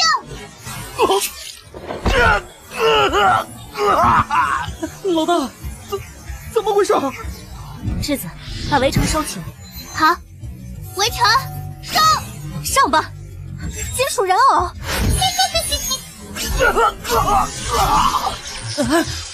居然毫发无损的干掉了老大！我可不想随便死在这里！快跑！记住他们的相貌就好，省点力气吧。可是，别忘了，玩家之间是可以互相抢夺徽章的。这就是你不出手的理由吗？怪不得你都没出手，确实值得放长线。自己赚钱跟抢钱，当然是抢钱来得快吧。而且是他们先不长眼对我们出手的，只是抢他们的徽章已经很仁慈了。好像说的没什么不对。人头狗，3不沾，4不像，5杂6畜兽。这都是些什么动物啊？范晓可能猜对了，这些动物说不定真是进化失败的进化者，身体里混了多种基因，和这些名字很贴切。进化失败的进化者不是会失去理智吗？可副本背景介绍里有提到陈园长经常和这些动物玩互动游戏，失去理智的怪物应该只想吃人吧？怎么还会跟人玩游戏啊？不清楚，可能有例外。也许并不是所有失败进化者都会失去理智，比如我们之前遇到的那个大海怪。光靠猜没用，去看看就知道了。你随便选一个吧。那我们先去四不像吧。行，我们走。没想到星翼城动物园的面积并不小啊。通过阶梯翻越了一座小山，又走了差不多5分钟路程后，才到达目的地。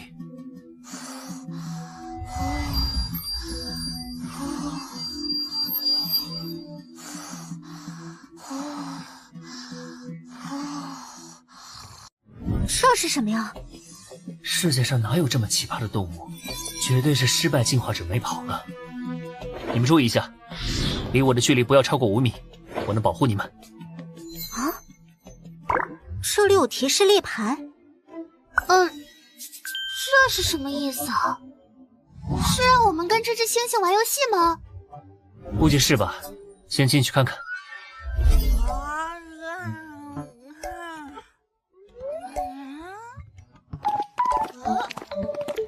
太好了，又有人来陪我玩游戏了。这个东西竟然说人话了，这星球崛起！他竟然还会说话！这个怪物怎么想都不会是高级玩家吧？总不可能有玩家愿意被圈养在动物园里吧？还是有理智的怪物，可应该得是岛神那样，被游戏认可的高级玩家才能保持理智吧？你们怎么不靠近了？还玩不玩游戏啊？停一下，我们带来了你的食物。呀，熏肉干儿，熏肉干儿！呵呵，小朋友，我们给你熏肉干，你把好朋友徽章给我们，好不好？那我给了你们徽章，你们还会和我玩游戏吗？当然会啦，哥哥和姐姐们最喜欢玩游戏了，你看怎么样？这样啊，但是我拒绝。啊？你们都是笨蛋，笨蛋！外来的家伙真好骗。所以想要得到徽章，必须先和你玩游戏。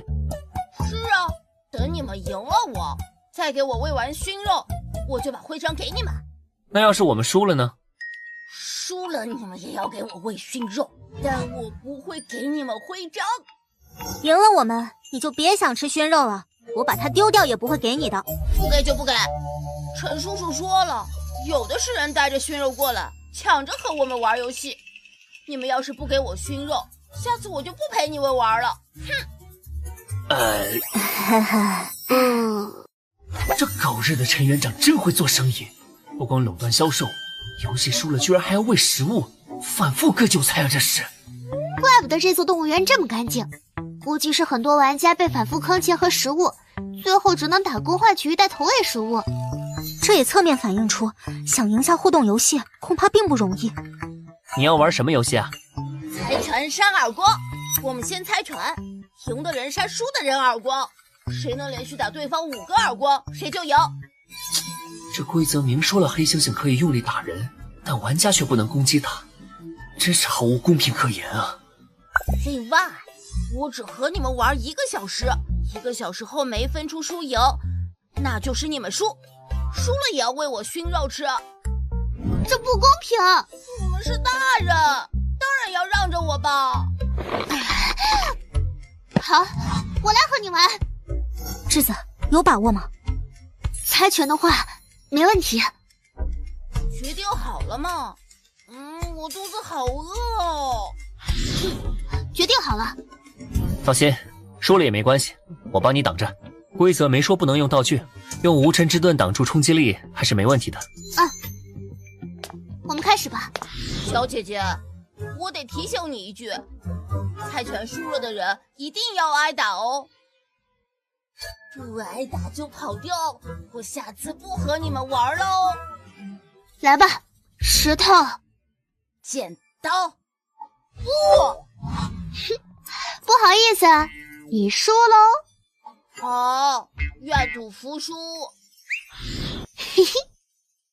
哼，第一把而已，是我让你的，再来。再来！再来！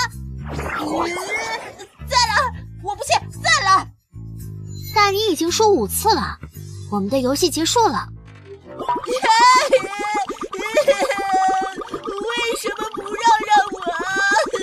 你们大人好过分，好过分！你这大怪物才过分吧？反差感太大了，有点恶心。那乖，把东西吃了再哭吧。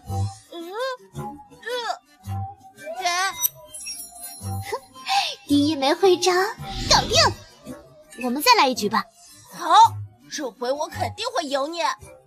石头剪刀布，石头剪刀。为什么赢不了啊？这个副本好简单啊！姐姐，饭香，给。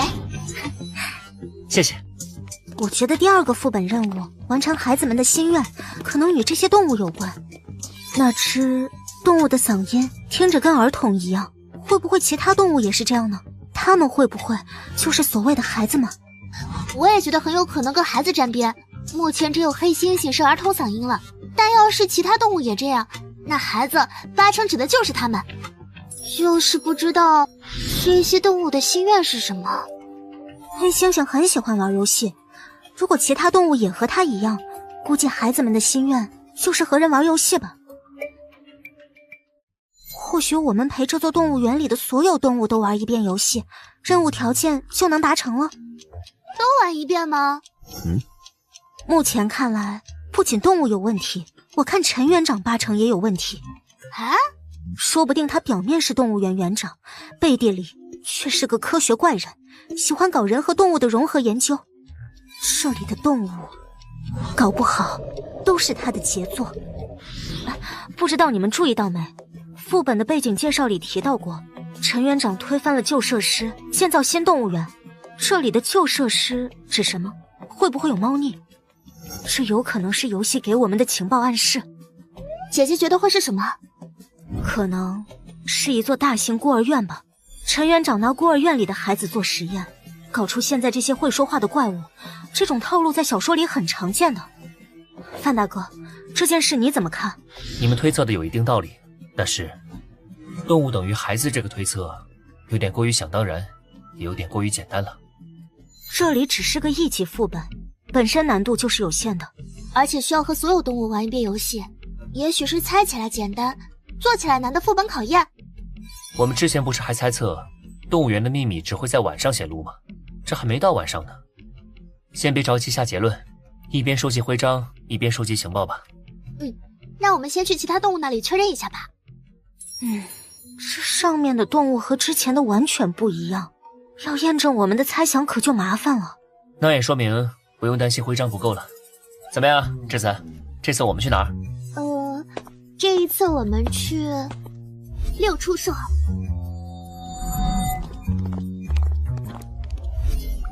就是这里了。好高大的门啊！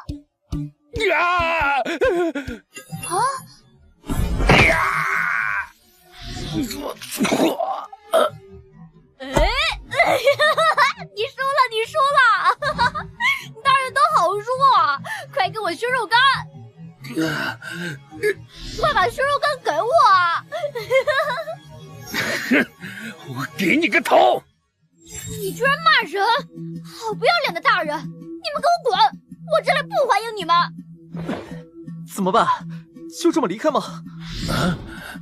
我们回去，动手干掉他，把徽章全抢过来。你确定？规则不是不允许吗？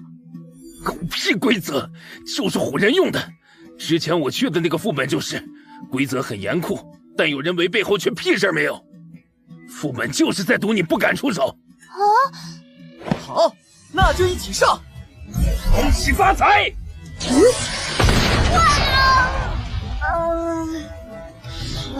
我没事。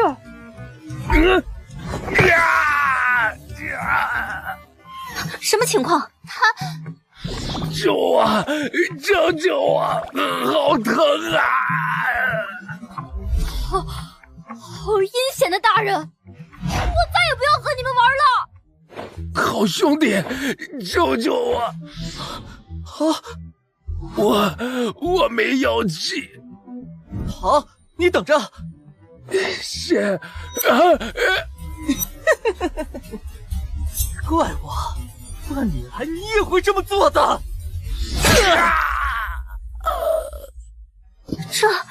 他是你的同伴吧？你为什么？哼，临时搭伙罢了。这里就让给你们了。算了，动物在前，没必要追他消耗精力。难道是因为他违背了副本规则，攻击了动物？攻击的伤害反过来降临到自己身上？看起来确实是这样。这究竟是道具效果，还是其他什么原因？暂时没法确定，要么是陈园长的道具，要么是副本规则会主动惩罚违反的玩家。我们对副本的了解很少，还是先不要妄下定论好了。也是，反正这个副本难度对我们来说不大，没有必要铤而走险。人类好可怕！人类又进来了！你们不要过来啊！别害怕呀，小朋友，我们是来玩游戏的，不是来伤害你的。真的吗？你们可不能骗我！果然，声音和心智都和孩童类似。这些动物很可能就是副本任务提到的孩子们。玩游戏赢了你，给你喂熏肉干，你才会给我们好朋友徽章，对不对？对啊，这是陈叔叔的规定，不能违反。对了，你叫什么名字呀？我才不告诉你呢！陈叔叔说不能把名字告诉你们这些外来人。你悄悄告诉我好不好？你悄悄的跟我说，你的陈叔叔又不知道。不行。这样吧，只要你告诉我，我就多陪你玩几局游戏，行不行？真的？陈晓，我叫陈晓。真乖。那我们赶紧玩游戏吧，快点！别着急，你还没介绍你的游戏规则呢。对啊，我的游戏是比铁头功，看看谁的头更结实。哦，怎么比？很简单，用脑袋撞脑袋，谁的脑袋先流血，谁就输了。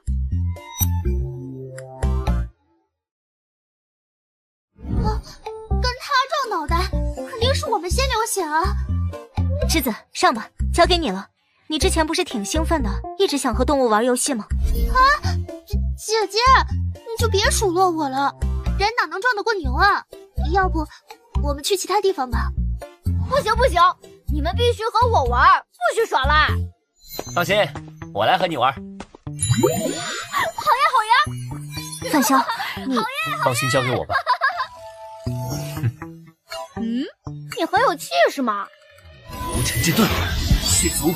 好了，我们开始吧。那我可要上喽！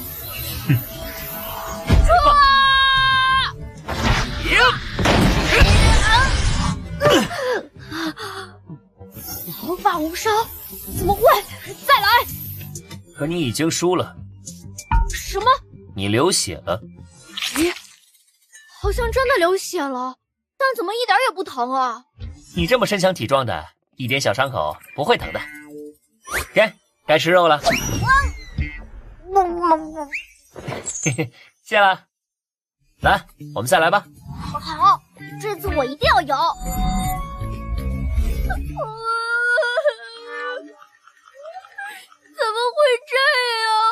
怎么会这样？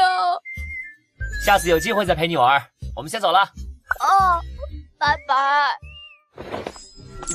小孩子真好骗。你是用你那件可以控制血液的道具，往他头上抹了血液，对吧？是啊，确实没动手和脚，对吧？这个牛头怪物说自己叫陈晓，这明显是人的名字。陈园长为什么要给动物取人的名字？也许这不是陈园长取的名字，或许陈晓本就是这个牛头怪物的名字。我们不是怀疑这些动物之前都是小孩吗？而且他们还都姓陈，说不定这个牛头怪原本还是陈园长的亲人。应该不会吧？陈园长应该不至于拿自己亲人做实验吧？这谁说的准呢？别忘了这里是星翼回廊站。我看陈园长对这些动物挺好的，说不定他们变成这样，并不是因为陈园长，反而他是一直在照顾他们的人。对啊，而且姐姐你要记得，我们没有必要去探究清楚真相，只需要专注于副本任务。也对，我们专注于集齐徽章，完成孩子们，也就是动物们的心愿，这2件事就好。是啊，而且我们还不知道孩子们真正的心愿是什么，情报太少，等晚上我们去员工宿舍探索以后，再考虑这些吧。好，那白芝，我们接下来去哪个动物那儿？我看看。我们先去长颈驴那边，再沿着这个方向一直继续吧。于是范潇3人从长颈驴开始，沿途依次去了5只动物所在的场所。长颈驴，范潇使用无尘之盾的斥力效果飞起来，从而伪装成跳高。一积水，范潇同时动用血族和无尘之盾，以300%的身体素质，再辅以炮弹般的斥力辅助，强行赢下了游戏。马骑马，范潇直接贴地飞行。海豚鲸鱼，他同样靠着无尘之盾扫开水的阻力赢了下来。狗头兽，陆白只再次上场，自然也是大获全胜。至此，3人一共获得了21枚徽章。陈晓、陈清泉、陈烈、陈然，还有邱泽、邱平。除了最开始的黑猩猩的名字没问，其他6只动物都问过了，并不是所有动物都姓陈。这下发现问题了，如果这几人都是陈园长的亲属或者亲朋好友，不可能在变成动物前都是小朋友吧？所以，我们只能推测，是他们变成动物后智商倒退到了幼儿水准，甚至连声音都变稚嫩了。但这样一来，他们还算得上是真正的孩子吗？所以那也只是一个推测。我们还有之前陈园长利用孤儿院孩子做实验的推测，和现在的情况也非常符合。还是跟你下午说的一样，等晚上收集情报后再讨论推测吧。对了，你们也发现了吧？宿舍和大门相距很远，几乎是故意被隔开了距离。哦，陈园长刻意让玩家晚上待在宿舍，说不定是因为秘密会在晚上暴露在正门。很可能陈园长在试图隐瞒什么，我们直接悄悄跟着他一晚。既然要跟着陈园长，那我们现在去员工宿舍干嘛？直接现在就跟着他不好吗？我们已经有21枚徽章了，可以让2个人在夜间行动。姐姐，难道你们要去抢其他玩家的徽章？别说的这么暴力，别忘了今天早上攻击我们的玩家，我们现在不是抢，叫索要赔偿，出来混迟早要还的。你别忘了玩家都是什么人，我们怎么可能单独留1个人在宿舍呢？而且只要我们1亮徽章，肯定会有人动心。所以我们不是抢劫，是挨打以后索要精神损失费。就是这样。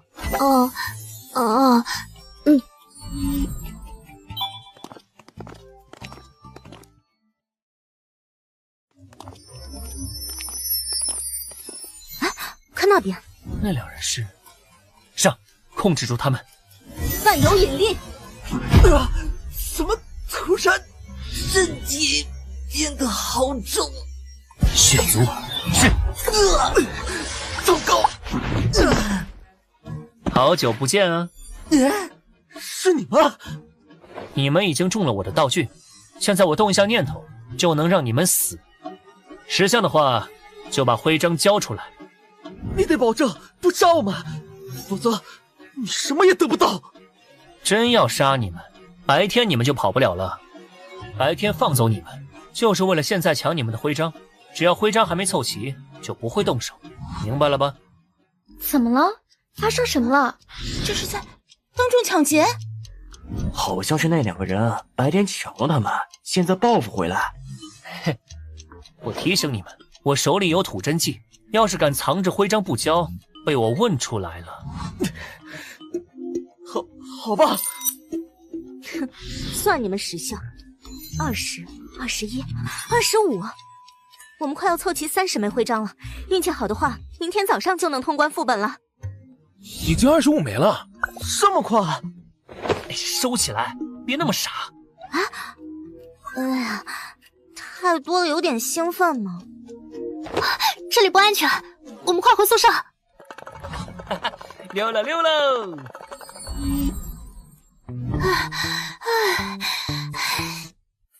能成功吗？会不会被人看出是陷阱？放心，玩家又不是傻子，这么明显的陷阱还能看不出来？但贪婪会压倒恐惧，一个人不敢来，多聚一些人就敢来了。我们现在可是大肥羊。先做好准备吧，别阴沟里翻车了。金属人偶，无尘之盾，城墙。先把血刃埋伏起来，万一有穿洞的，我们直接打击到。布置好了，等鱼上钩吧。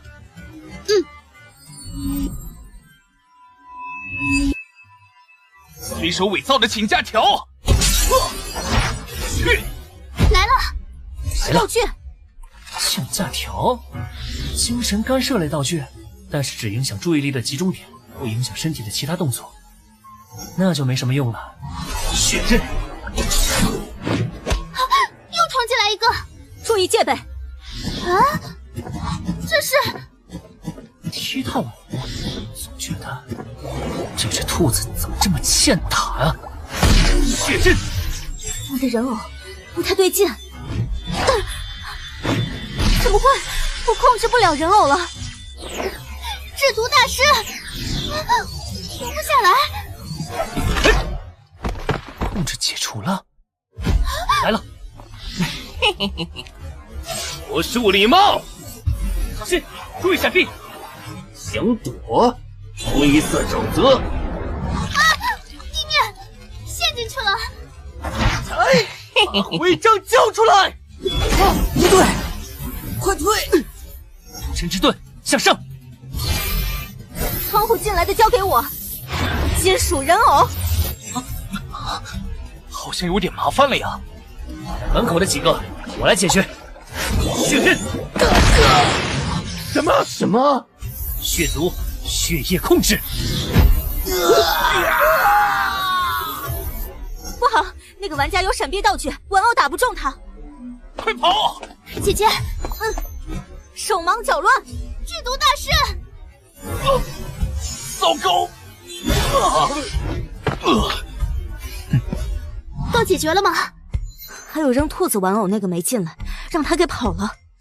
别管他了，这里有5名玩家，就算每人只有1枚，也足够凑齐了。那么，你们是想挨揍，还是乖乖交出徽章？交，我们交。赚了，让人强行注射的纸条，让人强行攻击的玩偶。按照游戏定位，这属于强控技能，能瞬间扭转战局或者抢占先机。精神干涉类的道具真危险啊！也许这次副本完了，你也能得到1件。他们的徽章还挺多的，拿到了11枚呢。不知道多收集一些，能不能提高副本评价？怎么，抢上瘾了？不劳而获，确实挺上瘾的。比起徽章数量，应该是通关时间更影响副本评价。为了收集徽章延长时间，算是本末倒置了。既然如此，我们抓紧时间吧。你们拿着，这样每个人都有10枚以上徽章，可以在夜间自由行动了。确实得抓紧时间了。陈园长可能在9点会有动作，我们现在赶过去。这是时间紧张，我直接带你们飞过去，准备好了吗？原来你能带人飞啊？能带，但消耗挺大的，不是紧急情况一般不用。我们要不要再靠近一点？光线太暗了，远了看不太清。姐姐，我们还不确定陈园长是否危险，还是暂时别靠太近了，被发现了就不好了。其实靠近一点也没关系，但不能太过火，否则有10枚徽章就能夜间行动的规则就太像摆设了。观察的事情就交给我吧，我的道具能让我有夜视效果。夜视？你的道具效果还真是五花八门的。初拥刻印和平邪的耳环融合后，除了不能初拥别人，不能物化、蝙蝠化，我和真正的吸血鬼区别不是很大了。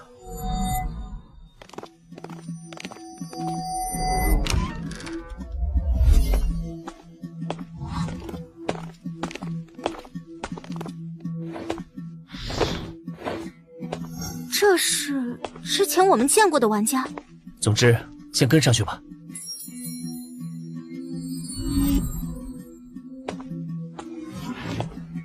陈园长肯定是玩家，3具尸体不是普通人能扛起来的，更何况还走得那么快。可是他总共找到7具尸体，为什么只选择了其中3具啊？我有看到他在检查尸体手臂上的编号。啊？难道遇到灰色和黑色的，他才会装入袋子里，白色的他没理会。陈园长收集的是亚人玩家和吃人玩家的尸体。亚人玩家和吃人玩家体内都会有其他动物的基因，而人类没有。他盯上亚人和吃人玩家，会不会是因为这个原因呢？不好说，不过我白天看过了，那个小屋子的内部不具备什么搞实验的环境条件，总不至于是在替玩家收尸吧？要么实验室就在那间小屋的下方，要么那间小屋子有通向其他地方的暗道。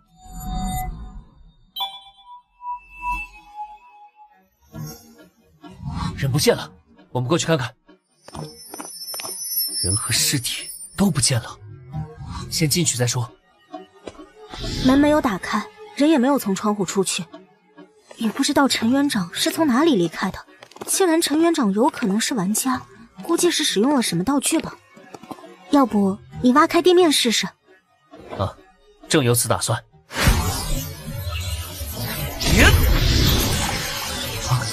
下面还真有猫腻，再加把劲儿。成了，我先去确认安全。看起来是专门建造的设施，没问题了，你们可以下来吧。这里有点像是地下研究所，我们造成的动静不小，是不是该赶紧离开这里啊？一边躲藏一边搜集情报吧，这里有分支路线。侄子，你来带路，跟着感觉走就好。好，那我们往左边走吧。这是实验台、刀具，还有人类头骨。这边房间有一些散乱的奇形怪状的骨头，有些是人形，有些则完全是怪物的形状。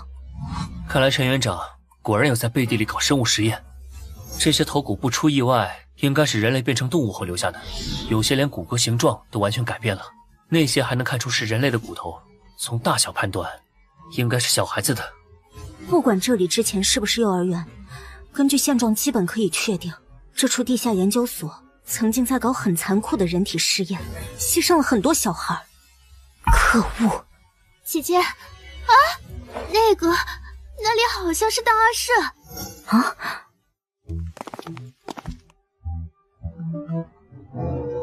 邪尘之盾。这里好暗啊！这里真的会留有什么资料吗？我粗略看了一下，除了普通藏书和笔记，我们想要的资料并不多，资料都积着灰，估计很久没人打扫了。我们把能用的资料都运到走廊吧，那里有光，不用摸着黑看。邪尘之盾。到了。话说，为什么平行时空的文字跟我们地球上的文字是一样的？我跟其他分区的玩家对话时注意过，口型语传出的声音有违和感，很可能是游戏直接帮我们翻译过了，只是我们没有察觉。这个功能真实用，要是外语考试的时候也能帮我翻译就好了。给我认真读书。啊，这是关于普通人类如何成为进化者的研究，竟然研究成功了。这所地下研究所之前一直在研究如何让普通人也成为进化者。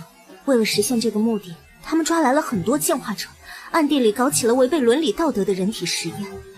除了进化者外，普通人也是目标。研究药剂自然需要试药的人，单纯的小白鼠满足不了这些疯狂的家伙们。如我之前猜测的那般，新艺城动物园的前身是一座大型孤儿院。研究人员们把没人要的孩子当成实验品，不断用他们的身体测试最新研究出的药剂，然后观察不良反应，一次次记录，直到研究出了最终的成品 J4 型进化药剂。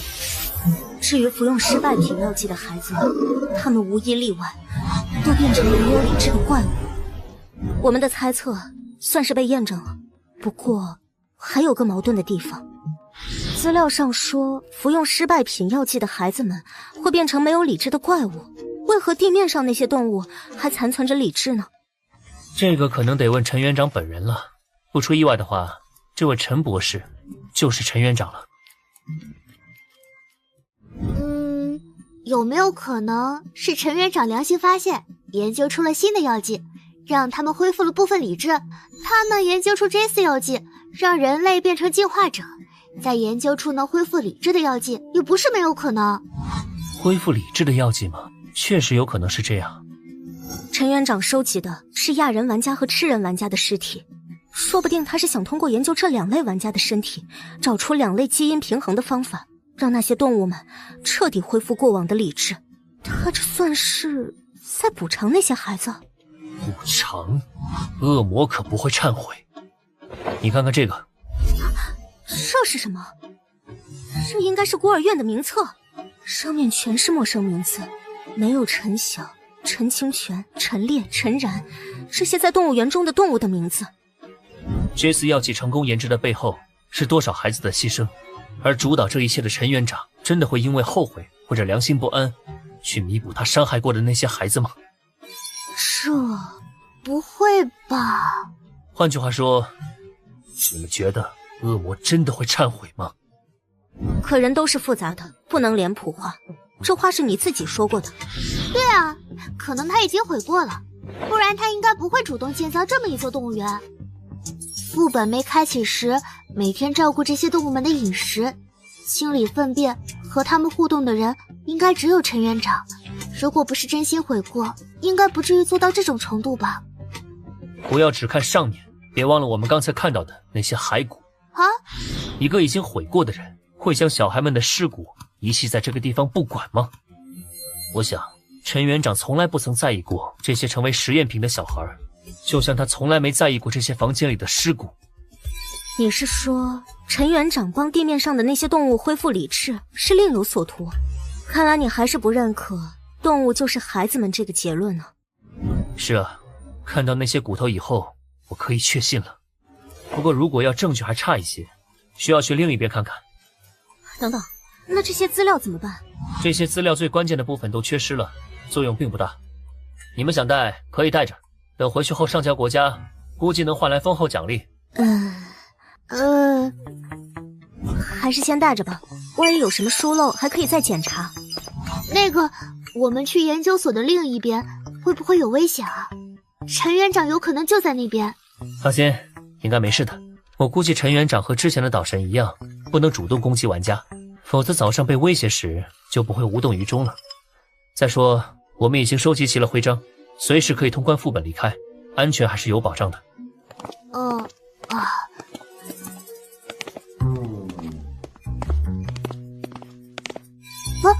这里有股腐败的气味。可以了，不用继续往前走了。谜题我已经解开了。这座研究所里曾发生过战斗。战斗？而且还是玩家间的战斗。看出来了，这些破损痕迹像是来自稀奇古怪的各类游戏道具。我觉得可能研究所抓进化者进行人体实验的行为犯了玩家们的众怒吧，所以玩家闯入了这里，毁掉了大量研究设施。这座研究所从那之后便废弃了。除了众怒，可能也有部分玩家的亲朋好友被实验所抓来做实验了，所以他们前来复仇。你们觉得就复仇而言，怎么做才能令自己最爽快？当然是以彼之道还施彼身了。敌人对我做了什么，我就全部一一或者加倍奉还回去。等等，愤怒的玩家们抢夺了药剂，把失败品药剂用在了陈园长的家人身上。不只是家人，恐怕陈园长的亲朋好友都被波及到了。玩家们最后没杀掉陈园长，是故意让陈园长活了下来，想让他后半辈子都活在对亲人的愧疚和痛苦中。竟然是这样的吗？至于动物们的同志嗓音，我估计是陈园长研究出了可以让怪物恢复理智的药剂，但效果并不彻底，比如理智只能恢复到幼儿水准，所以他收集亚人和吃人玩家的尸体，试图研究出更完美的理智恢复药剂。可是如果这么说，通关任务中的孩子们究竟去哪里了呢？地上那些动物很多不符合孩子定义了，难道我们要挑选出曾经是孩子的那部分？不用那么纠结，孩子自然就是孤儿院的那群孩子，否则以现在上面那些动物的心智，真能让人分辨出他们的心愿是什么。当然这也只是我的推测，不过遗愿却是个概率很大的推测，就看你们信不信了。人死灯灭，一切成空，那些孩子生前的心愿会是什么呢？可能他们只是想离开这个地方吧。就跟栀子说的一样，那些孩子或许只是想逃离这个会让他们痛苦的地方，去外面的世界看看。所以我们带上这些尸骨离开动物园，就算是达成第二个任务条件了。应该是这样，如果不成功的话，就按之前的计划再去和那些动物们玩游戏看看。行，就是尸骨有点多，可能得多搬运几趟了。放心，我在空间里放了袋子。接着哇，超大号的，都可以装下一个我了。你都往储备空间里放了些什么呀？个人隐私，别打听了，赶紧干活吧。大部分尸骨都是零散的，没法拼凑出完整的形状，而且里面还混杂了大量奇怪形状的骨头，完全分不清归属问题。我们只能做得粗糙一点，把骨头全部放到一起，算集中处理吧。希望这些孩子们不要介意吧。这里的尸骨都收集好了，我们再去其他地方看看吧。最后再去东边吧，估计陈园长在那儿。好了，收集到的尸骨就先送到外面，然后去东边看看吧。没想到有那么多，我们得抓紧时间了。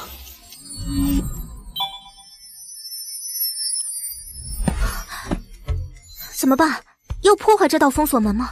可是万一这是早上那个反弹伤害的道具，破坏门说不定会中陷阱，要不我们破坏墙壁吧，把这里的墙壁全给它砸烂。范笑这是……对了，陈园长说不定就在这门后面，我们可以故意说要破坏这里，逼陈园长现身。这样不好吧？不如我们把这里的地板掀了，挖个地道如何？这道大门说不定是电子控制，我们破坏掉电路，也许它就自己打开了。还是别了吧，我估计陈园长就在里面，他不是爱堵门吗？我们用道具把这里封住，让他自己也出不来如何？动手！够了！你们不要太过分了！你好像一点也不意外我们会来到这里，你应该有着知晓玩家位置的权限，你是这个副本的 BOSS 吧？你们给我滚出去！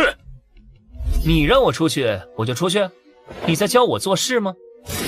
只要不攻击你，你就奈何不了我们吧？所以我们凭什么听你的？站住！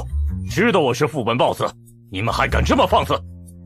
不要逼我出手，玩家我也不是没杀过。哼！你们到底有什么目的？就进去看看，只要你不阻止，我们就和和气气，也不会搞破坏。这个地方对你很重要吧？我们真的就是进去看看。你要再拦我们，我们就用道具毁了这里。我只是在这里做一些研究而已，你们要进去看可以，但别损坏里面的设施。只要能保证这点，我可以让你们进去。你是副本 BOSS， 难道不知道我们的第二个副本任务是什么？副本 BOSS 也不是持有所有副本权限，有时候游戏会给玩家发布些我不知道的任务。也就是说，收集徽章不能攻击动物的规则是你定的，你为什么不制定些对自己更有利的规则？制定副本规则没那么随心所欲，进化游戏要是不认可，你制定了也没用。那你是怎么让这座动物园成为游戏副本的？副本的诞生可不是我能决定的，我只不过是因为和这里联系密切，幸运的成为了副本持有者。我知道你想问什么，就别白费心思了。你想知道的情报，我也想知道。唉，那好吧，把门挪走吧，我们进去看一圈就出来，否则我们搞破坏，你也拦不住。这，好吧，我跟你们一起进去。那些就是你研究出的理智恢复药剂？你们连这个也知道了？我们的任务是来探索真相，都闯到这里来了，自然不会毫无进展。怎么，有胆量拿孤儿院的孩子来做实验，害死那么多人，却没胆量让人知道吗？你说什么？你们这些外来的玩家没经历过之前的事情，看法很片面，根本没资格对研究所的过往做出任何评价。你的意思是本世界的玩家就可以？你们本世界的玩家攻陷了研究所，抢走了失败品药剂，然后用在了你的家人身上，把你的家人全部变成了怪物，就跟你对孤儿院的孩子们做的事一样，你接受吗？他们就是一群疯子，一群没有理智的蠢货，一群只知道发泄欲望的侏罗。我们牺牲那些孩子做实验，是为了完成伟大的事业，是为了让这个世界变得更加美好，而不是出于我的私欲。但那些玩家做了什么？他们为了发泄自己的私欲，抢走药剂，到处害人，把大量无辜的人牵连了进来。他们就是一群疯子。哼，既然觉得他们是疯子，你还主动去招惹他们？不用把自己摆在冠冕堂皇的位置，我们可不会因此而高看你一眼。你们要看就赶紧看吧，看完了赶紧出去。好的，好的。啊，难缠的家伙。这些人骨是什么？是上次副本开启时死掉的玩家。你们好像在找孤儿院儿童的遗骨，这里没有，毕竟他们的价值已经耗尽了。没必要跟他说太多。既然如此，我们就不打扰你恢复药剂的研究了，先走了。你就做着有一天亲人们会全部恢复过来的美梦，困在这一辈子吧。我们要不要干掉陈园长，也算是为这些死去的孩子报仇了。副本结束前不能伤害陈园长，副本结束后，我们不是地级玩家也留不下来。而且，干掉了陈园长，这座动物园里的动物怎么办？他们需要陈园长的照顾。唉，现实真是让人无奈啊。别多想了，白志，我们只是见证者，不是历史本身，别陷进去了。历史吗？这次药剂的诞生确实算是历史性的事件了。这些孩子是历史的推动者，但也是历史的尘埃。你们不愧是两姐妹，都说了别伤春悲秋了。题外话，等做完正事后再说吧。先把尸骨带回动物园，看看我们的猜测对不对。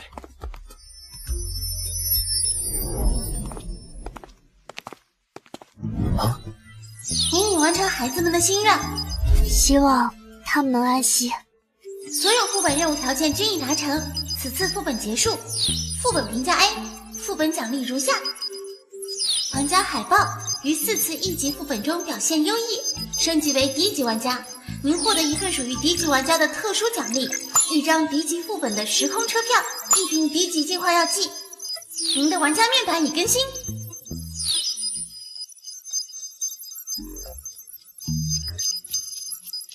您的等级提升到第1级，获得1次天赋提升机会，是否使用？地级玩家还真被我给猜对了。第1级道具兔兔公爵已发放，道具背景故事如下，道具效果如下。之前在员工宿舍就被人用这个东西偷袭过，该说不说，这强控类道具确实好啊。看你的表情，得到好道具了吧？算是吧。除了道具外，玩家等级也提升了。啊，对了，你们也没被传送走。我们虽然完成了全部副本任务，但这个副本的关闭时间还没到，所以只要不主动选择离开，暂时还是能留在这里的，就是去不了副本外的世界。啊，范大哥，你成为地级玩家了。地级玩家和1级玩家相比，有什么变化没？最明显的变化就是可以同时装备4件道具。哇！而且游戏还给了升级奖励，1张D级副本的车票，可以凭 D级进化药剂。除此之外，新增了个世界地图权限，就是可以在副本结束后自由选择是否前往副本外的世界分区。对了，这次你们回去后可以自己先去做副本，白志你就不用等我了。啊，那个，我不是还在被你雇佣吗？雇佣关系先暂停，这次我不跟你们一起回去了。啊？我要去一趟004分区。这些孩子生前都是孤儿，也不知来自何处，该葬于何处。我想了想，还是为他们举行一场海葬，希望他们最终都能飘回自己的故乡吧。除此之外，别的世界分区是什么情况，我一直蛮好奇的。刚好可以趁着这个机会，好好去看一看004分区的现状，顺带还可以去看望下李文栋父女如何了。那大概多久会回来啊？放心，不到1周就会回去。我只是去看看，相当于旅游，能待多久？刚好趁我不在，你们多去做几个副本，争取早点升级为D级玩家，然后大家再一起组队。我会的。啊，对了，这些1级药剂我用不上了，你们俩谁有需要就用吧，尽快提升实力。我不缺，我的进化率本来就是26%，这次副本奖励还给了2瓶，足够了。既然如此，就给白志吧。啊，这算是预支工资，赶紧加油，赶上来吧。把研究资料留给了陆家姐妹，希望她们能顺利带出去给特使局，这样能换来不错的好处。我也该试试新的进化药剂了。进化率涨了3%，也不知道D级玩家的极限进化率在多少。0%之后的进化似乎不再是单调的力量、反应、体力等的提升，还有一些精神力和抗性的提升，真是严格又实用啊。您获得1次天赋提升机会，是否使用？没什么好犹豫的，提升天赋杀戮天使。天赋杀戮天使提升中，提升完成。您的杀戮天使获得新的原罪暴食，备注已提示，备注2已提示。七七获得了自主性，也好，毕竟我不是机器，总有松懈的时候，算是变相的保命手段吧。还有暴食这个天赋，意味着七七每夺走1条生命，就会让我的精神上限和它的强度更高，好像不太适合我。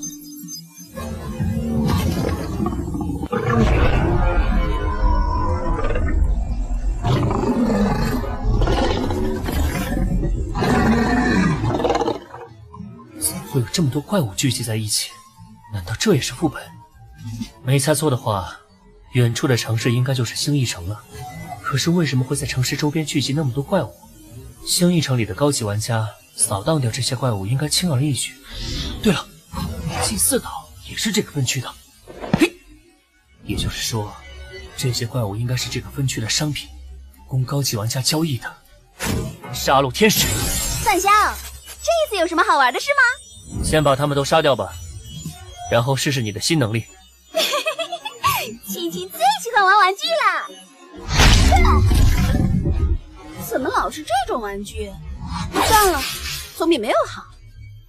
七七卷袖子，帮着怪物撕肚子，逼着孩子戳脑子。七七是个好孩子。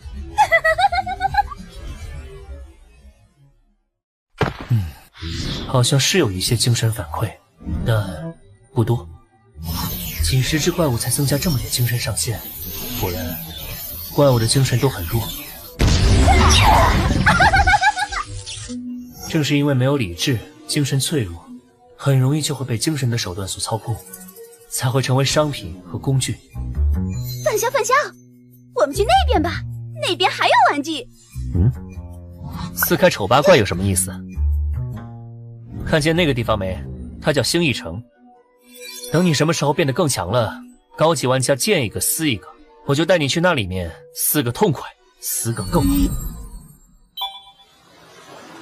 总算安抚好范七七了，不能忘了这趟的主要任务啊！直接倒出骨头可能会被野兽捡走，稍微按这边的习俗处理一下，希望你们不会介意。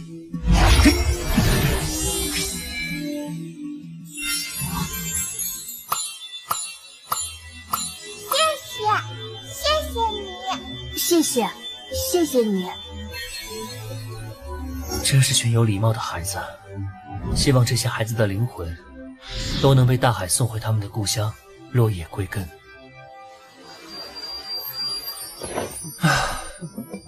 还好范七七的冷却时间减少了，没有个保命手段，真不敢在004分区随便晃悠。除去花掉的8天，后续在副本里攒了3天运气，接下来可以去看望李文栋父女了。给我指个方向吧，我记得那边是……会长，已经调查清楚了，岛神那个家伙是被一位玩家给随手秒杀的。随手秒杀？岛神虽然进化出了问题，变成了怪物，连带脑子也变得不灵光了，但好歹也是个 B 级玩家，他的基础实力摆在那儿。我们这里有能秒杀他的玩家？不是我们004区的，是一位路过的玩家，灭国。灭国？怎么会去祭祀岛？他不是在旅游吗？我们004分区可不是什么旅游观光的好地方。祭祀岛可是具备随机副本特性，灭国因为岛没被卷进去，这种事不是没可能发生。当然，我承认这其中的跨度实在是太扯了一点。事出反常必有妖，不过算了，本来岛神和我们的关系也不深，不是我们该关心的事。城外的民众会觉得越来越多了，我们得加紧从001区再弄一批幻想物质回来，建造新的安全区才行。这可不容易啊！现在 G08 节点的世界分区逐渐增多，幻想物质供远小于求。别说我们没钱了，有钱也不一定买得到。要是我们能和001分区一样，完成对本分区的统一就好了，届时就有权限彻底融入第9维度，等展开生意往来，就不用担心钱的问题了。好了，先处理好眼前的事情吧。至于分区的统一，放心吧，我们迟早会干掉那群拖后腿的杂碎。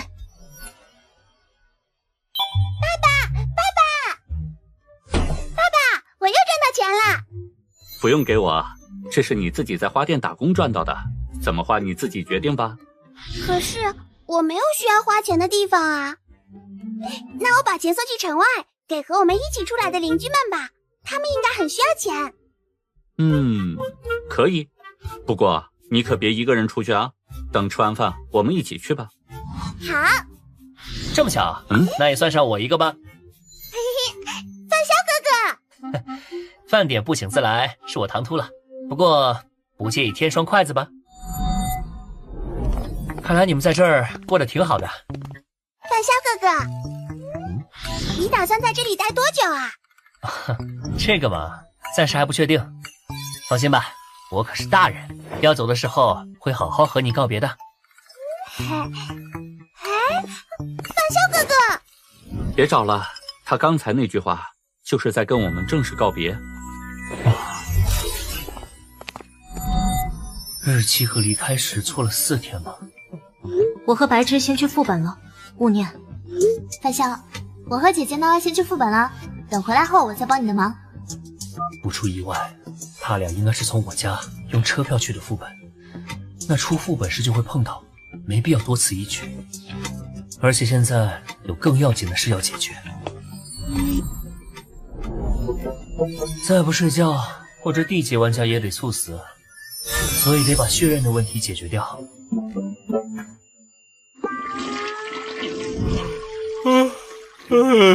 终于可以睡了，希望谁都别打扰我的精致睡眠。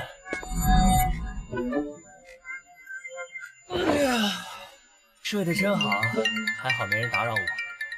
陆家姐妹不在，难道是杜若？喂，哥，你最近怎么样？有事说事儿。这是我妹妹宋玉，我们2婚时宋叔叔带来的女儿，但是还挺亲我妈的。哦，我们今天要搬家，妈妈让我打电话给你，叫你回来帮忙。好端端的，为什么突然要搬家？哥，你没看新闻吗？我们小区发生命案了，陈叔叔和王叔叔他们全家都……总之，事情是昨晚发生的。爸爸说这个小区不安全，我们要搬到唐仙街那套别墅去。哥，你回来帮忙吧，我有好多东西要搬。好了好了，我知道了，马上回去。宋叔叔家住的是高档小区，安保一向严格，一晚上有2家出事，该不会……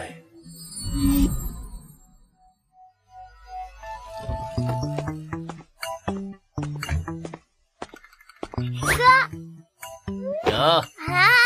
哥，头发都要被你弄乱了！你好过分啊，哥！一般来说，哪有人会按着妹妹的头不让她靠近的？外面这么多人，我不好意思。啊，对了，我这次回来的急，忘了给你带礼物，下回一定给你补上双份啊。那个礼物就算了吧，哥你太客气了。快，欢迎哥哥回家。我暑假作业还没写完呢，谁知道范乔又会带什么习题测试卷当礼物啊？先去一趟出事的地方吧，搬东西待会儿再说。啊？要去那边？那边封住了呀，不让过去的。而且那边可是有人死了。你负责带路就好了，放心，是我看，又不是你看。你待会儿在外面等我。刚好我最近在做私家侦探，现在工作可不好找啊，算是提前锻炼一下业务能力了。那个哥，你不用工作的，我可以用零花钱养你啊。我有女朋友了。啥？她也很有钱，可以养我，用不着你。我们到了，这里是其中一家，另一家在左边，隔得不远。啊，那是……你在这里等我一下。嗯，王队长，好久不见。啊，你是范潇？最近有一段时间没看到过你了，怎么现在成玩家了，去祸害副本了？您这话说的。哥哥真的认识警察？哥哥不会是什么警察卧底吧？好了，题外话先不说了。我们初步怀疑这次案件是一起进化者犯罪案件。等到调查完所有状况确认后，就会将报告发给特事局那边。关于这方面的事，你肯定比我专业，帮我看看，到底是不是玩家干的。啊，行。这状况一看动静就不小啊。除非用重武器或者炸弹，否则人类光凭身体是做不到这种事的。另一处别墅跟这里差不多，大门也是这样被砸开的。你这种说法，心里已经肯定答案了吧？这样，你等我打个电话。喂，说吧，你又卷进什么事件了？啊，我没事，就是向你打听个事儿。咱们010分区诞生副本没？这才刚出来不久的事情，你就知道了？你从哪儿打听到的？我遇到一起案件，我猜应该是外区的地级玩家做的。这些破坏所需的力量，1级玩家应该还做不到。而我们的世界刚被卷入进化游戏2个月，能成为地级玩家的都是谨小慎微的性格，就连那个养殖组织的老板也只敢在私底下做脏活。而且杀人的方式有很多种，何必选择最会暴露身份的一种？你不来特事局真是可惜了，确实是有个地级副本诞生了，在安城下辖的一个偏远县城。不过其存在状态很古怪，并没有直接与地球的空间接轨。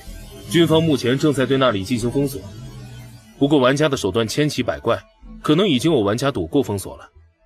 如此看来，我这边的事件基本可以定性了，应该就是外来的地级玩家做的。我最近没有积攒运气啊，应该不是我让安城倒霉的。安城要开始不太平了，帮个忙，你们应该有建立那种被特殊保护起来的居住区吧？给我4个入住名额。确实有这种居住区，我之前也跟你说过，只是名额难搞而已。那就照常，我们来个交易吧。不用交易，由我亲自出面还是没问题的。那就算我欠你一个人情。真难得啊，那我可得好好替你记着啊。王队长，确认了，就是玩家干的，没错。啊，越来越乱了。放心，你们负责你们的事情，玩家负责玩家的事情，只是一开始会出现问题，乱不起来的。哥，你怎么跟警察那么熟？你是不是有什么隐藏身份？小孩子家的，别问那么多，该回去了。我有件重要的事得和你们说下。切，不想说就算了，我可不是什么小孩子了。哥，啊，哥，你回来了。宋青山，你吵死了，声音能不能小点儿？小月，这里没你的事，你先去帮忙搬东西。唉，宋青山这个弟弟也很麻烦。话说，你好像又大了一圈啊！嘿，都是坚持苦练的结果。哥，咱们去练练。我这段时间呀，请了好几个散打教练，进步了很多，说不定能多给你斗2个来回了。待会儿再说吧，你保持现在的身材就好了，别再增肌了，再增会变得很奇怪。哥，你这说的是什么话？别人想增肌还增不了呢，我这可是天赋。好好好。对了，我听说哥你找女朋友了。哥，情情爱爱的浪费时间，我们应该把注意力放在更有价值的事情上。更有价值的事？格斗，研习更精深的格斗技巧。男人就应该干男人该做的事情。宋青山，你在胡说八道些什么呀？哥他才刚回来，你能不能别烦他，别惹他生气？小玉，你还没意识到烦人的其实是你吗？啊？哥其实对你很不耐烦，根本就不想理你的。我劝你呀，不要自找没趣。你给我爬！就算你是我哥哥，我也要打死你！好了。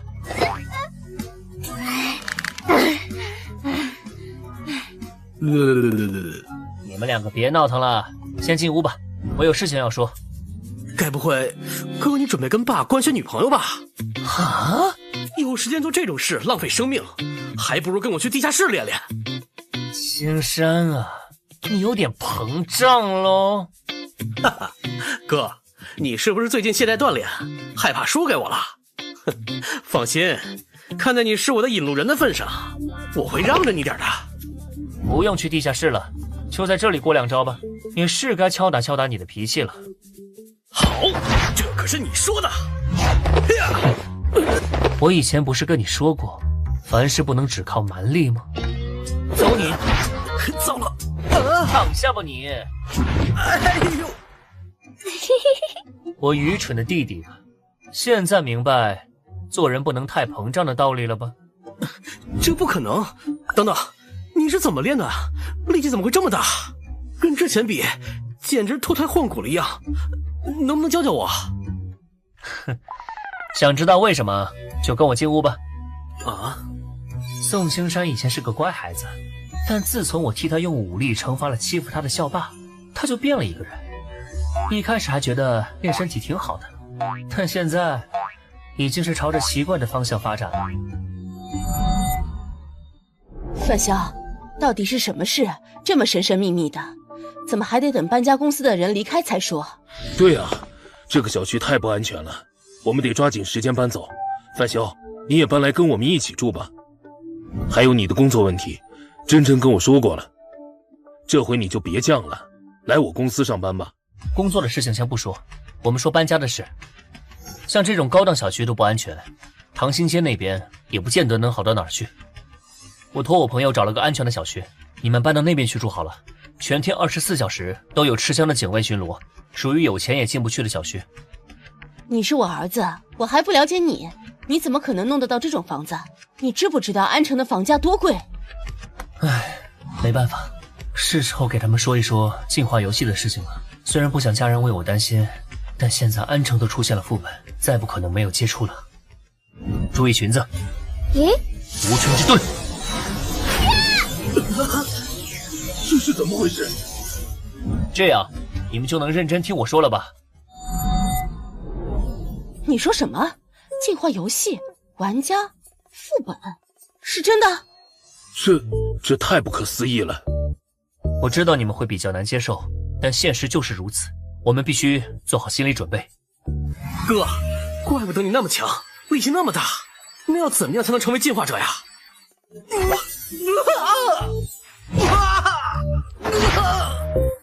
玩够了就躺下吧。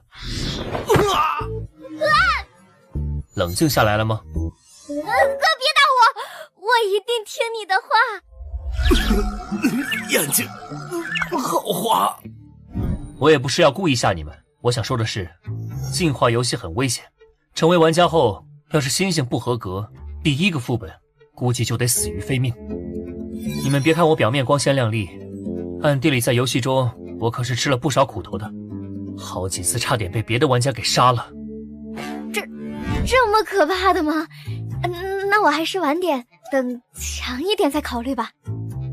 是啊，就是这么可怕，而且也不是你想成为玩家就能成的。不管怎么说，都得自己做好准备。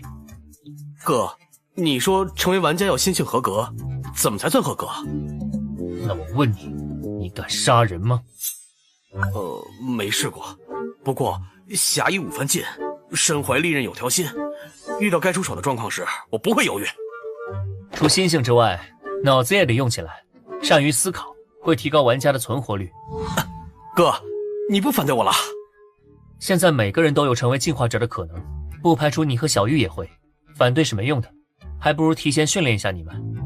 我把特视局的号码给你们，要是你们的身体出现我说的那些征兆了，记得第一时间联系我，或者打这个电话。杜若推荐的小区还真有点东西，这样以后再安排专车接送，应该就可以杜绝危险了。更何况我还消耗运气祝福过家人，这要是再出事，那真是天意难违了。等到以后安全区建成再搬过去，阻隔了随机副本的威胁，就算是彻底安全了，到时候跟特使局交易几番也未尝不可。陆白芝的号码，看来他们回来了。范香，你回来了啊！听吴小姐说，你去帮你家人搬家了。原来范香你也有兄弟姐妹啊？是我妈再婚对象的孩子，也就是继父和义弟义妹。是这样吗？说说动物园副本之后的事情吧。李文栋父女那边我去看过了，他们过得挺不错的。那里的安全区叫光耀城，是他们当地的玩家组织光耀会建立的。你们这次副本怎么样？通关中没出什么事吧？很顺利，配合白芝的运气，侥幸得了次 A 级评价。我的是 B 级。A 级评价可不好得，看来之前是我限制了你们的发挥。限制了我们？我没感觉到啊。或多或少有一些吧。当团队里有个擅长动脑子出谋划策的画事人，其他人会下意识的以他为准，减少自己的思考。你们回忆一下，在副本里，你们是不是经常询问我的看法？这好像确实有经常问。思考谁都会，做决定才是最重要的一步。所以说，我没跟着一起，你们反而有所成长了。看来人还是得走出舒适区才行。这话我赞同。我们白芝现在就正在纠结这个问题呢，想听听你的意见。我和姐姐没有相同的时空车票了，正在考虑要不要以这次为契机，开始分头行动。那个，范香，你觉得我们该不该试着分开啊？不管从客观的车票问题，还是主观的成长方面来看，你们分开进副本这件事都是必然的。不过什么时候分开行动也是有讲究的。先说说你们都有什么道具吧，我帮你们判断判断，现在适不适合。道具你不用担心，防御、攻击的道具我们都已经单独凑齐了，而且他的比我的豪华多了，担心他是多余的。哦，你有一次 A 级评价，都没白治的豪华。这一次副本，我又得到一件制毒道具，和制毒大师融合后出了一件 D 级道具。现在制毒大师有一定可能随机到 D 级的猛烈毒素，而且使用限制增加到了每天10次了。姐姐说，相当于手握10次无视距离防御的致命攻击了。不止，再加上围城这件防御道具，以及上个副本获得的攻击道具，他的防攻能力可以说是堆到1级玩家的极限了。而且他本身又有 C 级治疗天赋，即便受到致命伤，也能几秒内恢复。你说他够不够豪华？哼，确实够豪华的。那你呢？我收纳群，负面状态免疫，具有力量增幅。上个副本奖励的道具和手忙脚乱融合后得到的新道具，可以让我免疫1级道具隔空施加给我的负面状态，逼对方和我白刃战。力量增幅呢，就是字面意思，可以让我时刻保持精力和体力不枯竭，同时力量上涨5倍。你们现在算是1级玩家里特别强的了，攻防一体，短板很少，单独去副本没什么问题。反正现在没有相同的车票了，不如就趁着这个机会分开行动一次好了。正好白治这段时间需要陪着我，你不如先自己去副本试试。要不然我抛硬币试试吧。啊，可以试试。如果是正面呢？这一次就分开行动，如果是反面，就暂时不要分开。是正面。这下你们能下定决心了吧？安城最近突然就乱起来了，是不是我们010区诞生地级副本了？副本就在安城。真聪明，是外区的地级玩家来这里闹事了。没想到那么快，没有办法限制吗？地级玩家还没法应付现代军队，所以引不起太大的事端。只要官方出面抓住他们，应该很快就会平息下去的。即便抓不住，这批玩家也待不了多久。地级玩家每2个月需要去一次副本，他们最多在这里待2个月。我要去副本了。啊，这么快就要走啊？本来打算再休息几天的，但现在我们分区出现了副本，有外区玩家来捣乱，我得抓紧时间成为地级玩家才行。你姐姐是想快点成为地级玩家，增大自身的价值。啊？这样她加入特使局后能得到更多好处。既然你知道，我也不多说了。我去副本的时候，白芝就交给你了。他还小，你别对他乱来啊！姐姐，我已经17岁了，你能不能别把我当小孩子？好吧，我订正之前的发言，是你得坚持点，别乱来。你这么看着我做什么？没什么，再见。哼，注意圆滑点，别再随便和人起冲突，保护好自己。知道了。接下来几天，我一直带着陆白志实验他的好运能力的极限。期间，陆西宁不断的完成副本，照这个速度下去，估计暑假结束前，他就会成为地级玩家。这几天里一直没有倒霉的事发生，直到第13天。可能是小孩滑的吧。范晓，你别生气啊，这可能只是刚好遇上了。哦，对，是刚好，是巧合，不一定就是你的霉运道具起作用了。算了，先去看看监控吧。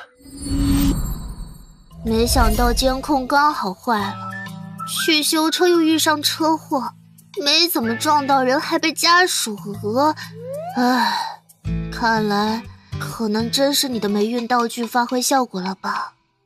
现在基本可以确定了，你的运气对我的作用极限是12天，从第13天开始，霉运就会突破界限，重新降临。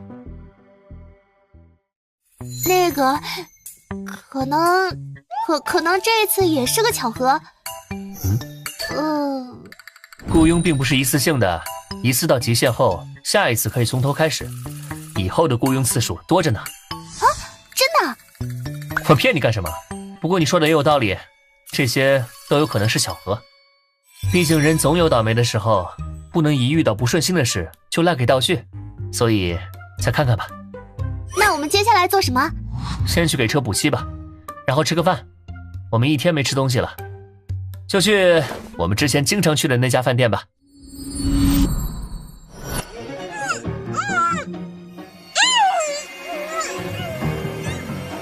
吵死了，别叫了。我今天心情不错，暂时还不想杀人。老方，兴义城那伙人的邀请，你觉得我们应该怎么回应？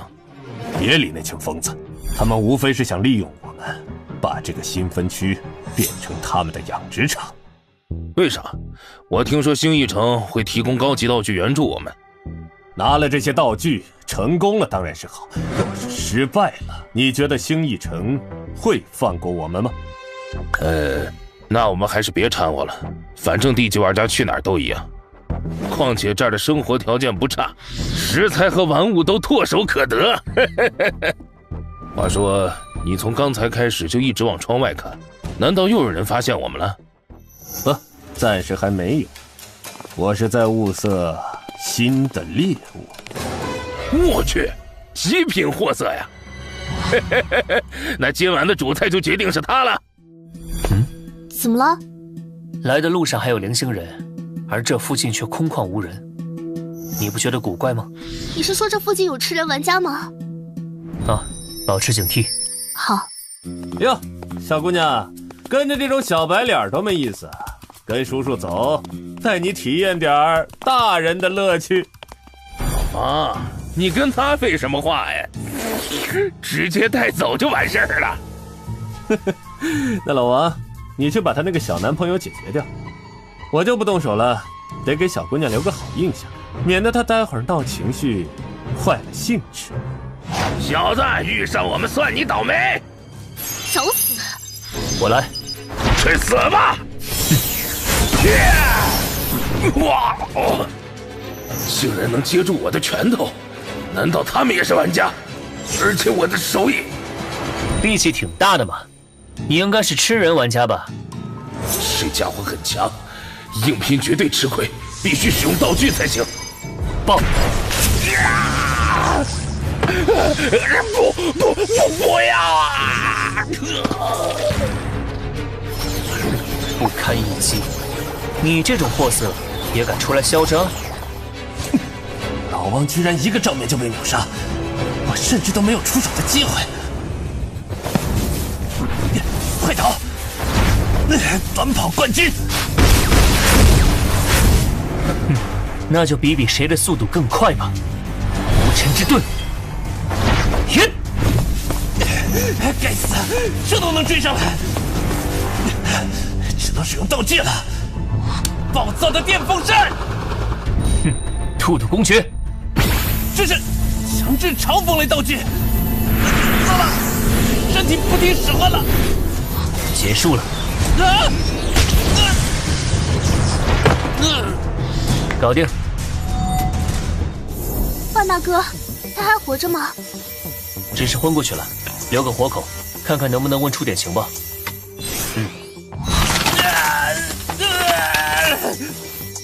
清醒了吗？现在我问，你答，老实配合，待会儿可以让你死得痛快点。没想到他们就是从其他分区流窜来的地级玩家，而且还是之前8名女性失踪案的元凶。已经通知特市局了，他们的人应该很快就到。这次混进安城的玩家，大部分都是从兴义城来的，估计是想把这个分区也变为殖民地吧。报！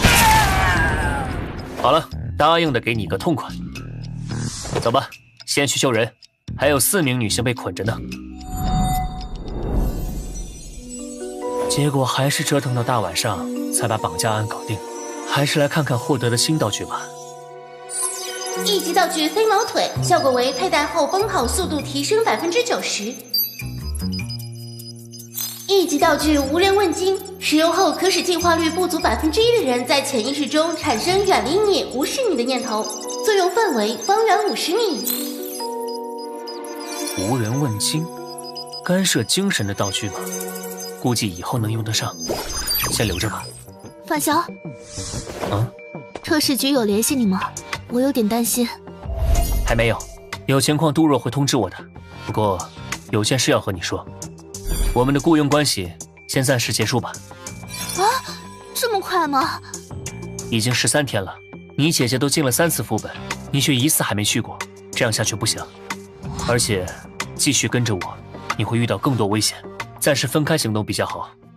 现在已经确定，陆白志的幸运只能庇护我12天，从第13天起，我的霉运就会波及他，而且会越来越危险。好吧。不过，你让我帮忙，真正的目的并不是测试倒霉道具吧？能告诉我实情吗？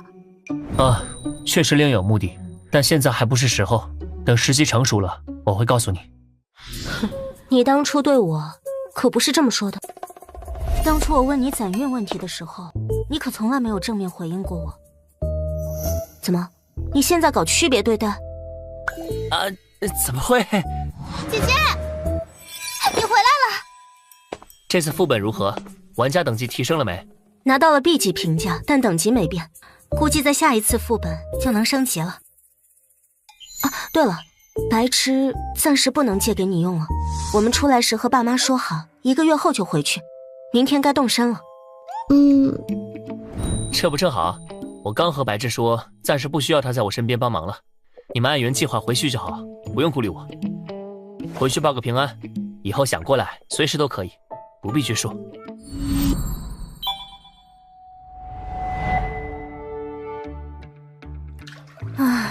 根据我的分析，你的运气大约只能护他平安12天，从第13天起，你反而会被他的霉运牵连，所以你也别想着那么快就去找他了，否则反而会降低他对你的好感。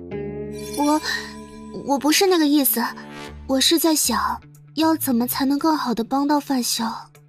我不否认范潇是个不错的男人，至少他跟你孤男寡女相处那么多天，竟然什么都没做，加上他外貌出众，实力强大，我估计你的竞争对手不会少啊。姐姐你别说了，光听你的话我都感觉压力好大。所以你先努力成为D级玩家吧，相信我，只要能跟上他的步伐，就已经赢在起跑线了。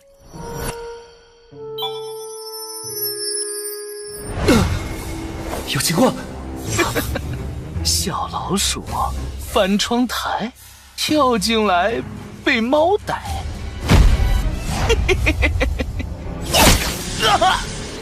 小老鼠被猫逮，脑袋咕噜滚下来，喵喵喵，七七就是大猫猫。虽然七七能自主防御很方便，但没必要弄得这么血腥吧？得趁血迹没干，赶紧用血柱清理掉。明天还得叫保洁。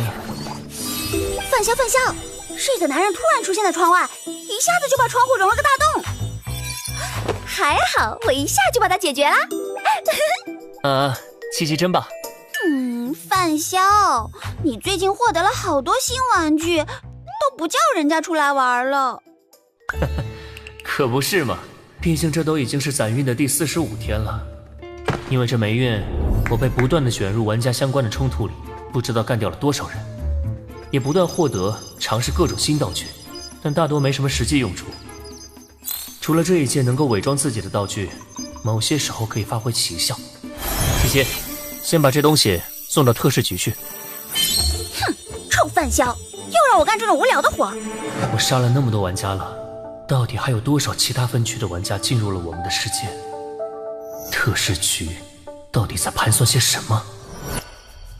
所以昨晚你又干掉了一个玩家，感觉你一个人的业绩都要超过我们分局了。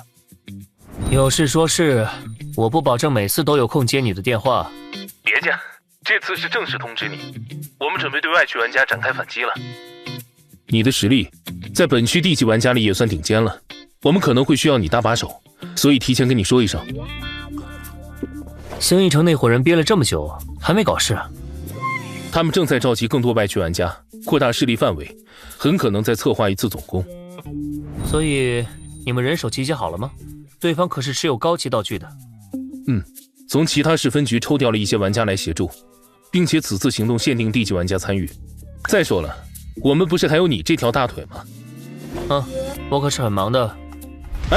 范潇，你别急着拒绝啊，别忘了你还欠我个人情呢。头回见人这么主动讨要人情的。放心吧，我没那么无情。出事了，快来支援！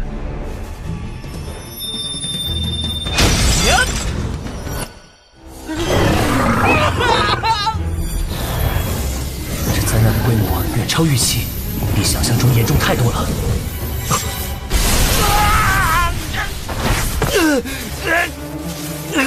血族发动！哎呀，真是件好宝贝，希望我能继承你的好运。什么？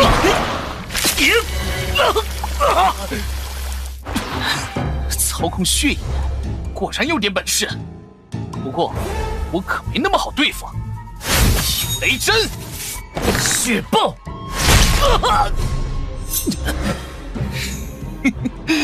不过你杀不掉我的。这人有古怪，这一击血爆，怎么可能还站得起来？无尘之盾，我看看你还有什么底牌。你杀我一次，就有人替我去死，你确定还要继续吗？什么？共享毒素！不要！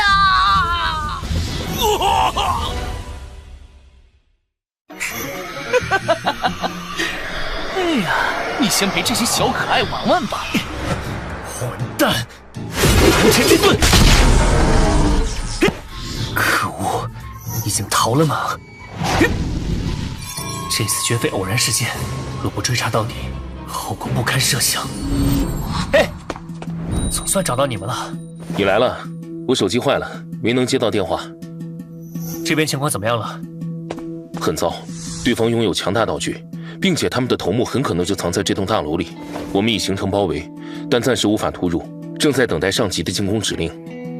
也许我们可以考虑转移敌人，而非平民。怎么做？随机副本，我的运气很差，或许能把他们拖进去。看来外面暂时没动静。哼，他们知道生命归元的威力，暂时不敢乱来。但我觉得有个家伙不在乎，他真的很恐怖。懦夫，再不行动，我们的计划就完蛋了。金宁，你和白芝来我这一趟，我需要你们的帮助。发生什么事情了吗？我需要白芝诅咒我，把我卷进随机副本里。什么？卷入随机副本？你疯了吧？没时间解释了，快让白芝帮我。他来了。是谁？范萧，他可怕的就像个恶魔。别自己吓自己，我们还有生命归元。你们听见了吗？啊，什么鬼？保持冷静。我们走得越近，他们越不安。准备进入吧。希望你的计划可以奏效。相信我。这里是？这是我们的战场。记住我们的目标。明白。我们得先找出副本任务。这是哪里？啊！我们被拉进随机副本里了。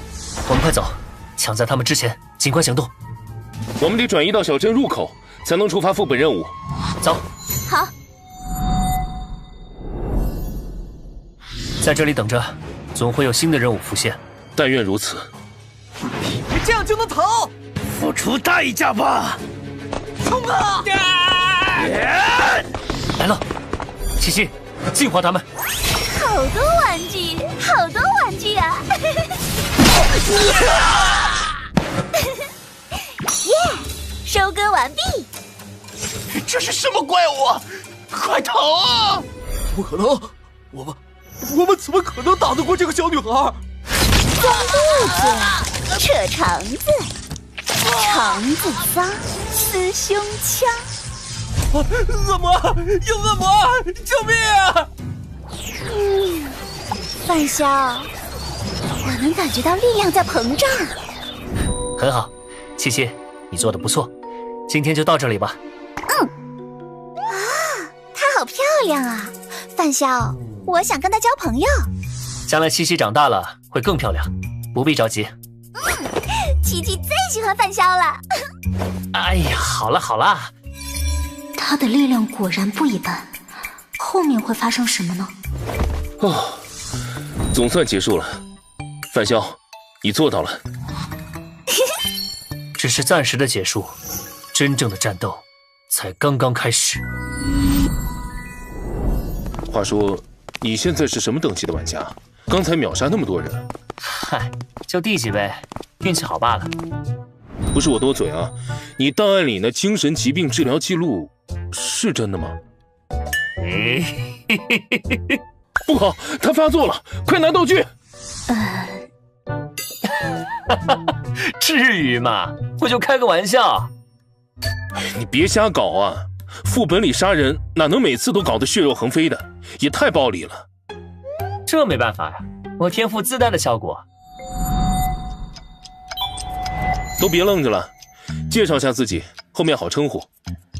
我是黄成，你们叫我黄老板就行。靳周安，昵称九州客。你真的就地界，有点不信了。刘雪，副本里叫我6月的雪就行。我周杰，昵称杰哥。他是，别叫我范萧了，现在叫范莎。我也改了，叫路人甲。你们俩至于这么谨慎吗？你们看，这周围全是枯草，有点怪啊。不会突然从这枯草里蹦出什么怪物吧？就你胆小，别自己吓自己。这望乡镇邪乎得很，好多 C 级玩家都折在这儿了。真的假的？那有攻略不？有钱买攻略的早去简单副本了，谁来这儿遭罪？望乡镇副本已开启。我们走，去镇子里。副本提示1：不要反抗你的父母。提示2：夜晚最好不要外出。提示3：每晚必须对你的弟弟讲一个睡前恐怖故事，争取吓哭他。弟弟，我们的亲人怎么会跑到副本里来？莫非是扮演诡异的亲人之类的？别打岔，系统正说着呢。对不起。副本任务1：存活7天。副本任务2：找到严可可的日记本。副本任务3：完成所有人的心愿，另外达成任意任务条件即可通关本次副本。这是一个存活类副本，这类副本难度相当大。那现在该怎么办？我们先回家吧，也不知道家里的父母会是什么。那不有个老妇人吗？也许知道点什么。老奶奶，我们是外面来的，来找一个叫严可可的人，您认识吗？那个老妇人有什么奇怪的地方吗？你们看，她的腿是瘸的，而且舌头也被割断了。据望乡镇的情报来看，这里的镇长为了能够增加当地的人口数量，动用了某项政策。什么政策？不清楚。我在想，这些女性会不会都是人口买卖进这个镇子里来的？我在网上看到过，有些村子为了防止被拐卖的女人逃出去，就打断她们的腿，割掉她们的舌头。应该就是这样了。先这样吧，现在马上是夜晚了，我们应该各自回家了，先看看父母的情况。看来这个副本给我们每个人脑海中已经灌注了家在哪里的思维。回家之后情况允许的话，就来这里会合，不允许那就再看。我家在这边，看来要暂时分开了。这个是子母猪的子猪，大家分一分，到时候就可以互相感应各自的位置方向了。这还真是帮了大忙了。谢了。按照脑中的印象，我的家应该在这里。兄弟，等等我！怎么，你的家也是在这里？是啊。没想到我们两个的家居然在一起。嘿嘿，正好，我们两个一起，互相有个照应。你们两个还知道回来，专门盯着吃饭的时间往外跑，是想气死我吗？阿姨，我们认识吗？小花，你还给我装傻充愣是吧？先老实的，不要反抗。你还敢躲？做得好，小翠，你可比你姐姐乖多了。嘿嘿，应该的。赶紧进来。这是怎么回事啊？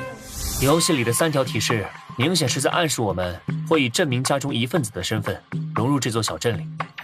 现在的状况很明显，我们的身份是这家人的女儿，你是姐姐小花，我是妹妹小翠。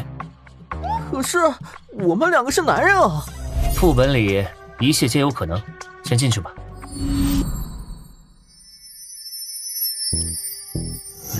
怎么感觉那幅画像上的鬼在看我们？关门，开始。不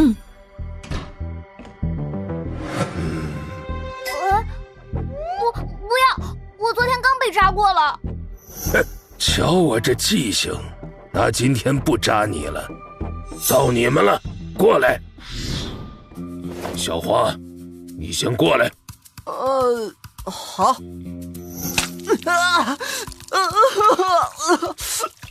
好，你的够了。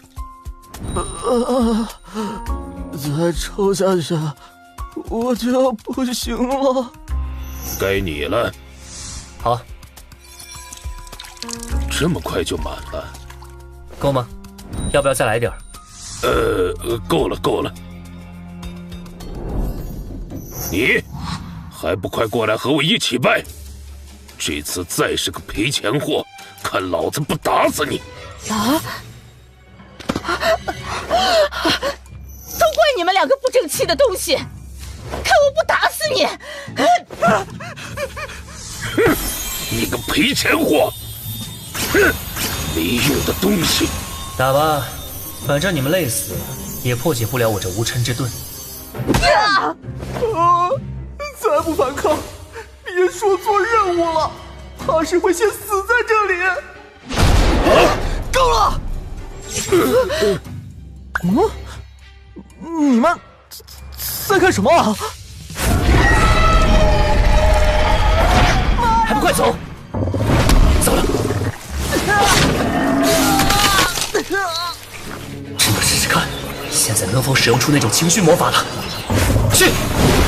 糟了，没有效果，消失了，是他主动消失的。还好没死，把这个喝了还有救。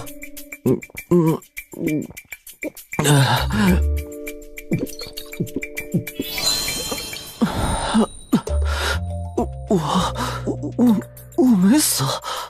小花、小翠，还不快过来！五鬼大人用完餐了，该我们了。刚才李健受的攻击，应该就是忤逆父母的代价。但是刚才攻击那只怪物的时候，我的招式怎么一点作用都没有？你说，他们会杀了我们吗？放心吧，不会。你为什么这么肯定？我们还要在这个副本里待7天。从之前的对话判断，这种祭拜仪式每天下午都有。要是我们死了，他们明天抽谁的血呢？比起那个，我更在意的是，我们为什么会是女儿？谁知道呢？而且，刚刚发生了那么恐怖的怪物袭击，他们却像是什么也不知道一样，依旧保持着那套令人作呕的态度，这实在太邪门了。父亲、母亲、弟弟、女儿。如果我们顶替了女儿的身份，那真正的女儿去哪儿了？所以，我们得想办法套出更多的情报才行。喂，你们两个嘀咕什么呢？还不赶紧吃饭！这东西真的能吃吗？赶紧吃，不要耽搁后续的祭拜。祭拜什么？鬼吗？因为我们这个小镇被一个天杀的家伙给下了诅咒。有人说祭拜五鬼可以冲散诅咒，求来儿子。是谁说的？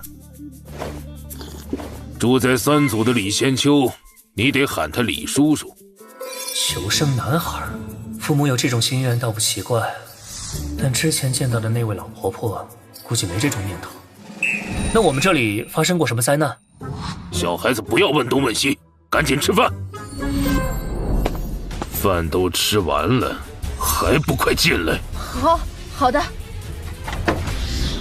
他们这是在干嘛？祭拜。姐姐，咱们来玩骑大马好不好？啊，好呀。你把他弄晕了。没错，我们今天的时间不多了，现在待在这里很难获取新的信息。走，我们先去找李仙秋看看。我先去探探情报。好。问到了些什么？你说这些村民会不会是在演我们？根本套不出半点有用的信息。这个副本开了多少次？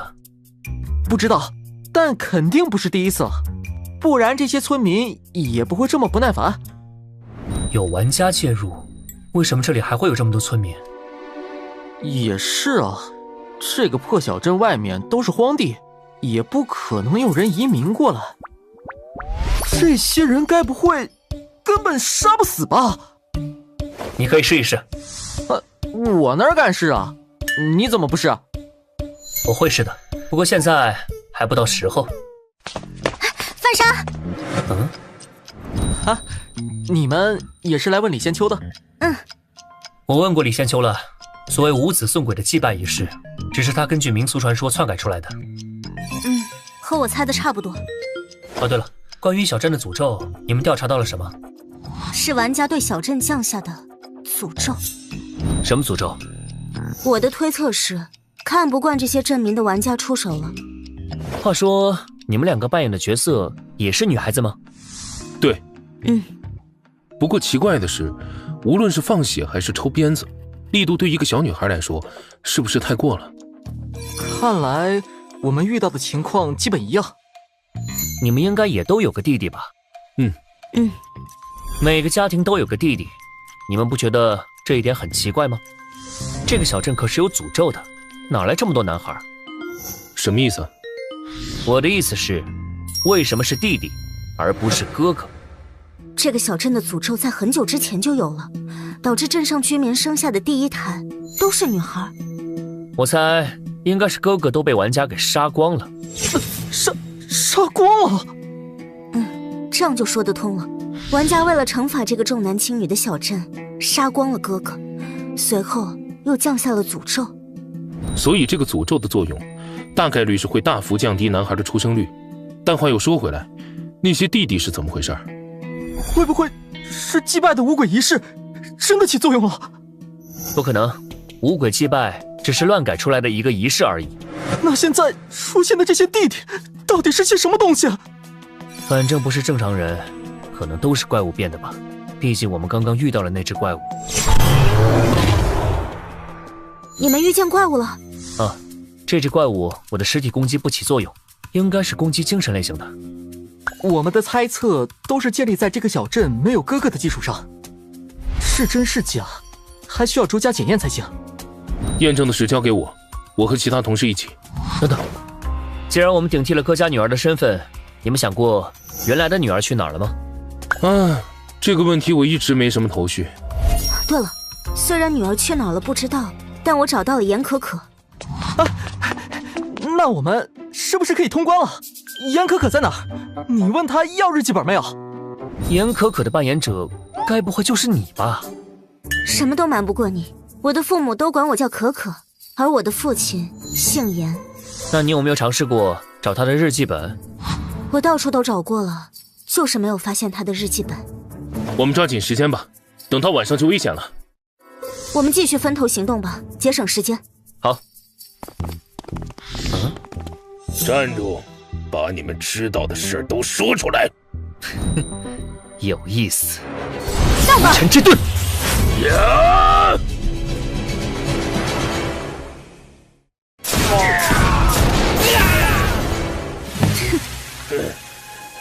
你们给我等着！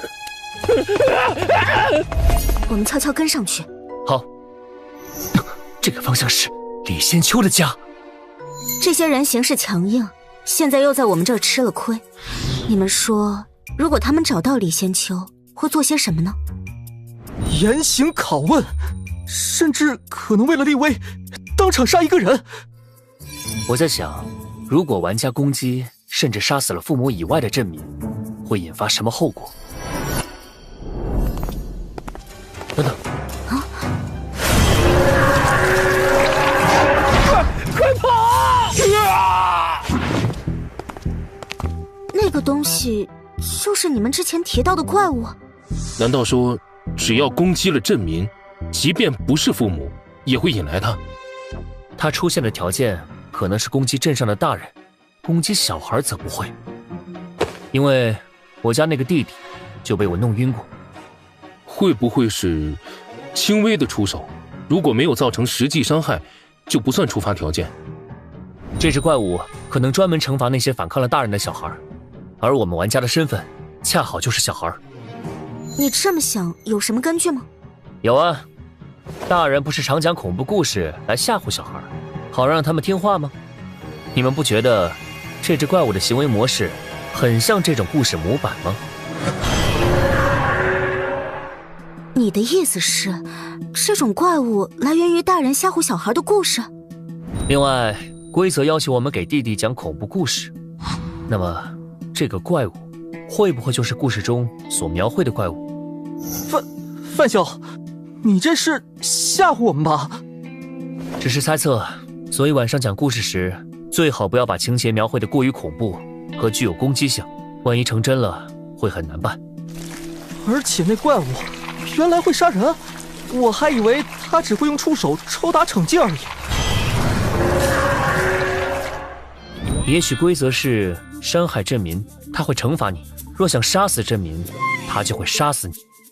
走，我们去问一问。李叔叔，听说您家有人被打死了？什么被人打死了？胡说八道，给我滚！猜错了吧？除了玩家外，这家人一个都没少。会不会不是没杀人，而是这些村民根本杀不死？除非镇民根本不是人类。或许我该找机会亲自验证一下。今天先到这里吧，明天再讨论。好，时间也不早了。这是，大家小心，注意回避。是干尸婆婆，她来了！别过来！那是干尸婆婆。先回家。等等我！在这里等等，正好试探一下干尸婆婆的虚实。刚刚那个笑声，是干尸婆婆。笑声从四面八方传来，要么她有多个分身，要么她的速度快到让人产生了错觉。啊！笑声停了，该不会是？你在找我吗？我在这儿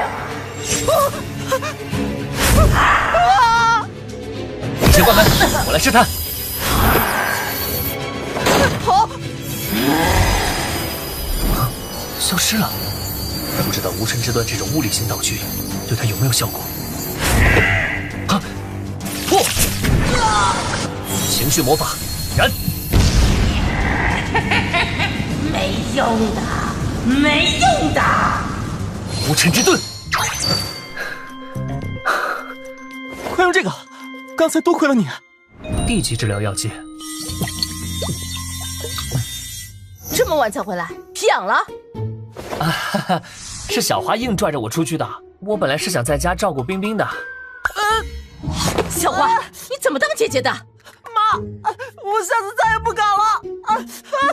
冰冰睡了吗？睡了，我们哄着她睡着才出去的。还是小翠懂事，明天不准再出去疯玩。可算走了。啊，对了，那怪物怎么不追进了？干尸婆婆的传闻本来是大人用来吓小孩回家的，所以家对她来说是个禁区。但麻烦的是，物理类道具似乎对她无效，所以我打算再去试试。啊，你还去啊？我们才刚刚逃回来。既然物理手段不行，那就试试精神层面的干涉。1分钟没再现身，看来是单一体多方位的笑声，似乎是高速瞬移制造的错觉。护土大公爵。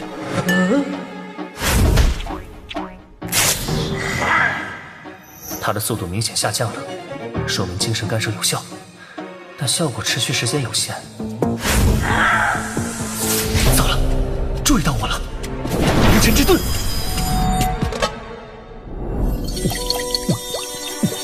太惊险了！那玩偶是精神道具？没错，现在可以确定精神类手段对他们有效。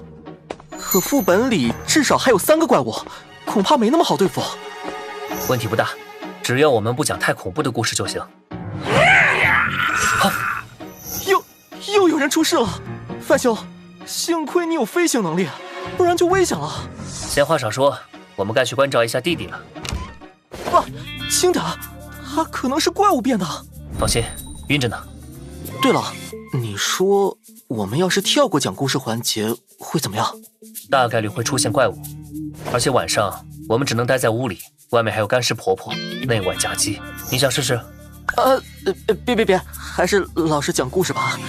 喂，醒醒！小崔姐姐，我的脸好疼，我怎么睡着了？可能是你睡着时自己不小心碰到的。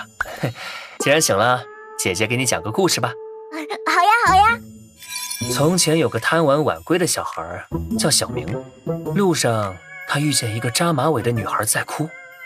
女孩说和家人走散了，却一直不肯抬头，说怕吓到小明。小明再三保证不会害怕。女孩终于抬起头，结果他的正面也扎着一只马尾。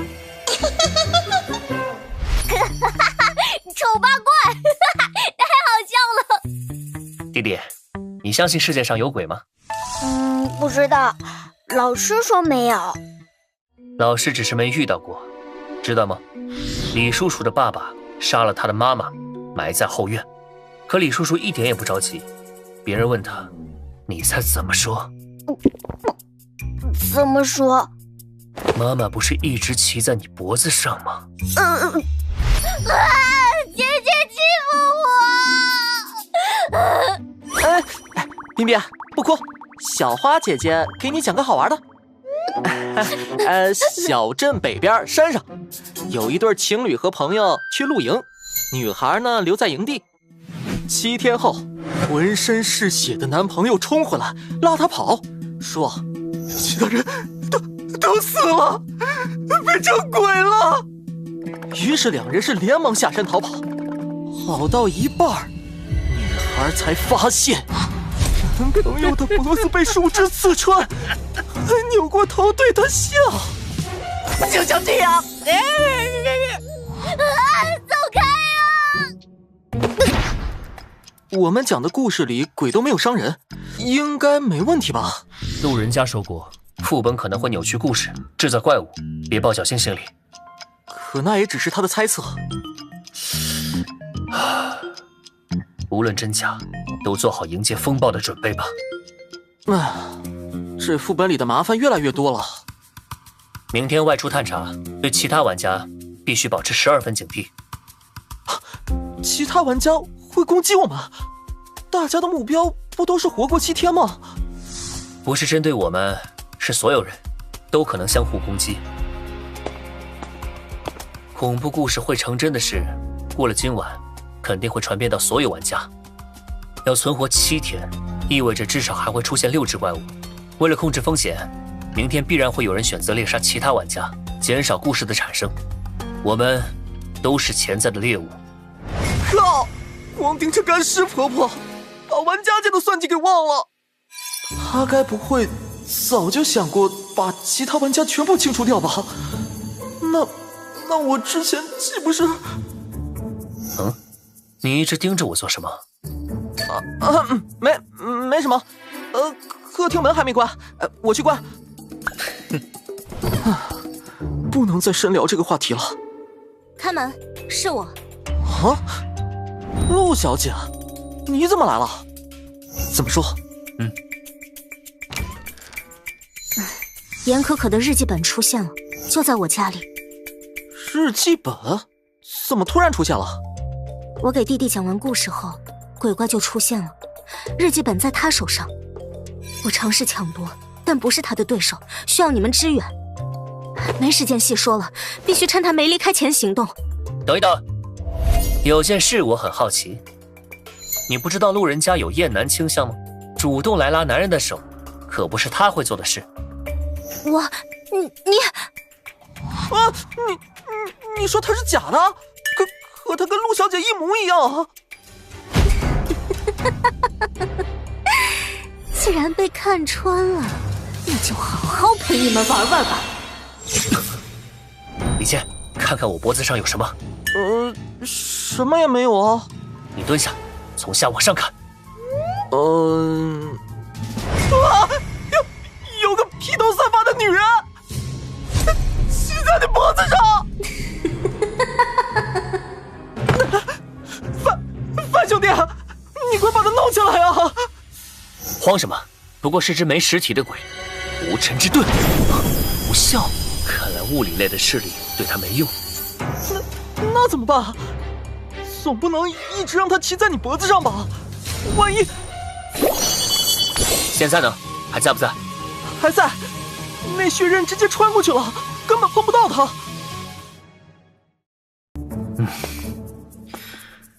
之前的干尸婆婆、大脸妖怪，还有这只女鬼，都没有物理形态，却能造成实质影响。D 级副本不该有这么离谱的设定，我肯定漏了什么。现在得验证2个猜想：弟弟是不是怪物，证明是不是怪物，所以得先搜集情报。干尸婆婆还在外面游荡呢，太危险了。等杀戮天使出来就不是问题了，而且晚上搜集情报更有优势。玩家分散，就算发生战斗，我们也能碾压。今晚我们要杀光户外的怪物，为明天的搜捕铺路。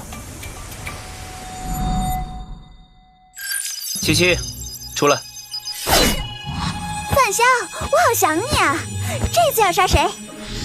哇，这是什么？喏，干尸婆婆。这次看你往哪里跑！你的对手是我！哼，臭玩具，一点都不经打。还愣着干什么？该去下一个地方了。杜若，你没事吧？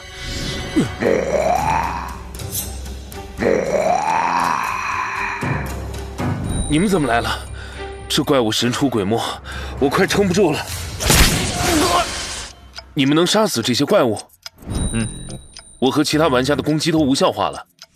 这个嘛，我的天赋是杀戮天使，能对这些无实体的造成概念性伤害。现在我们需要搜集望乡镇到底有没有哥哥，学校里有没有严可可的日记本。学校？小镇里根本没有学校，而且就算找到日记本，又能怎样呢？日记本里可能藏着副本的真相，而且我怀疑这座小镇根本不是真实的，是精神幻象。精神幻象？这怎么可能？我们能摸到，怎么会是假的？现在没时间细说，我们兵分两路，一队去搜集哥哥的情报，一队去确认学校的位置。为了安全，我们最好一起行动。范萧，你脖子上刚才有个丑女人。啊，真没了！七七小姐，你刚才是不是偷偷动手了？他敢缠范萧，我就把他砍成小块。不过他像烟一样散了，根本没有精神本源。没有精神本源？难道这些鬼怪连精神体都不算，只是纯粹的幻想？七七，解除实体化，看看这座小镇的真实样子。范萧，下面好破，房子都是他的，跟我们看到的不一样。那屋里的父母和弟弟呢？看不到，屋里只有灰和藤蔓，没有刚才那些人。所以我们看到的都是假的。恐怕是的。范萧，我要消失了，下次能不能让我多砍几个丑东西？七七的出现时间是我和他共享的，刚才验证幻象用了不少时间，接下来得更谨慎。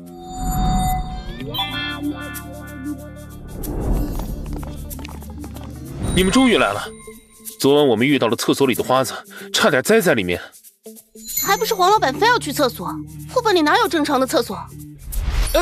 人有三急嘛，我哪知道一推门就看见个穿红裙子的。先不说这个，你们昨晚寻找学校有什么发现吗？我们把小镇翻了个遍，根本没有学校的影子，整片区域只有居民房和废弃的祭祀台。严可可日记里提到过王老师，证明他上过学。如今学校消失，说明他要么变成了废墟，要么学校本身就是一个幻象。我们先去那些老妇人家里，他们是小镇里唯一可能知道真相的人。刘雪他们还有其他的事要调查，所以暂时要分头行动。好。张婆婆，你们也是来打听哥哥的事儿啊？我们想知道严可可的事，你认识他吗？那是个苦命的孩子，他娘总打他，就因为他不是个男孩。后来镇上的男人都死了，孩子们也不见了。您知道他的日记在哪儿吗？他说过要当大作家，会把事情写在日记里。他的日记应该在他家炕底下，不过那屋子早就塌了。你们要找，得去镇东头的废墟。我们陪张婆婆去一趟废墟吧。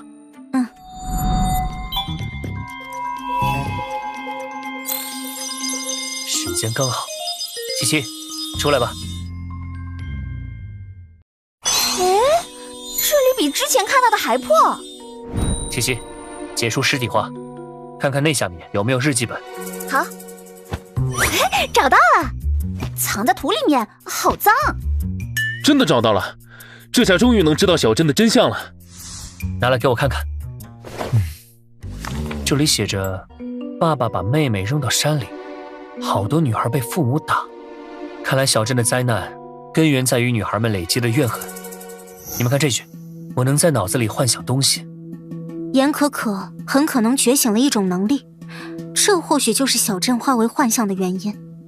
日记里还提到，好多女孩的精神在我脑子里，说明严可可和其他女孩的精神体仍困在这里。我们需要找到她们，并了却她们的心愿。可可他们太可怜了。张婆婆，您的心愿是什么呢？我想回家，看看我的爹娘还在不在。啊，七七，我们带着张婆婆回家看看。严可可的灵能可以将人拉入精神世界，或许我们现在所处的整个小镇，就是她与其他女孩共同构建的妄想之国。范萧，那里有好多小光点，躲在破房子里。能靠近看看吗？别惊动他们。嘿，他们都蜷缩在一起，那个最大最亮的光点应该就是严可可。他很可能是失控了。日记里写，好多人喊救命，我把他们拉进来，结果其他女孩的怨恨侵蚀了他，导致灵能暴走，杀死了镇上的大人。七七，你能和那些光点沟通吗？我试试看。好吵，他们一直在哭，说着爸爸妈妈好讨厌。得想办法让严可可放下戒心，她现在肯定视我们为敌，毕竟之前那么多玩家都想伤害她。这便是您的爹娘？我15岁，被拐到这儿，如今我老了，都不知道他们还在不在了。范兄弟，我们真的能帮到张婆婆，看到她爹娘吗？严可可可以制造真实的幻觉，只要她构建出幻想，在感知上就等同于愿望实现了。但严可可不信任我们，怎么让她帮忙？这件道具有轻微安抚精神体的效果，明天我们带她去废墟试试。范萧，那个小光点还没动静吗？我都快睡着了。你们不会伤害我吧？我们读了你的日记，知道你受过很多苦。张婆婆想回家见爹娘，你能帮帮她吗？我可以造出幻想，但我怕做不好，张婆婆更伤心。别怕，我们会陪着你的。你只需要在脑海中想象张婆婆回家了，爹娘正在门口等她就好。我试试。宝贝闺女，你可算回来了！快过来，让娘看看。娘，那个小光点在哭，可是他也在笑。我梦见我回家了，爹娘都在，他们说一直在等我。是严可可，她的意识暂时依附在我身上。心愿完成了，严可可也愿意帮其他老妇人构建幻想。总算了却一桩。以后我们会帮你们找到属于你们的家。副本能量在减弱，我们该准备通关了。范兄弟，我在001区等你，到时候我带你去看最大的花海。保证后会有期。后会有期。你呢？有什么打算？严可可她很依赖你。我答应过他们会留下。范兄，你保重，以后我们会想办法来看你。我也该走了，把严可可托付给你，我放心。再会。范萧哥哥，你真的不走了吗？不走了，从今往后，我就是你们的家人。望乡镇的厄运在此终结，而新的故事正以家人之名开始。